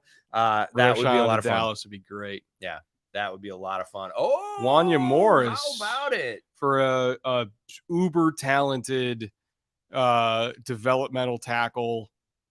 I mean, I kind of wanted somebody who's a little bit more ready to start, but maybe they believe they can get him there by September. It's possible. I mean, he's got so many gifts, right? It's possible. They've already got the connection. This is the interesting thing here is Kansas City has a connection with his offensive line coach. Yeah. They have their center. Got Creed Humphrey from the same program. Their scouts have connections with this particular player's offensive line coach. Offensive line coach only had him for a year and a half. He was a transfer from Tennessee. And the one thing his offensive line coach said about him at Oklahoma, this is Wanya Morris, is I wish I had him for longer. He learned so much in the last year and a half. He progressed so much. I only wish I had him for longer. Great kid, great player, great athlete. I know he's going to continue to get better. I wish I got to do it. But I'm sure the Chief scouts took all that in and went, we like the last one we got from you. And, our coaches are pretty darn good at offensive line as well. We think we can take this progressing, ascending player who's really good athletically and finish it out for you, take it across the line. The big thing is Andy has always been a proponent of length at tackle. They are one of the teams that has that threshold at tackle, right? Like 34 plus inch arms. Wanya's got 35 and a quarter inch arms. Yep. He's one of the longest tackles that you'll ever see. And that is a tool that the Chiefs heavily believe in because they feel, hey, even if you don't have the best feet, even if you don't have the best bend, if you have length and you can get into a rusher's chest before they can get into yours, you can win. That is how they teach their guys to protect, is win the chest. And I get it. I really get it. You got to believe in your coaches, but I get it. So with Wanya Morris, you wanted more. Good job, guy with no vowels. Steelers pick is in. They've kind of crushed it so far, so I almost don't even care what they take at this point. It's just gravy. Very curious. Like Chiefs traded up for that pick. Did they? It seems like it. I didn't see trade. Oh, is it 90? They're at 93. They traded up because they were at 95, so they traded up to get that pick. So who were they jumping? Arizona, I guess, for tackle. If they thought Arizona, yeah. If they're going from 95 to 93, unless they thought the Steelers would take another one, I don't know. But. So they took Cincy's pick, Cincy's native pick at 92 after Buffalo took Williams. All right, let's see where the Steelers go. So they took. I'm trying to remember. So we got Broderick Jones. We got who else did the Steelers take? I remember I loved Porter Jr. That's right. I remember loving it. I couldn't remember who it was. And then was that it? Just those two? Right. It feels like one more. Hold on. I don't have all the team pulls up. I'll do that tonight. Start assembling who's killing it so far as we move into day 3. We will be back tomorrow for the full day 3 experience, rounds 4 through 7, all the picks as usual. Starts off earlier. We will be here 30 minutes before the picks start. Same as today. And Keanu Benton. That's who it was. I was like, I remember I loved it. Thank you, chat. Yeah. I appreciate you. So they don't really need a whole lot. I mean, I guess no, they're already crushing it. I mean, come on. More offensive line depth, I guess. You could. Linebacker. I mean, they just had a run of linebackers. I don't really think there's value-wise, they could go back to secondary. They don't need to. They could grab a complimentary receiver as sort of, again, succession planning, because whoever Pittsburgh picks at receiver is going to be awesome. They got a second Joey Porter, in franchise history. They got another Joey Porter. How about we get another Vince Williams and go with Ivan Pace Jr.? Oh, man. It's the same guy. Ow. Smaller, but the same guy. No, yeah. No. Actually, man, linebacker really has thinned out. There's been like 9 linebackers off the board. Well, it's that time. Yeah. We're end of day 2, end of round 3. People start to, we saw, Casey trade up to get the tackle.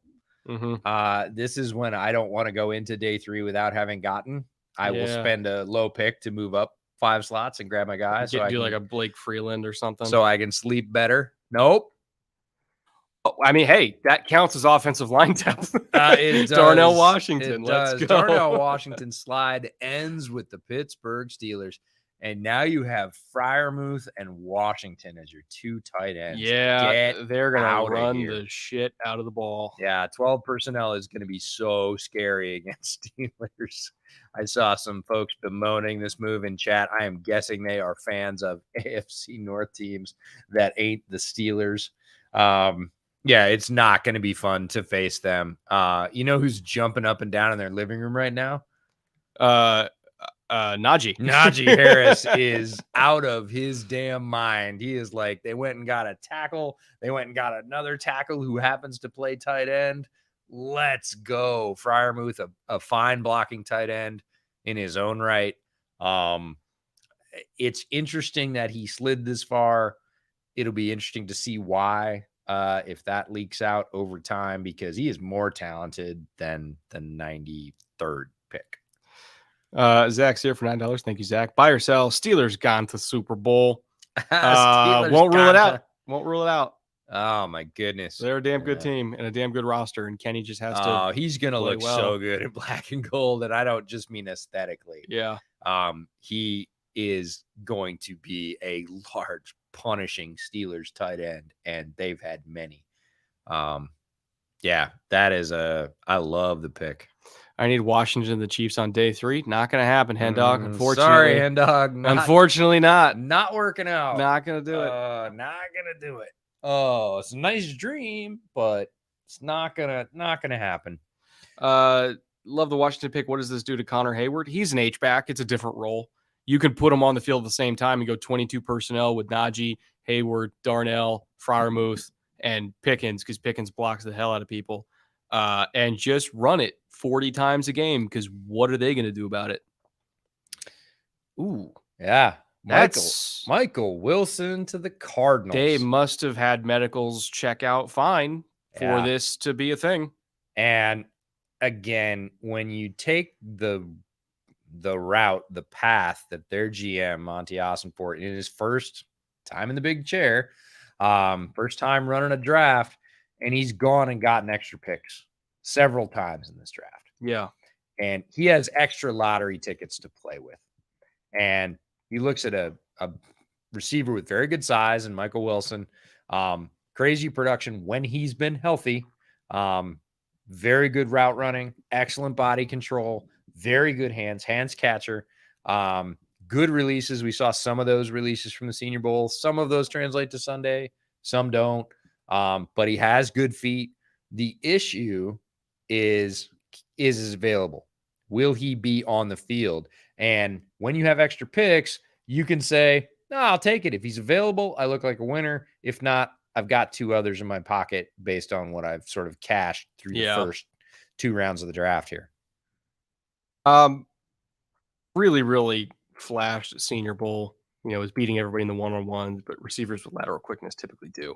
I think he's a good route runner. I think sometimes people overstate the route running with 100%. him. There's little things that he can clean up, even as simple as a return route, in terms of knowing which order to put his feet down on the cut to make it a 3-step cut, not a 4-step cut. I think it was against Oregon. He kind of invited a PBU on him by running a return route the wrong way. Again, good route runner, but there are things to clean up. Really, my main thing was durability. He got hurt a lot. If the medical's checked out, I'm okay with it. Again, we're at the 94th pick, right? Like it's and it's again, not that big of a deal. You're playing with house money. And you're playing with house money. You have extra picks. This is not like, hey, we only have 6 picks for the entire draft. We got to hit every one. If you do, your tolerance for a guy like Wilson would be lower. Because it means more. Here, I don't know how many picks the Cardinals are going to have throughout the draft now. It feels like a lot. Yeah.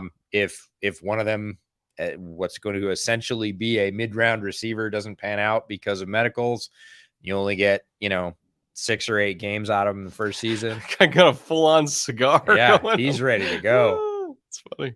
Bengals fans with the full-on cigar. Bengals on the clock next. What do we got? I love the Ultimate Warrior It's coming. makeup. It's That's coming. awesome. Holding that graphic for 20 seconds like they tend to do. I was going to say, hold it as long as possible. But love the player in Wilson. Like, he's a fun player when he's on the field. He was very productive. He was tough cover. And it's just about whether or not he's going to be there. I'm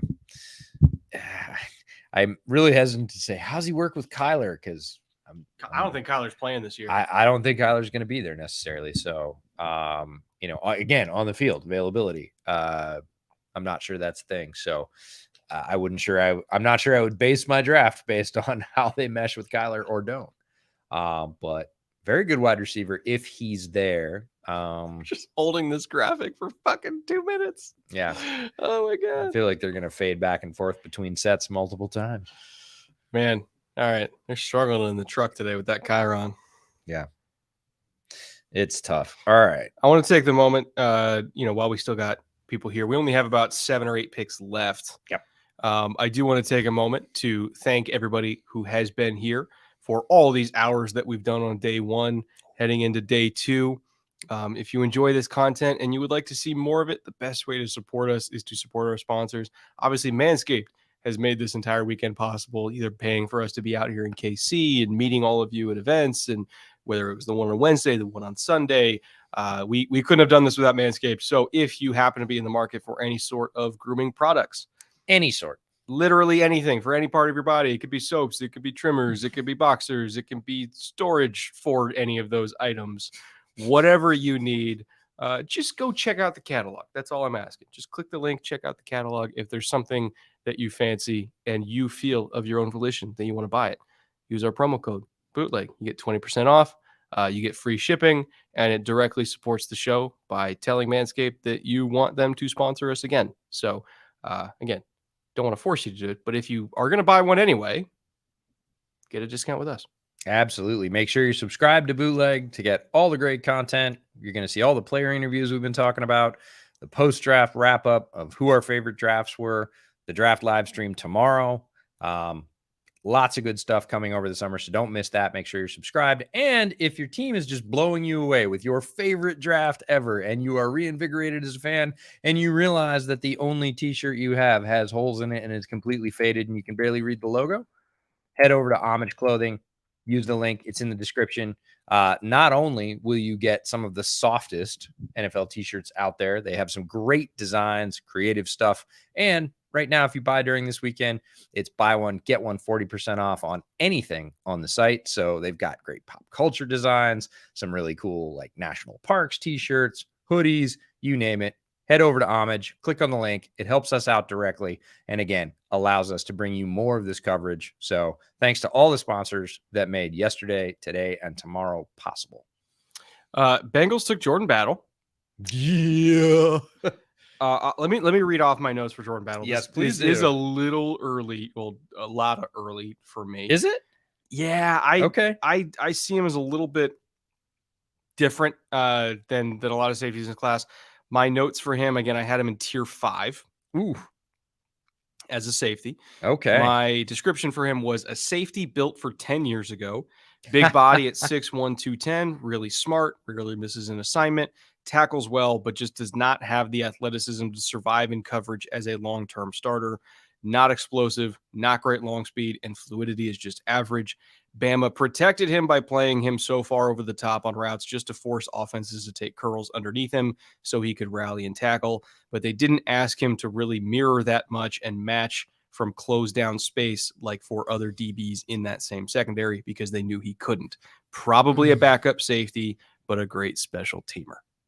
All right. I said tough, tone setter, big hitter moving forward, deadly in a straight line, decent on a break. Smart with good eyes to get him there, can run with most down the seam in phase, will be very useful versus tight ends. And those are the only ones I might say go cover it. That's about it. I didn't say anything outside of that, but I can see your 10 years ago. Big athletic guy. Again, if you've got the more rangy free safety patrolling, depending again on which defenses you play, thinking about his fit with the Bengals. they can use him in that lower zone or as a third safety. Might be a little early, given that he doesn't have that full range skill set, and we haven't had that many safeties off the board. The other thing is this class is not thick on true two-way safeties. There's a lot of safeties like Jair Brown who could do one thing really well. There is not a lot of safeties in this class that are great two, or if you even want to call it three-way safeties. Yeah, they just don't really exist. Right? There's less, and unfortunately, one of the best ones tore his pec during training and is not going to be on the field quickly for whichever team drafts him. Eventually, he'll be there, and I'll feel pretty good about it. But yeah, as deep as corner is, safety is that thin this year. Talk about Broderick Martin for the Lions, who went one pick after that. Fascinating pick. Again, earlier than I expected. I would say so. But I understand the flashes that they saw, particularly in the Auburn game. Here was another tier 5 player that I had. I project him as a 5 technique early that can grow into a more interior role as we go on. Here was my write-up on Broderick Martin for the Lions. Very high highs and some very low lows. Has not found a way to maximize his size yet as a nose, even though he primarily played there. Auburn tape showed him getting blown off the ball on one play and then completely dominating a center the next. I think he will start his career as a 5 tech that doesn't deal with as many straight up double teams, and then he can work his way into playing inside. Could potentially be a Brandon Mebane type eventually. Ooh, I like it. But he's not there yet. No, certainly not the pro Brandon Mebane that we know. Maybe the collegiate Brandon Mebane is close. And I saw him as, in terms of value, back half of the 4th, top of the 5th seemed like appropriate to me because he's a little bit more limited. His great size, 330 pounds. But I didn't see the two-way production or versatility out of him at a level that would convince me that, oh, that's a day 2 player. And there's other guys I want to forsake for picking him. It's the opportunity cost of, if I pick him now, he's one of those players I would have been more comfortable losing than a bunch of other players that are still on the board. Yeah. Like, if I don't pick him now, do I get Broderick Martin tomorrow? I'm like, well, maybe. And if I do, great. If I like him now, I like him tomorrow for sure. They felt more strongly about it, liked his prototype, his type, then fit in their defense. But early for me, not a player I disliked, but I don't like the value of where they picked him. Commanders just got a hell of a value. Did they? And I'm writing up the card right now because we knew he was going to go top 100. People said we were crazy, but we are not crazy because Ricky Stromberg is a top 100 selection in the NFL draft. Commanders, I think, have really turned this draft around since round 1. Since the incident. Since the incident. I was not a fan of the day 1 selection, but I've loved everything they've done since then. Ricky Stromberg is a starting center in the league right now. He could also play guard right now. I love this pick for Washington. Phenomenal pick. Maybe their best pick. Really good pick. And I'm with you that he can start right now. I am sad because he's not going to wear a Chicago uniform. And neither is Juice. I think Poles fucked around and found out. We're going to see. He's still got picks. We've had 4 Bears picks so far. No. Yeah. 4 Bears picks so far. He's got 4 more before 148. So it's, he's not done yet, but today I was expecting to come out with kind of a high. Yeah. Like, there's a lot of good players in round 2 and 3 who are available. And I feel like they came out with some of them and missed out on some more of them. And Stromberg, I honestly didn't expect Scruggs to be a day 2 player. Stromberg, I did.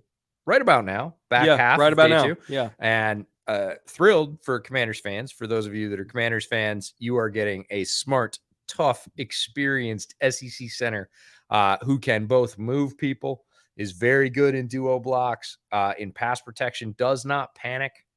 There is a lot to like about Ricky Stromberg. Big enough, good enough with his hands that he can root out players, that play with great leverage, not just guys that screw up. However, if you screw up, he will bury you. Yes. He is more than happy to torque you right the hell over and land on you. It's not something you want to have happen. He's about 305 pounds. Smart guy, very even keeled, which I think you want at center. Really powerful mitts. Can turn folks. See him repeatedly turn very talented players' shoulders to open holes for Arkansas running backs. Zach Pickens. Yeah.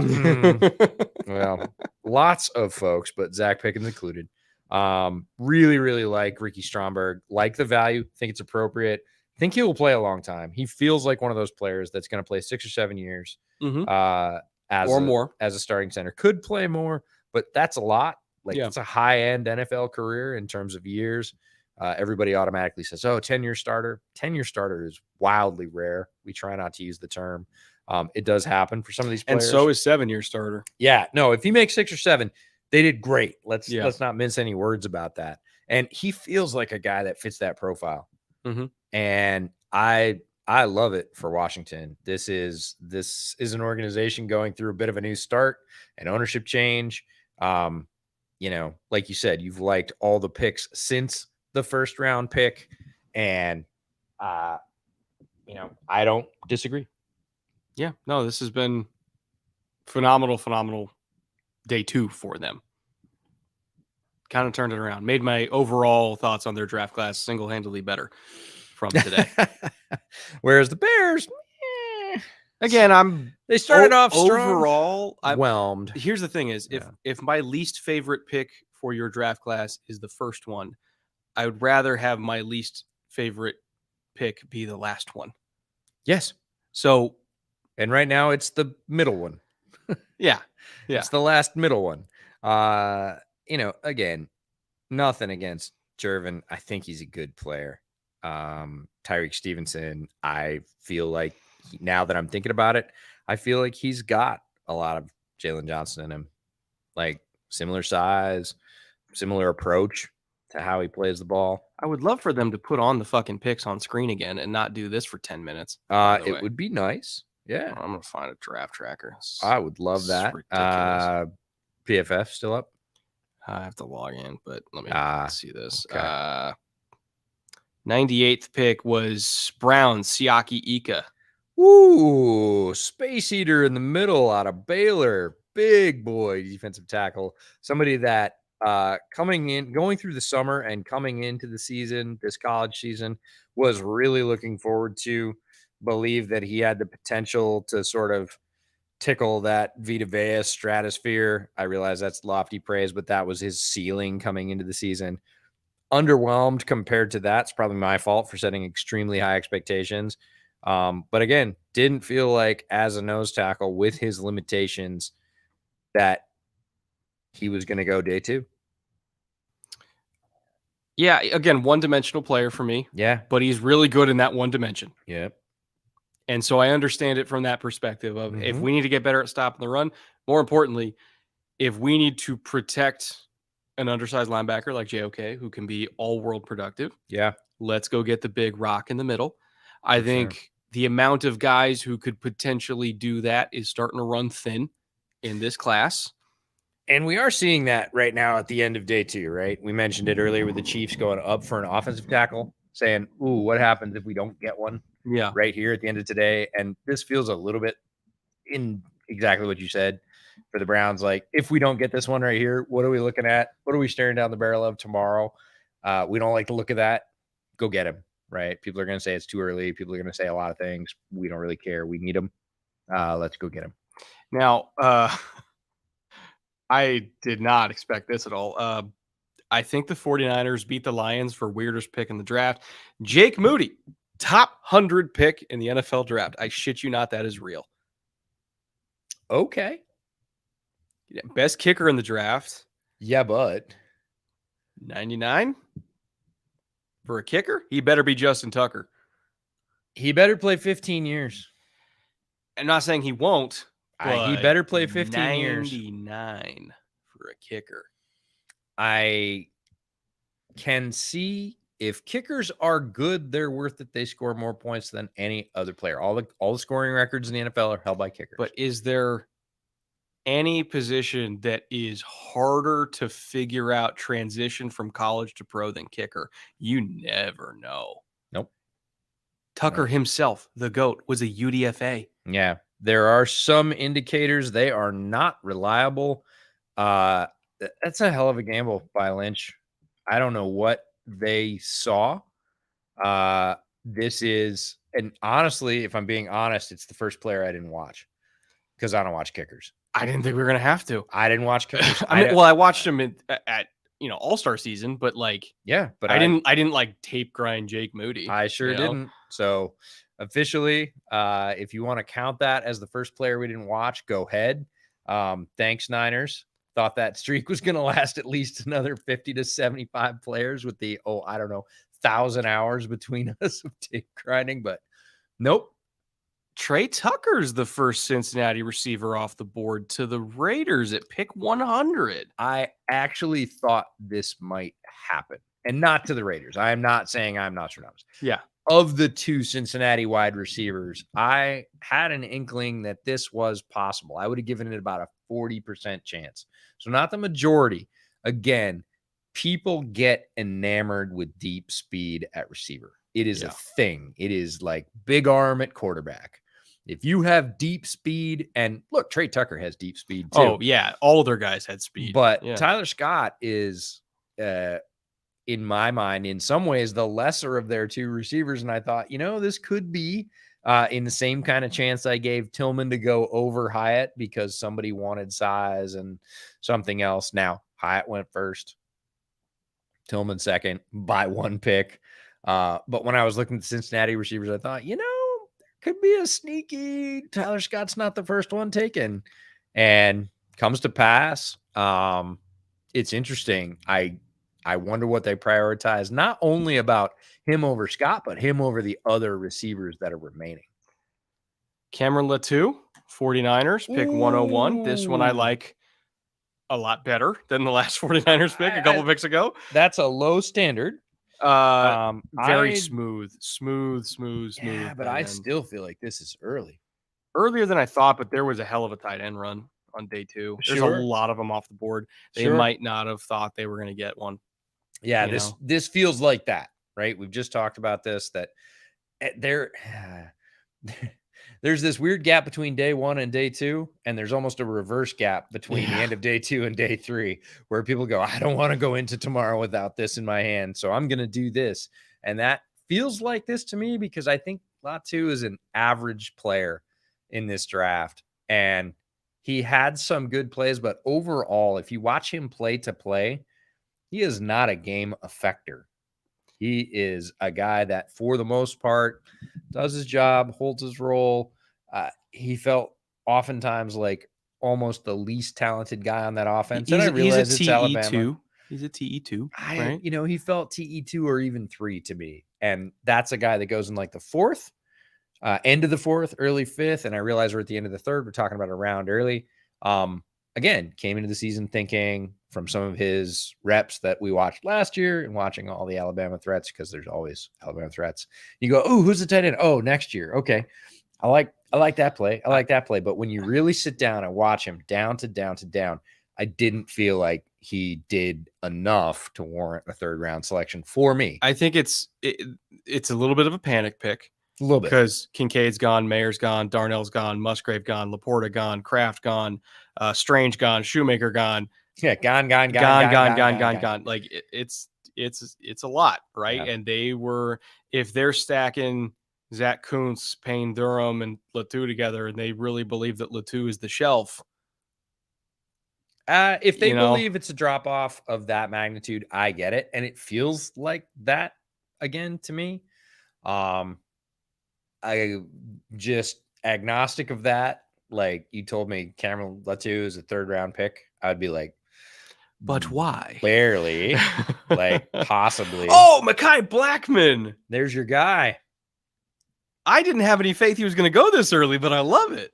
There you go. Oh, I'm big on Mekhi Blackman. Blackmon, not Blackton. There you go.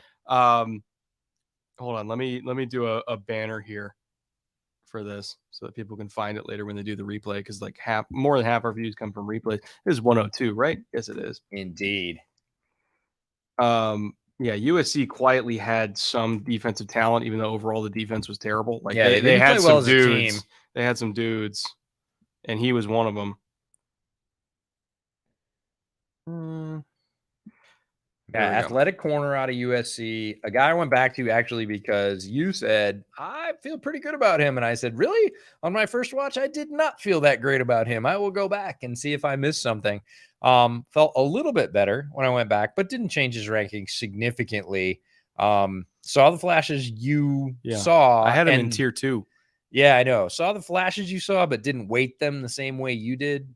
Did not come out of his tape feeling overall like I was going to move him up a lot. But you loved him. Talk about why you loved about Mekhi. So here was my write-up on Mekhi Blackmon. Feisty physical press corner that definitely has to play more under control in the NFL to avoid flags. Okay, and there we go. There's why I had him lower. But he has all the competitiveness you want from a potential CB1 at the next level, never backs down from anyone, and has easy gas to stay in control of a route from top down, even against true burners, legit 4.4 speed, and gets up to it quickly. Outstanding ball production with 17 forced incompletions and 3 picks on top of that last year, and held up extremely well despite being targeted often. Battle-tested, aggressive, and confident. Only real hole in his game is that he's not a physical tackler despite being physical in coverage, but he's at least willing to throw his body into the mix and isn't a pile sniffer. Overall, I think he's very similar to Desmond Trufant in terms of size and skill set, and could start early in his career. Okay, that is higher praise than I gave the young man for sure. Saw a lot of the same things, just saw them differently than you did.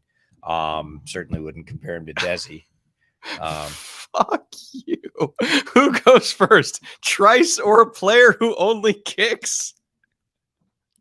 God damn it. Corey Trice really is my Stone Forsythe this year. He is, but you knew he would be with the way you approached that. I knew he would.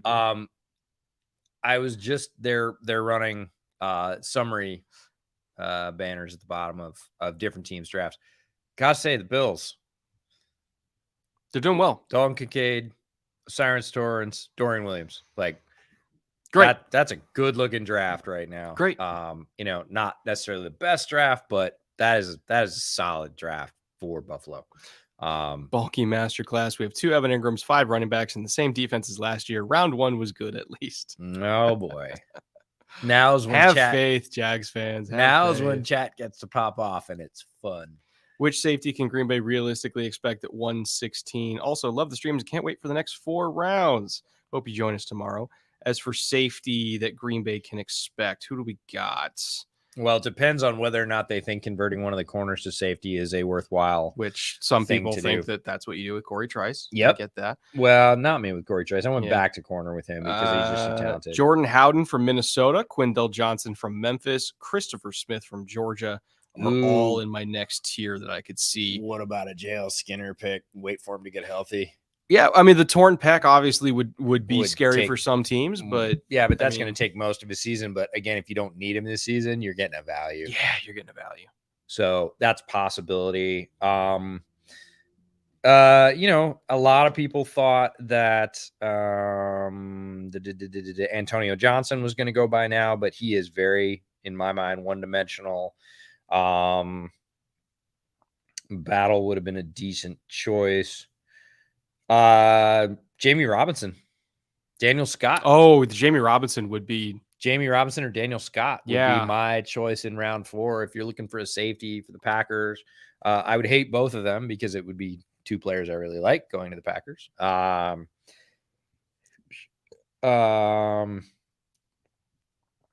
Yeah, those are probably my highlights. There's other players I like a little bit less. The other player from other safety from Boise State, Tyreek Jones, I have him a little bit lower.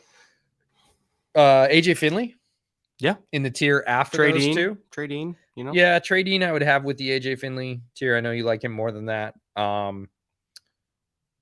Yeah, I would probably look at Daniel Scott, Jamie Robinson, wait around, and then I would kind of open up on the Tyreek Jones, AJ Finley, Trading sort of, and Trading would be near the top of that particular bubble. Yeah.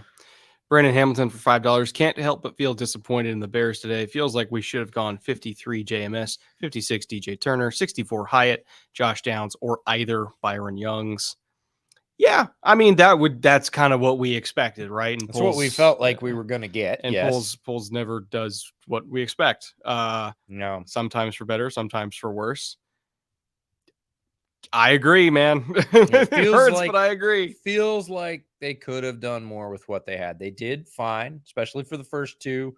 Third one, I'm going to pull less punches there, but feels like they could have done more at almost all three. And that's going to be a thing, especially with John Michael Schmitz going the pick after.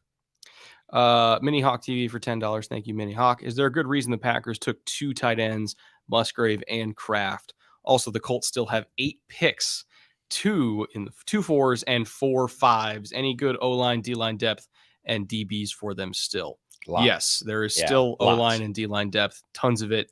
And there's still tons of DBs and good ones as well. Those are kind of the strengths of this class. So they're in good shape for it. As for why the Packers took 2 tight ends, I think it's because they literally want to line up in either 12 or 22 personnel and get people to match with big bodies and then spread them out with all these athletic tight ends and say, cover us, because you probably can't. And one of the best friends for a young quarterback is a good tight end. And what's better than one good tight end? All of them. 2 good tight ends. Both of those guys are going to get plenty of attention from Jordan Love. And that's probably my first and best explanation of why they did it. Oscar for $5. Flores is going to love him. Obviously referring to Mekhi Blackman. Yes, he is absolutely a Flores type of corner. 100%. Yeah. Physical press man corner. Loves them. Breaking news. Corey Trice has changed his name to Stone Melton. You dick. Oh, Jared, thank you for that. I will take it. 49ers traded for Zane Gonzalez. Moody just played for years. Wait, 49ers. Is Zane Gonzalez in the 49ers? I can't remember. I don't pay attention to kicker movement. Yeah, I was going to say. Let me look. If you're going to ask me what the kicker depth chart is right now, I'd probably like 2. Look at what you've reduced us to. Kicker scouters. Yeah, Zane Gonzalez is on the 49ers. Well, probably not for long, right? Because if you spend a 3rd-round pick on a kicker and he doesn't win the job, that looks really ugly. And again, it's the 49ers. I don't really get the sense that they care. But yeah, exactly. What are you going to do? Carry a kicker on practice squad? Maybe. 49ers. I guess. They never use 3rd-round picks on players that play. We know that. That's true. That is very true. Any thoughts on Mo Ibrahim, running back, Minnesota? Yes. Good player, not overly explosive, not great long speed. Knees are a concern. Yeah.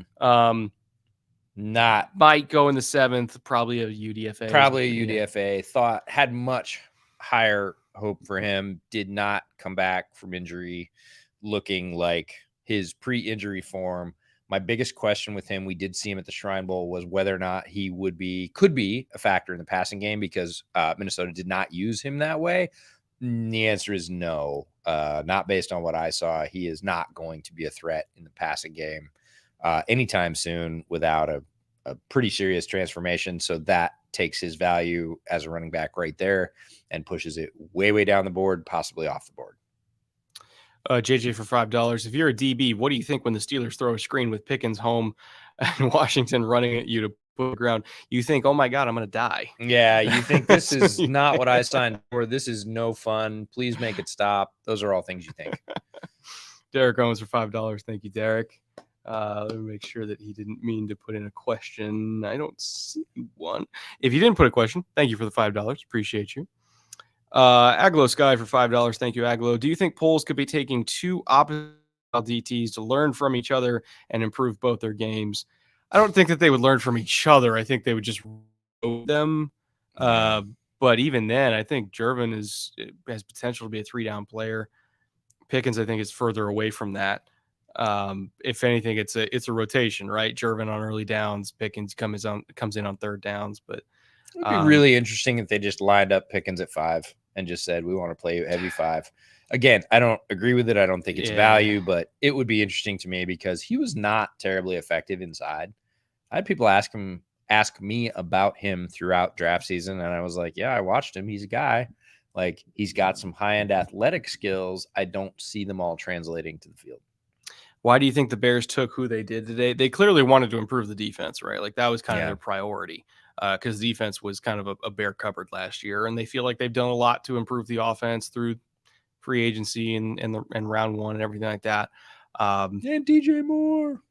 And yeah, DJ Moore. Like, they've done a lot for the offense. Today was defense day. They almost stuck the landing. Semi missed it, but still overall the defense got better today. So and to be sure, we don't know how these players are going to turn out. Players that we've loved have turned out to be complete duds. They do every year. Players that we thought were terrible have turned out to be great. Yeah. We could say up and down, look, I don't think this is great value. They could turn into absolute ass kickers at the pro level. I always look back on DJ Wanham for the Vikings. Yeah. It's the first player I looked at that year, and I was like, dude, he's a dude. Like, he's average. He's going to eat downs. He's not, and comes out, gets a bunch of sacks as a rookie, gets a bunch more the next year, thumbs his nose at us. And again, good for him. That's what we want to see, is players hit their ceiling. But I thought DJ Wanham's ceiling was a lot lower than what he's hit in the pros. Could happen for the guys the Bears picked. We're not always right. So, it's watch and see at this point, but it sure doesn't feel good leaving the bat. Pat for $10. This is interesting. Rapp came on shortly after the Titans picked Spears and mentioned he has no ACL and arthritis in one of his knees, presumably the one he tore the ACL in twice, discovered at the combine. Why ran why? I didn't know that. I did not know that, but there have been other players at the running back position throughout the history of the NFL that did not have ligaments in their knee, whether it was ACL, MCL, or PCL, and have had extremely successful a la Hall of Fame careers without those. The arthritis is certainly a sort of management, load management, pain management kind of a thing. But not having a ligament, a lot of running backs that had it in the NFL didn't have that discovered until they had some thing that they went in for an MRI for. And they were like, by the way, we can't find the other one because you don't have it. And they were fine without it. They were, record-setting running backs. So it's an oddity of sort of sports medicine, but not a death sentence. Yeah, I definitely didn't know anything about that. It's interesting. Did not. Never forget the Panthers drafted Butker Payne. Again, and he wasn't good there, and then ended up on the Chiefs and was good. Yeah, you never know with kickers, which is why you don't draft them in the third round. You just don't draft them. You pick up a couple of UDFAs, you let them battle it out in camp and see if they can hold up during the season, because even if one of them wins in camp, it is not a guarantee that under the pressure of being out on the field and having to try and win a game in lousy conditions, probably not in your home stadium, that they will come through. And if they don't, it looks just as bad. It just looks just as bad. Is Corey Trice this year's Bo Melton? Probably. Seems like it. Probably. And I'm okay with that. He's the leader in the clubhouse. I fucking love that kid. Love him. Oh, he's a great player. Roshan Johnson to the Bills tomorrow. Pray. Yes. He'd be a great compliment to what they already got at running back there. Yeah, I would agree. That would be a very solid shot. B. Campbell for $10. Thank you, B. Campbell. He says, thoughts on the Panthers day 2 draft. What you hope for tomorrow? Who the fuck did the Panthers take? Yeah, this is where it's tough to keep up with it all, and we'll go back. Let me look it up.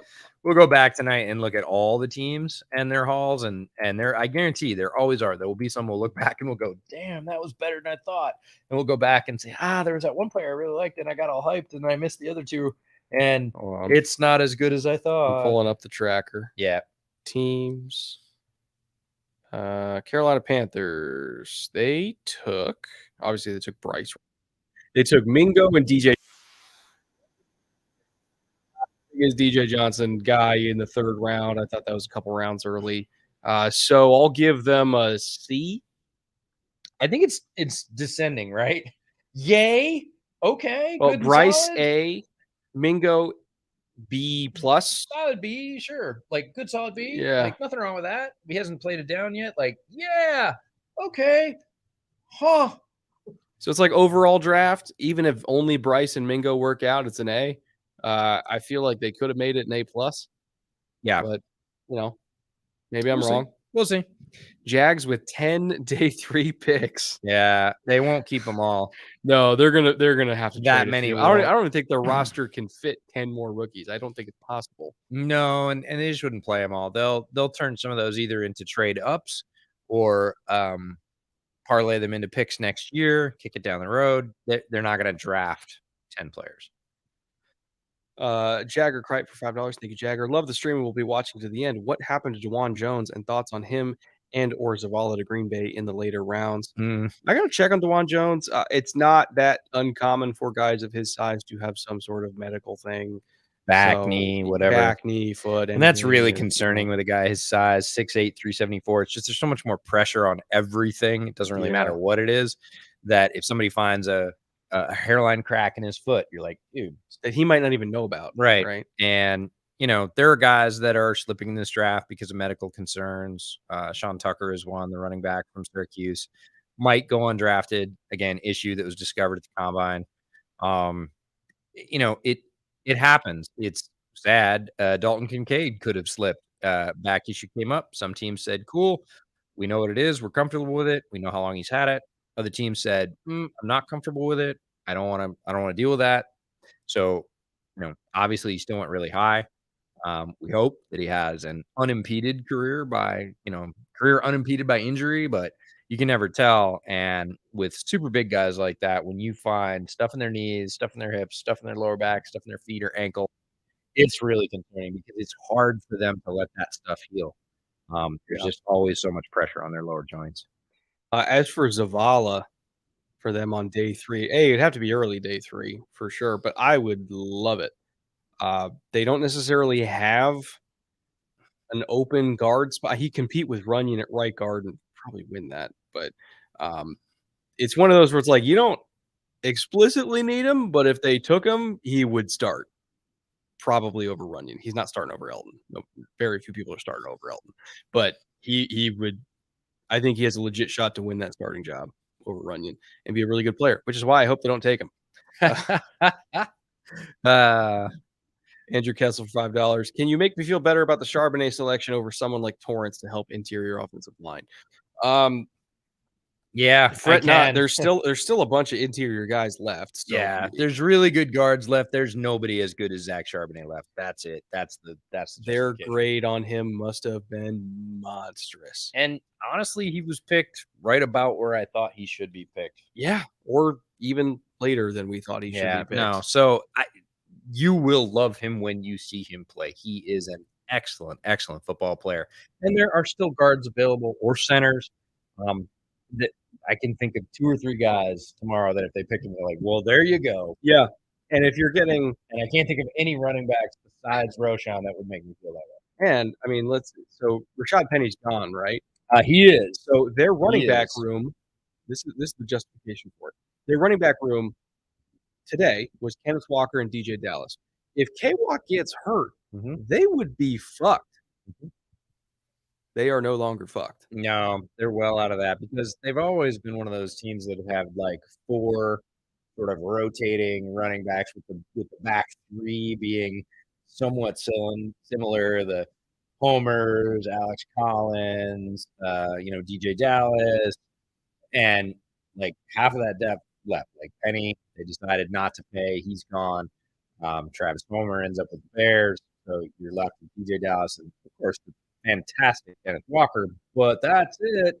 And for a team that's very used to carrying 3 or 4 backs, that's an uncomfortable spot. Charbonnet is sitting there at your pick, and you go, you wait till day 3 to pick another back. Like, there are some that I feel good about. There are none that I feel are the equal of Zach Charbonnet. Whereas guard, like, if they got Zavala tomorrow, if they got Oluwatimi, then they're fine. You did great. Yeah. You did great. Rain Shatama for $5. Thank you, Rain. I'm thrilled with the Steelers draft so far. What are your thoughts / grades on the pick? So the Steelers overall, let me refresh it to make sure that I have everybody. They're freaking crushing it. So obviously we got the Broderick Jones trade up, which we love. They got Joey Porter Jr. at the top of the 2nd round. Thank you, Bears. Love that. Later in the 2nd round, they got Keanu Benton. Insane value. Love him. And then capping it off with Darnell Washington. This is arguably the best draft class They're massacring it. outside of the guys taking quarterbacks, right? QBs are so weighted. In terms of like the other teams, this is the best. I mean, we're draft looking class. at Seahawks, we're looking at Texans, we're looking at absolutely Steelers. This is end to end, like both value and fit, and just overall talent. Like if you're talking about where we had these players rated on the board, you arguably got. I don't know about you, but that's 4 players in the top 60, pretty easy. Yep, easily. With your first 4 picks, like you're massacring it. You're doing so well. I saw one here. Here we go. Cleveland wide receiver room. Thank you, Kurt. Cleveland wide receiver room is a bit crowded now with Tillman. Who do you think is the odd guy out? EJ, I'm going to read off the names. Go for it. Browns wide receiver room right now. Amari Cooper. Yep. DPJ. Not the odd guy out. Not the odd guy out. Elijah Moore. Oh. Tillman. Possible. Marquise Goodwin. David Bell. And that's 6. They have Bell. Here's the Me. thing. They have 9 more guys on the roster on top of that. Anthony good. Schwartz, Michael Woods, Shaquem Grant, Jalen Darden, Dalen Baldwin, Demetric Felton, Marquise Stevenson, Isaiah West, and Mike Harley. They have 15 receivers on the roster. Bell for me goes. Moore is. I know they traded for him, but it's a glorified tryout. I hope he works out. We loved him, but again, I was talking about this at lunch. The draft is like a door. It's like a portal. And who a player was up until they walked through that door is one thing, and who a player after they walk through that door is another thing. And people tend to assign value over here on the pro side based on what they did in college, and that is not a thing. Yeah. The NFL is a meritocracy. Elijah Moore was a transcendent college receiver. He was awesome. In the pros, he's done basically nothing. Yeah, let me know if the mic sounds better now. Quote unquote went down. Didn't work. I didn't change the. I don't think I stepped on it. Change so- anything. No. Let's see here. We'll do a few more, and then I have to go call my wife.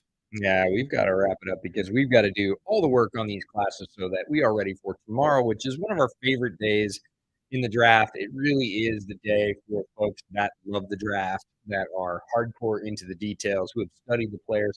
It is when all the high-profile names fly out of town and all the folks who have spent lots of time in basements and film vaults fly into town to be able to name the names and not go, I don't know, Jim, he looks good. Yeah.